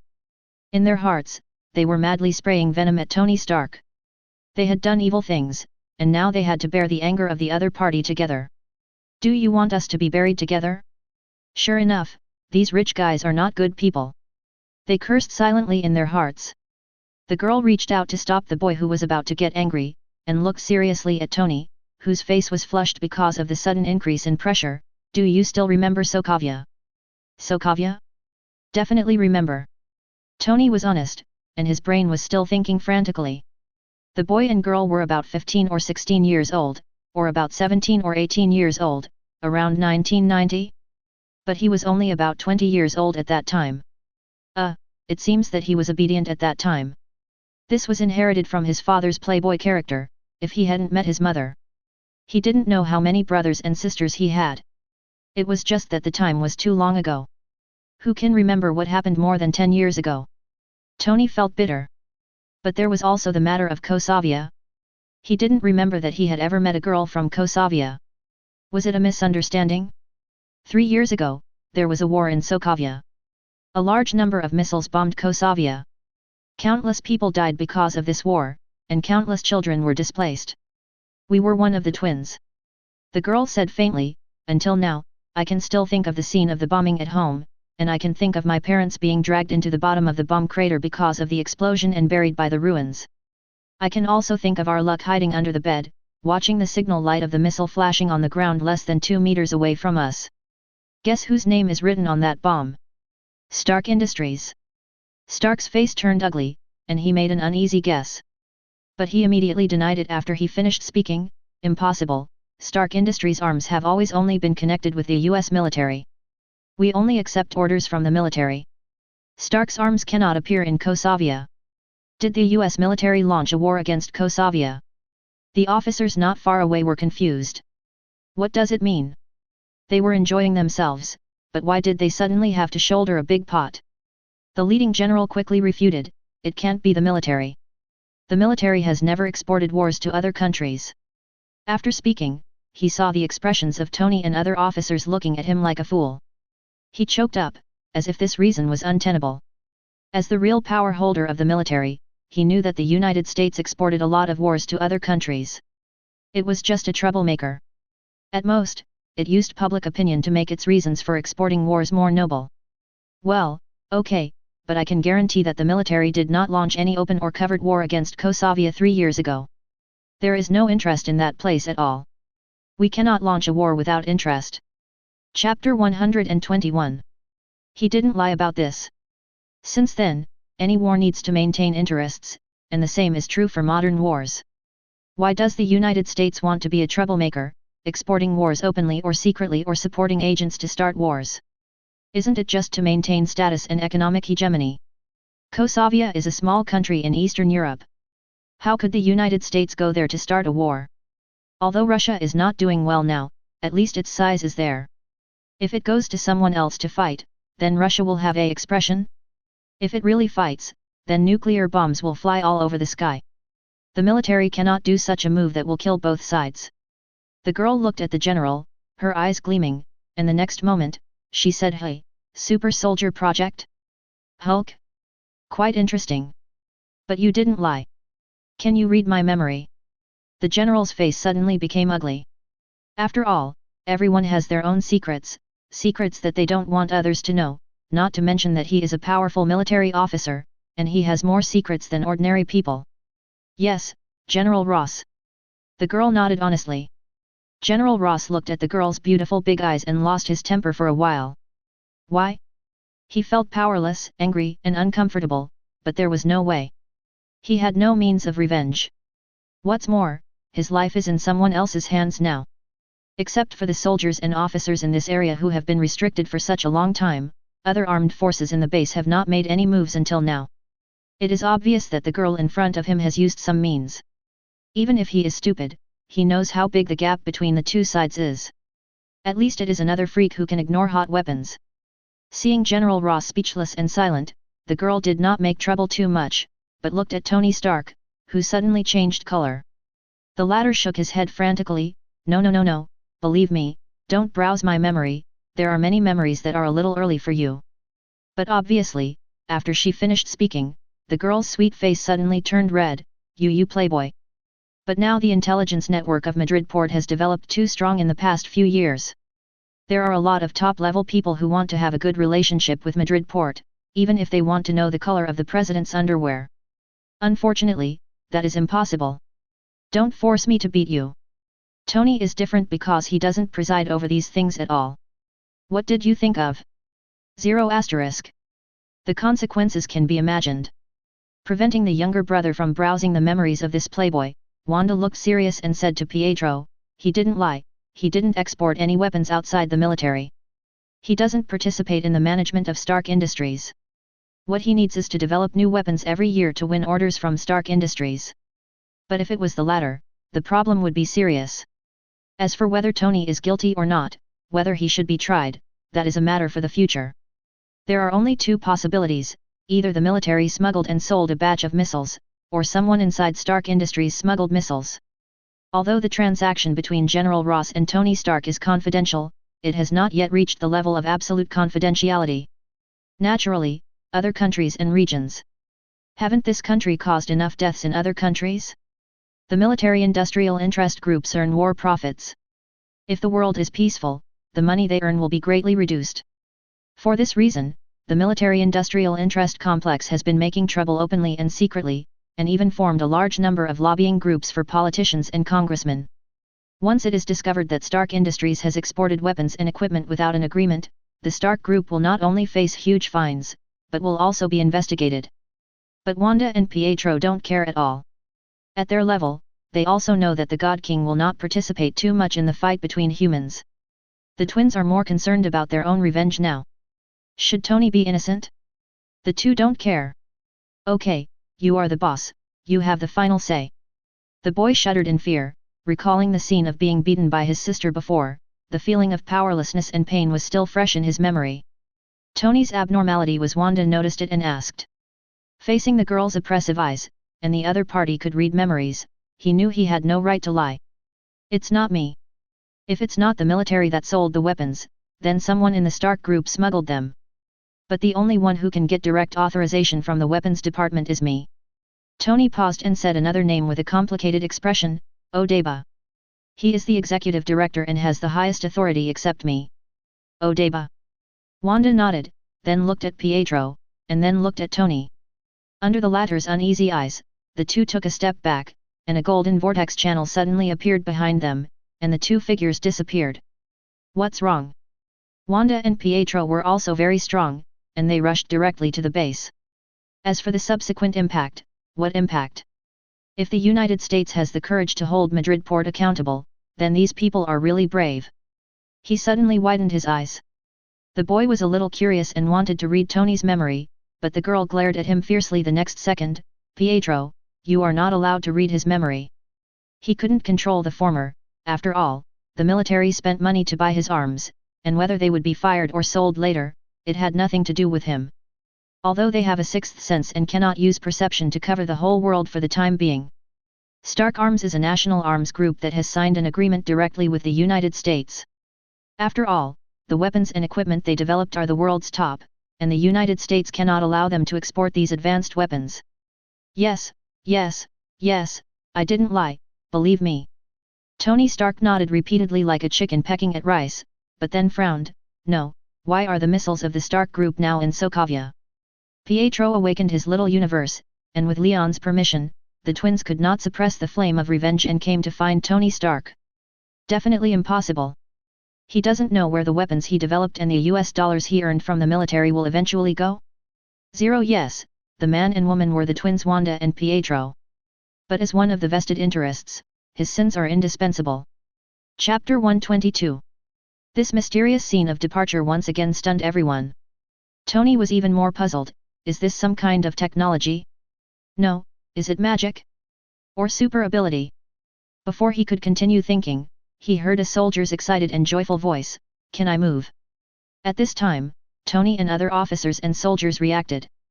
The heavy pressure that was originally like a mountain on them disappeared with the departure of Wanda and Pietro. The unprecedented ease made everyone very comfortable. Ta! Ta! Ta! Inside the base, dense and chaotic footsteps and noises came. Obviously, the soldiers who were also oppressed did not know what happened, so they were gathering. Seeing this, General Ross whispered something to several officers behind him, and the officers immediately took the soldiers to quell the riot. Ross walked up to Tony. "Mr. Stark. General Ross. I think the deal between us is not over yet." Wanda and Pietro broke into the base in a rude manner, which made Ross more and more passionate about Hulk, the product of the super soldier program. So Ross ignored the commotion in the base. He wanted to quickly complete the deal with Tony. He wanted to know whether the sonic device developed by Tony could help him subdue the monster. Okay. Actually, Tony no longer wanted to stay at the base.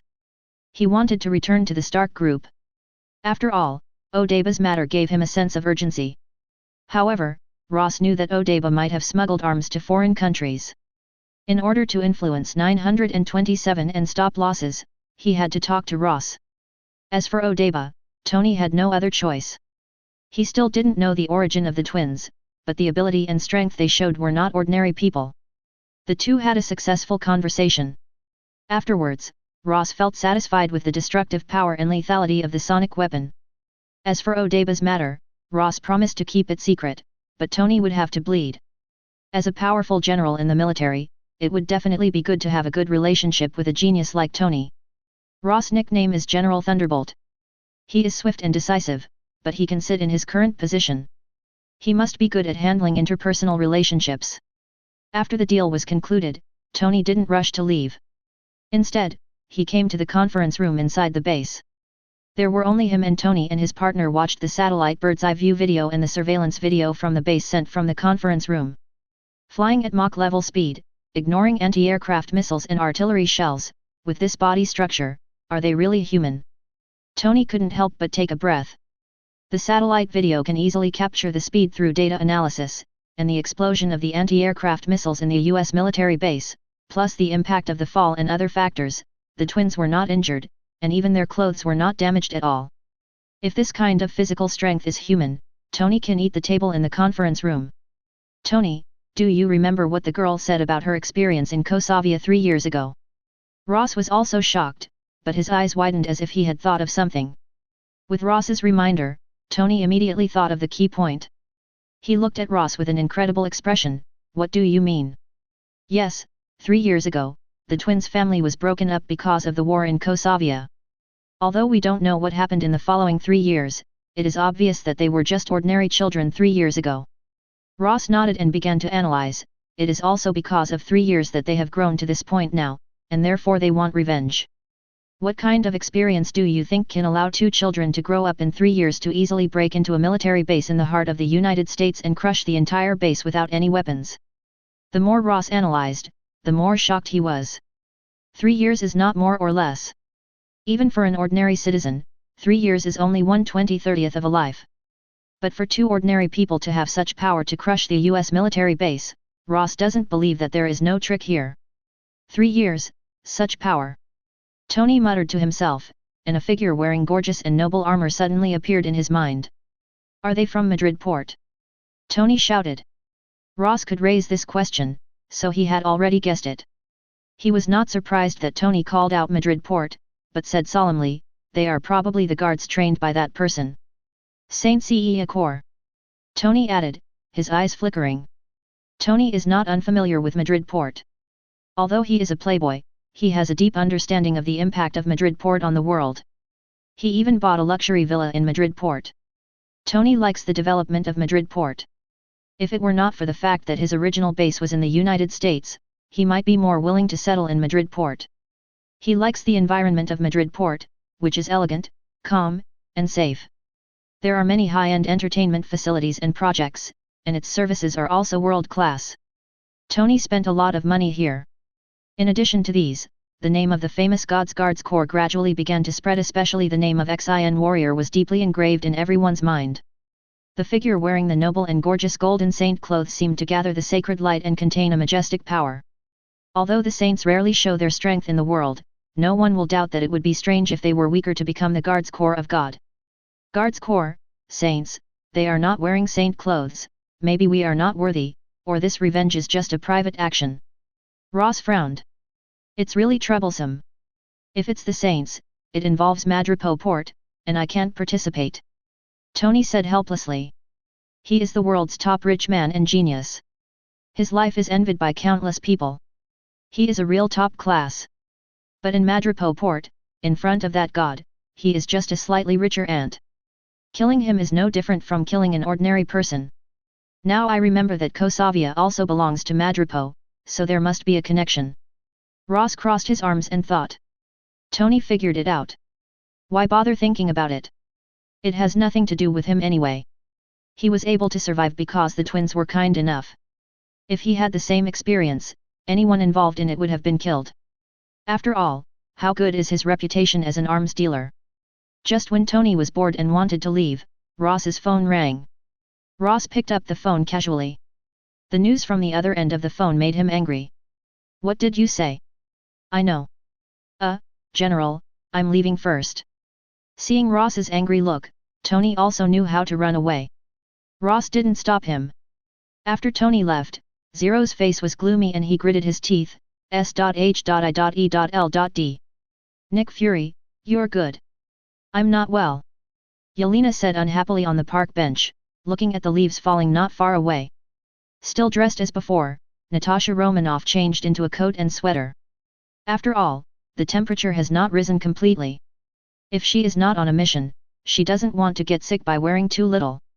This probability is definitely not high. After all, as Black Widow, she also got some serum strengthening transformation during training in the Red House. It's just that the effect is not as good as Captain America's super gene serum. Seeing Yelena pouting her little mouth and looking very unhappy, Natasha Romanoff laughed.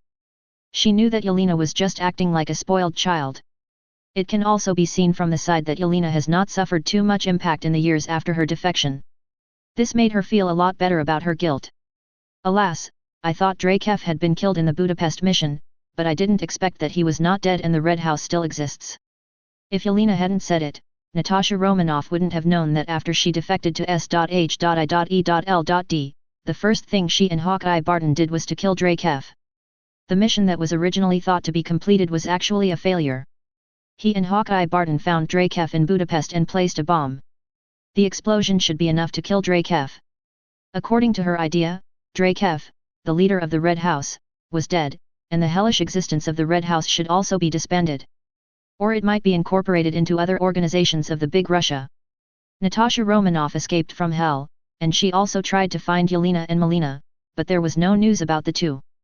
She thought that the two were either dead or had left the Red House. The Red House was her nightmare, a nightmare that she couldn't recall. She was crazy about carrying out missions in S.H.I.E.L.D. just to forget the past. Now, hearing that the Red House has been disbanded and Drakev has died, the nightmare in her heart has finally dissipated. Natasha Romanoff showed a beautiful smile, relieved, relaxed, as if she had taken off a heavy backpack that she had been carrying. You have become a Saint Seiya, and it's not good. Natasha Romanoff smiled and stretched out her hand to hug Yelena's shoulders, head to head, very intimate. Yelena pushed her away with disdain, with a proud face. I still remember you told me that you would stay with me forever, but you broke your promise. Hey, I also wanted to find you, but I didn't find you. Natasha Romanoff felt very wronged, with an innocent face. If it weren't for this, I would definitely hang you up and spank you, now you can't beat me. Yelena chuckled. Okay, but is it really okay for you to tell me all these things like this? Natasha Romanoff was a little surprised. Yelena told her these secrets. Wasn't she afraid of being reprimanded when she returned to Madrid port? Yelena looked indifferent. What's the big deal? Even if you know it, what can you do? These are actually not special secrets, and even if people know it, what can they do? Madrid port is no longer an ordinary country on earth. Other countries can only praise it highly and have no ideas at all. After all, there are a lot of precedents. Even a strong country like the United States has completely ignored Madrid port. What development, economic sanctions, secret planning and actions do they dare to use? As long as they dare to use tricks, it might be a bloody massacre. Madrid port has a reputation for killing. And now everyone knows that there are all kinds of monsters outside the earth.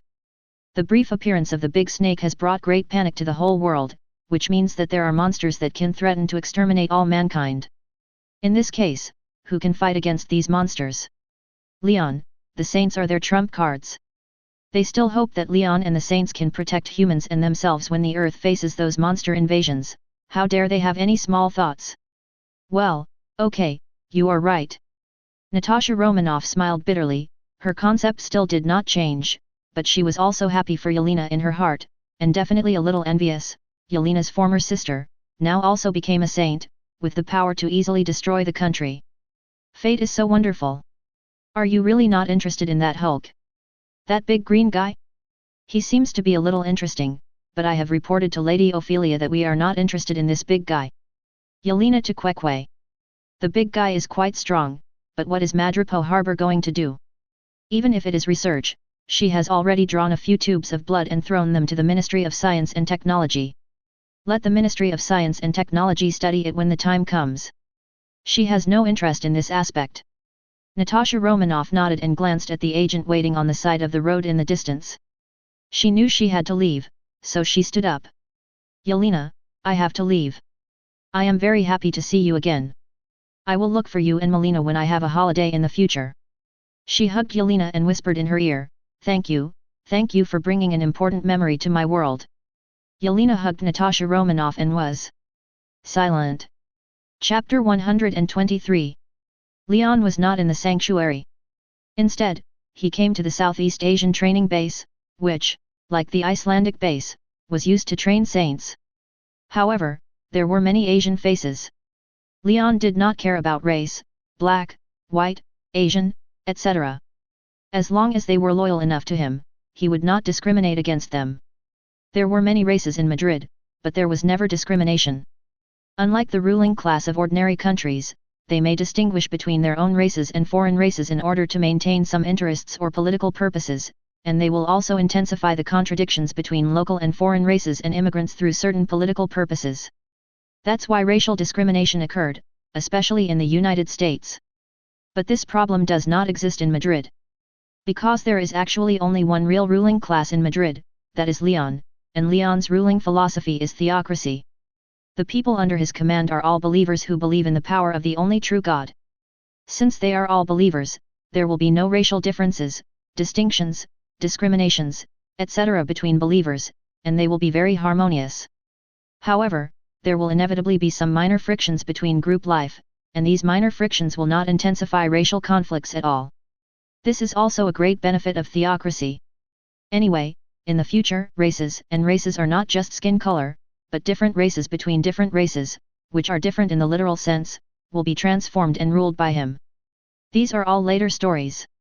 Leon personally came to a Saint CE training base mainly because of one person, a little guy. This training base is a very vast plain grassland.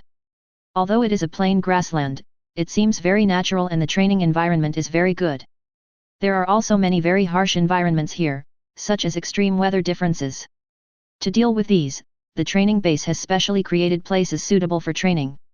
He and a huge amount of bald strong man were tens of thousands of meters away, looking at the Asian child sitting cross-legged on a big stone. The child was not too old, about 14 or 15 years old. Perhaps because of his living environment, his skin is a little dark, he has black hair, and his facial features are relatively delicate and handsome. Wearing a t-shirt and shorts, he meditates on the stone with his eyes closed, letting the wind from the grassland hit him. Not far away, there are some cattle and sheep eating grass. Just from the appearance, it seems very strange and ordinary, a warm picture.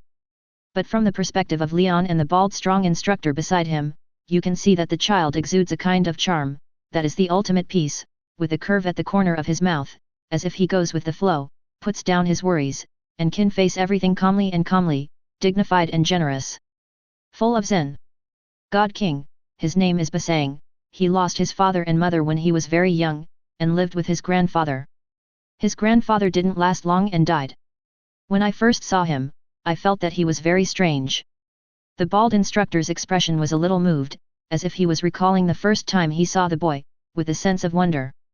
He was very sad, very sad. I asked him why he was so angry. He said he saw many dead bodies again, and he saw believers who believed in gods and Buddhas crossing thousands of mountains and rivers to seek their beliefs and hope for survival. It's better to say that he was praying for death than to survive. Why is the land where I was born so poor? Do people come to this world just to suffer? My father, mother, and grandfather are all like this. The bald instructor shook his head and sighed, then he smiled and said that he could see someone who would save the world in the future. I asked him why he could do this. He said, because this is the answer given to him by the stars. At this point, the bald instructor said strangely, after half a month, I found that he seemed to have the breath of a small universe. Listening to the bald instructor's story, Leon stared at the figure sitting cross-legged on a stone 20,000 meters away, meditating with eyes closed, emitting a wisp of zen, and nodded with a smile. The world is so wonderful, that child is the chosen one. The chosen one. The bald instructor touched his bald head, a little puzzled. Leon's mouth was curved. Destiny is a very strange power. Destiny chose him, and the stars also chose him. Don't pay too much attention to him. Treat him equally. His destiny will shine with its own brilliance, Eugene. Yes, God King. Eugene did not ask, he only knew that it was God's order, and he only needed to execute it unconditionally. But Eugene also knew that the child was indeed very special. Leon looked at the child Basang, Gubo was not surprised. As he said, fate is a very strange power. When he appeared, it broke the sacred timeline of this universe and completely disrupted the sacred timeline. The fate of countless people has been changed, and the source of everything comes from him. The small universe and the guardian constellation should not have appeared in this universe, but because of the fantasy crystal and the changes brought about by the will of Athena, the supreme god, the small universe and the guardian constellation were engraved into this universe. Countless people unconsciously have their own unique guardian constellations. If he hadn't gotten the microcosm, then all this would have been unknown. Basang was a strange person whose fate was changed because of his arrival. Because of the power of the microcosm and the appearance of the guardian constellation, Basang was perhaps activated. He seemed to be born with Zen and had strange powers. He could see his guardian constellation when he was just a mortal and could talk to his constellation. Or it could be said that he had a divine dialogue with the constellation. Therefore, he unconsciously awakened the microcosm, but compared to his fragile body, this microcosm was not strong, and it was only awakened a little, but this was enough. When he embarked on this path, his fate would bloom with his own glory, as Leon said. Leon did not show up because of Basang's specialness. In the future, Leon knew that Basang would stand in front of him. When Leon left, Basang, who was sitting cross-legged on a boulder 20,000 meters away, slowly opened his eyes with a dazzling look in his eyes. The sacred eyes are lowered. Leon returned to his home in the small town. There was a little commotion at home because of an egg. As time passed, and with the power Leon sent, the incubation period of this egg was greatly shortened. It definitely broke out of the shell soon. There was a white dragon in this egg, named Connor Kamui. While it was still in the incubation period, this egg seemed to have a consciousness, just like a child making noises and playing. Leon put it at home and played with the two little guys, Lily and Dean. The two furry big guys, Pudding and Black Panther, also liked to play with the egg with their big tongues and tails. Connor seemed to like Lily and Dean very much. She rolled around and let the little guys catch her, and occasionally rolled around to catch the two little guys. Lily and Dean were also very interested in Connor's eggs, which often caused chaos at home and broke a lot of things. For this, they were punished by Leon a lot. Under Leon's iron-blooded suppression, the little guys were definitely a little tired from playing, so they came to the swimming pool in the back garden of their home to play in the water. Leon sat on a lounge chair by the pool and read a book. From time to time, he glanced at the two people and one egg playing in the pool, two big dogs, and shook his head helplessly. It was also very interesting.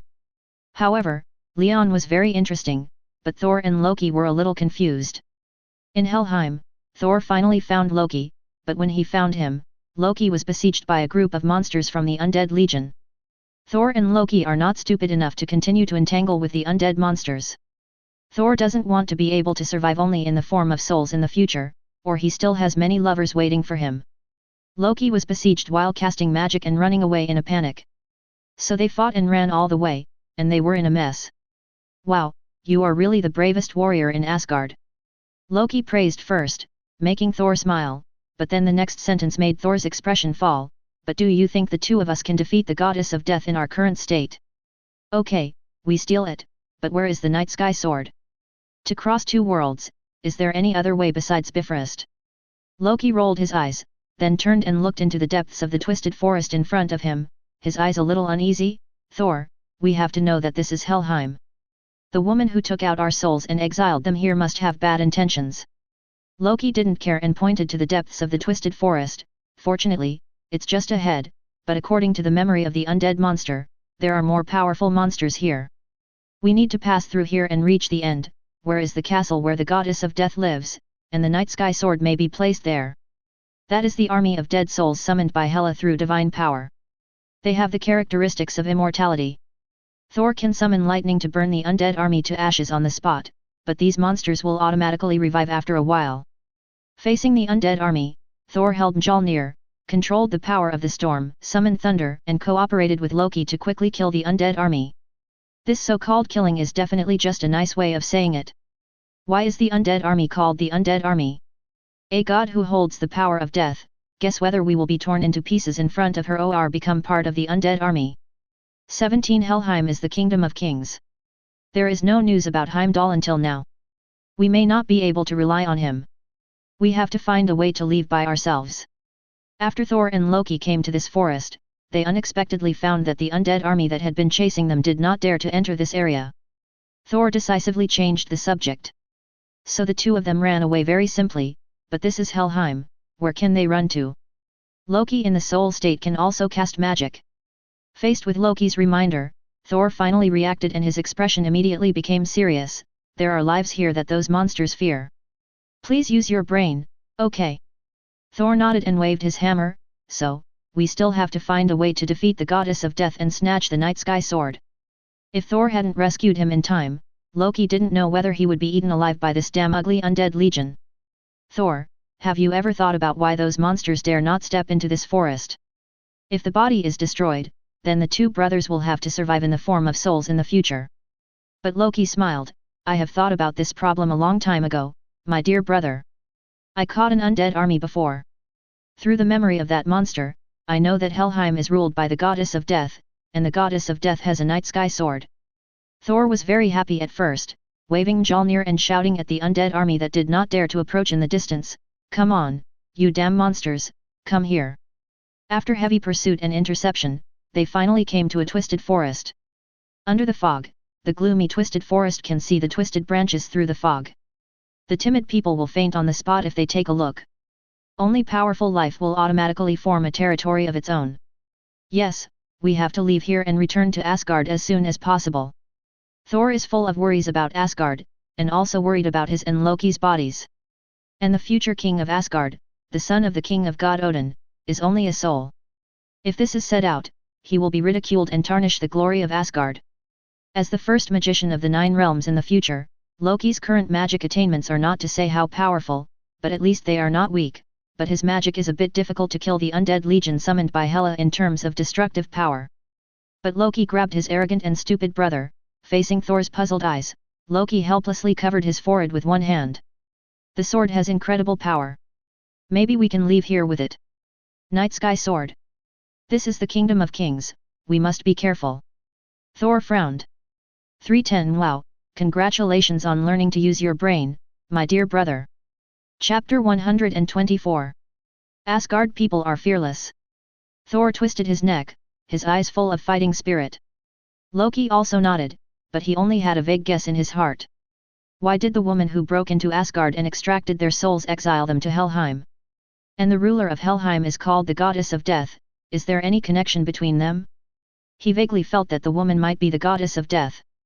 However, he did not tell Thor about this guess, because he knew that the only possibility for the two of them to leave Helheim now was the night sky sword.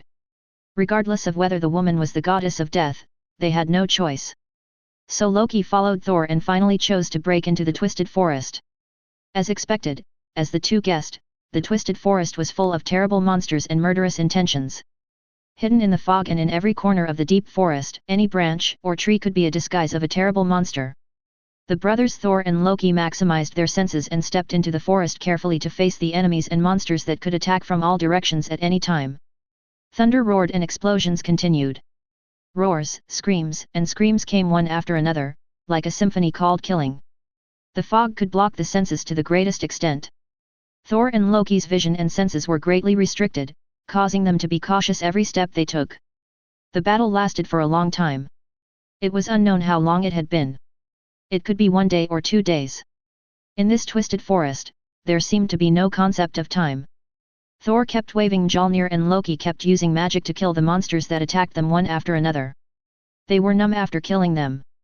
Finally, they saw the light. In front of a swamp area, there was a wide area ahead. They seemed to have walked out of the twisted forest. In the swamp area, the concentration of the fog seemed to be diluted a lot.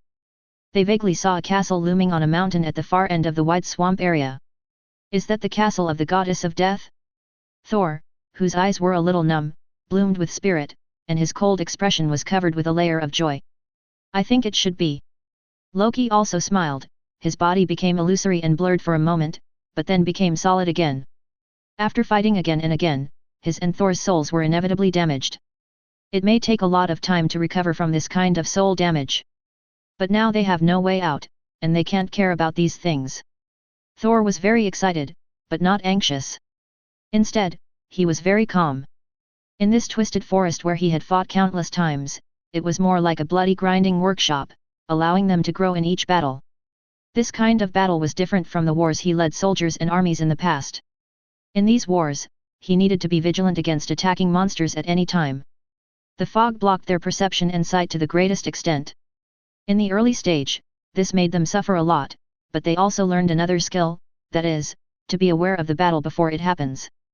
Before any enemy attacks, they will raise this alarm in their hearts. They used to have this, but now they have turned this into a ability was tempered to infinite amplification, almost becoming an instinct.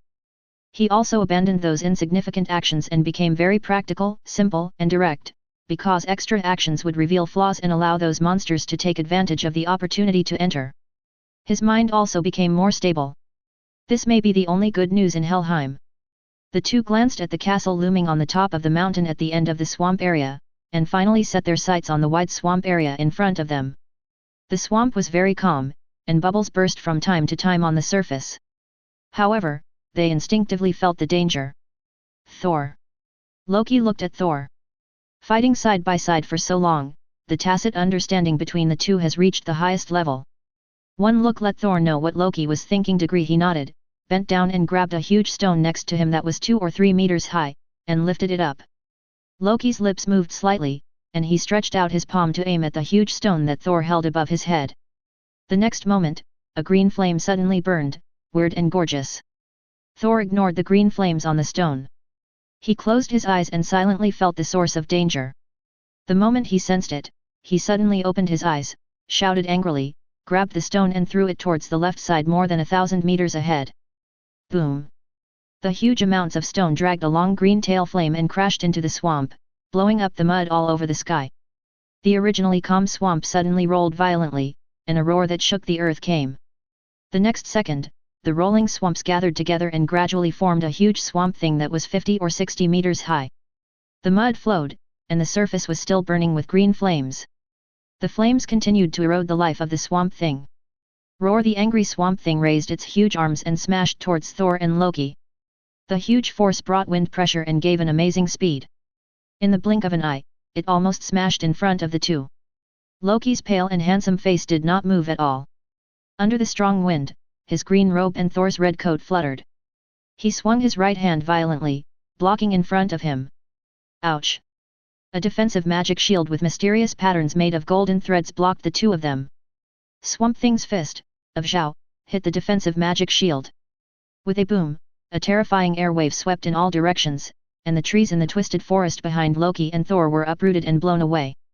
There were bursts of loud explosions. But both ignored these sounds. The moment Loki blocked Swamp Thing's attack, Thor's body was shining with lightning, and his figure wrapped in thunder turned into lightning and disappeared suddenly.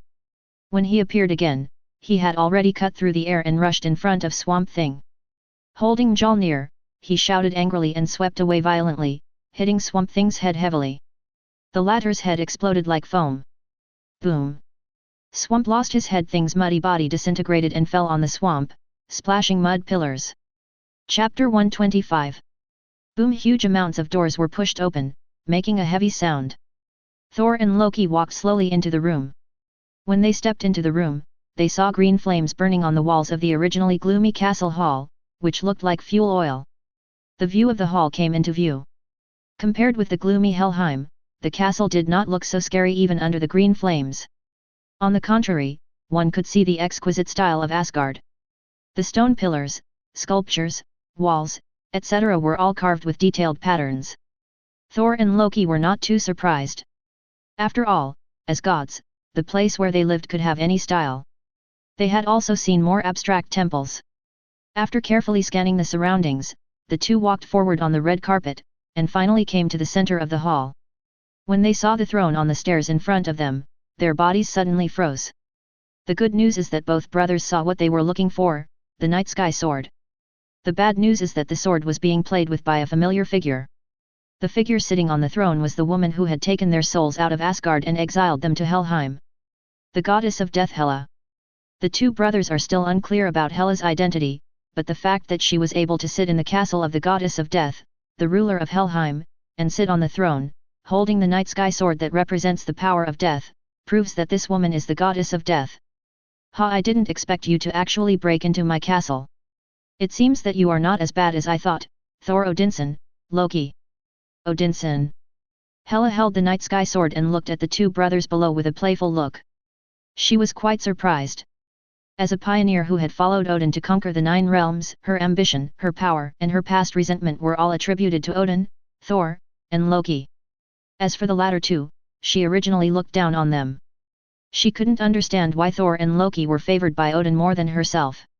After she awakened her small universe and mastered the inheritance of the secret of cancer, her strength increased greatly and she thought about revenge on Odin. However, the difference of 640 in strength made her dare not take action. However, she also thought of a better way, which was to let Odin see how cowardly and incompetent the future king of Asgard he had chosen was. She took out the souls of the two and exiled them to Helheim. She summoned the undead army and deliberately guided Thor and Loki to place their destination at her castle. All the way through, they had to suffer the continuous attacks of the undead army and various monsters. She wanted Odin to see the two brothers Thor and Loki die in the castle with his own eyes. Helheim. But unexpectedly, the two brothers, in their soul state, could actually break into the castle. Although their souls were a little weak, they at least made it here. Hela had to look at this differently. These two guys were not without merit. Are you the goddess of death? Thor raised Mjolnir and looked at Hela with fear. The power displayed by the other party was completely incomparable to his level. He knew very well that the other party must be at the level of the Father God, and he also ruled Helheim. He felt a little bitter in his heart. He was the most brave and fearless warrior, but in this comparison where the difference could be seen at a glance, he was only brave and fearless. Hey goddess of death! Hela sneered and stood up lazily, her slender figure was exposed. She walked down the stairs step by step, holding the night sky, and came to the two brothers under the vigilant eyes of Thor and Loki. They were only 1 meter apart. Loki's eyes flickered, and he suddenly said, "You are also called Odinson, right?" As soon as these words came out, Thor's eyes widened suddenly, and he looked at Loki in disbelief, with an expression as if he was asking what you were talking about. But what Thor didn't expect was that Hela admitted, "My name is Hela Odinson, you should call me sister." Odin above. How is this possible? Thor's body trembled, and he cried out, "You are the daughter of the Father God? Why has Asgard never had any record of you? It is definitely your dear Father God who erased all my information in Asgard." That hypocritical old man erased the killings he had caused in the 9 realms for his so-called kindness and peace. He wanted to erase his original black spots and leave his glorious and great side to Asgard. Hela said coldly. This. Thor couldn't say a word. Loki was thoughtful. There is a blank in the history of Asgard's conquest of the 9 realms, and that blank should be you, my sister, Hela. Odinson. Yes, we used the blood of our enemies to forge the great Asgard and the rule. He trained me to be the sharpest weapon, the most powerful vanguard and executioner of Asgard. Originally, I should be the king of Asgard, but he suddenly asked all of us to give up killing and rule the world with kindness and mercy. He made me unbelievable. He exiled me and imprisoned me in this world. Hela's expression became very calm. The same words, her mood has changed drastically, from hatred at the beginning to indifference now. Or she has let it go. Odin is dying, and now she can't beat him. Hatred has become meaningless.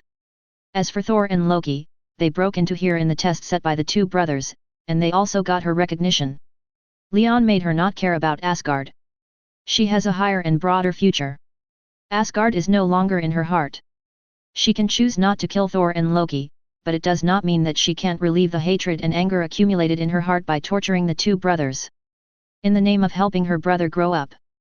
Okay, we have finished reminiscing about the past. Now, you have passed the Undead Legion, but if you want to return to Asgard, you have 2 choices. Hela smiled lightly and held up 2 fingers. Thor and Loki frowned. The 2 brothers seemed to see ill intentions and teasing on the face of Hela, their sister whom they had never met. These 2 choices would definitely not be that simple. Sure enough, Hela said with a nasty smile, "First, kneel down and confess to me on behalf of Odin. Maybe I will let you go out of pity and so-called mercy. How about it? Just kneel down and confess.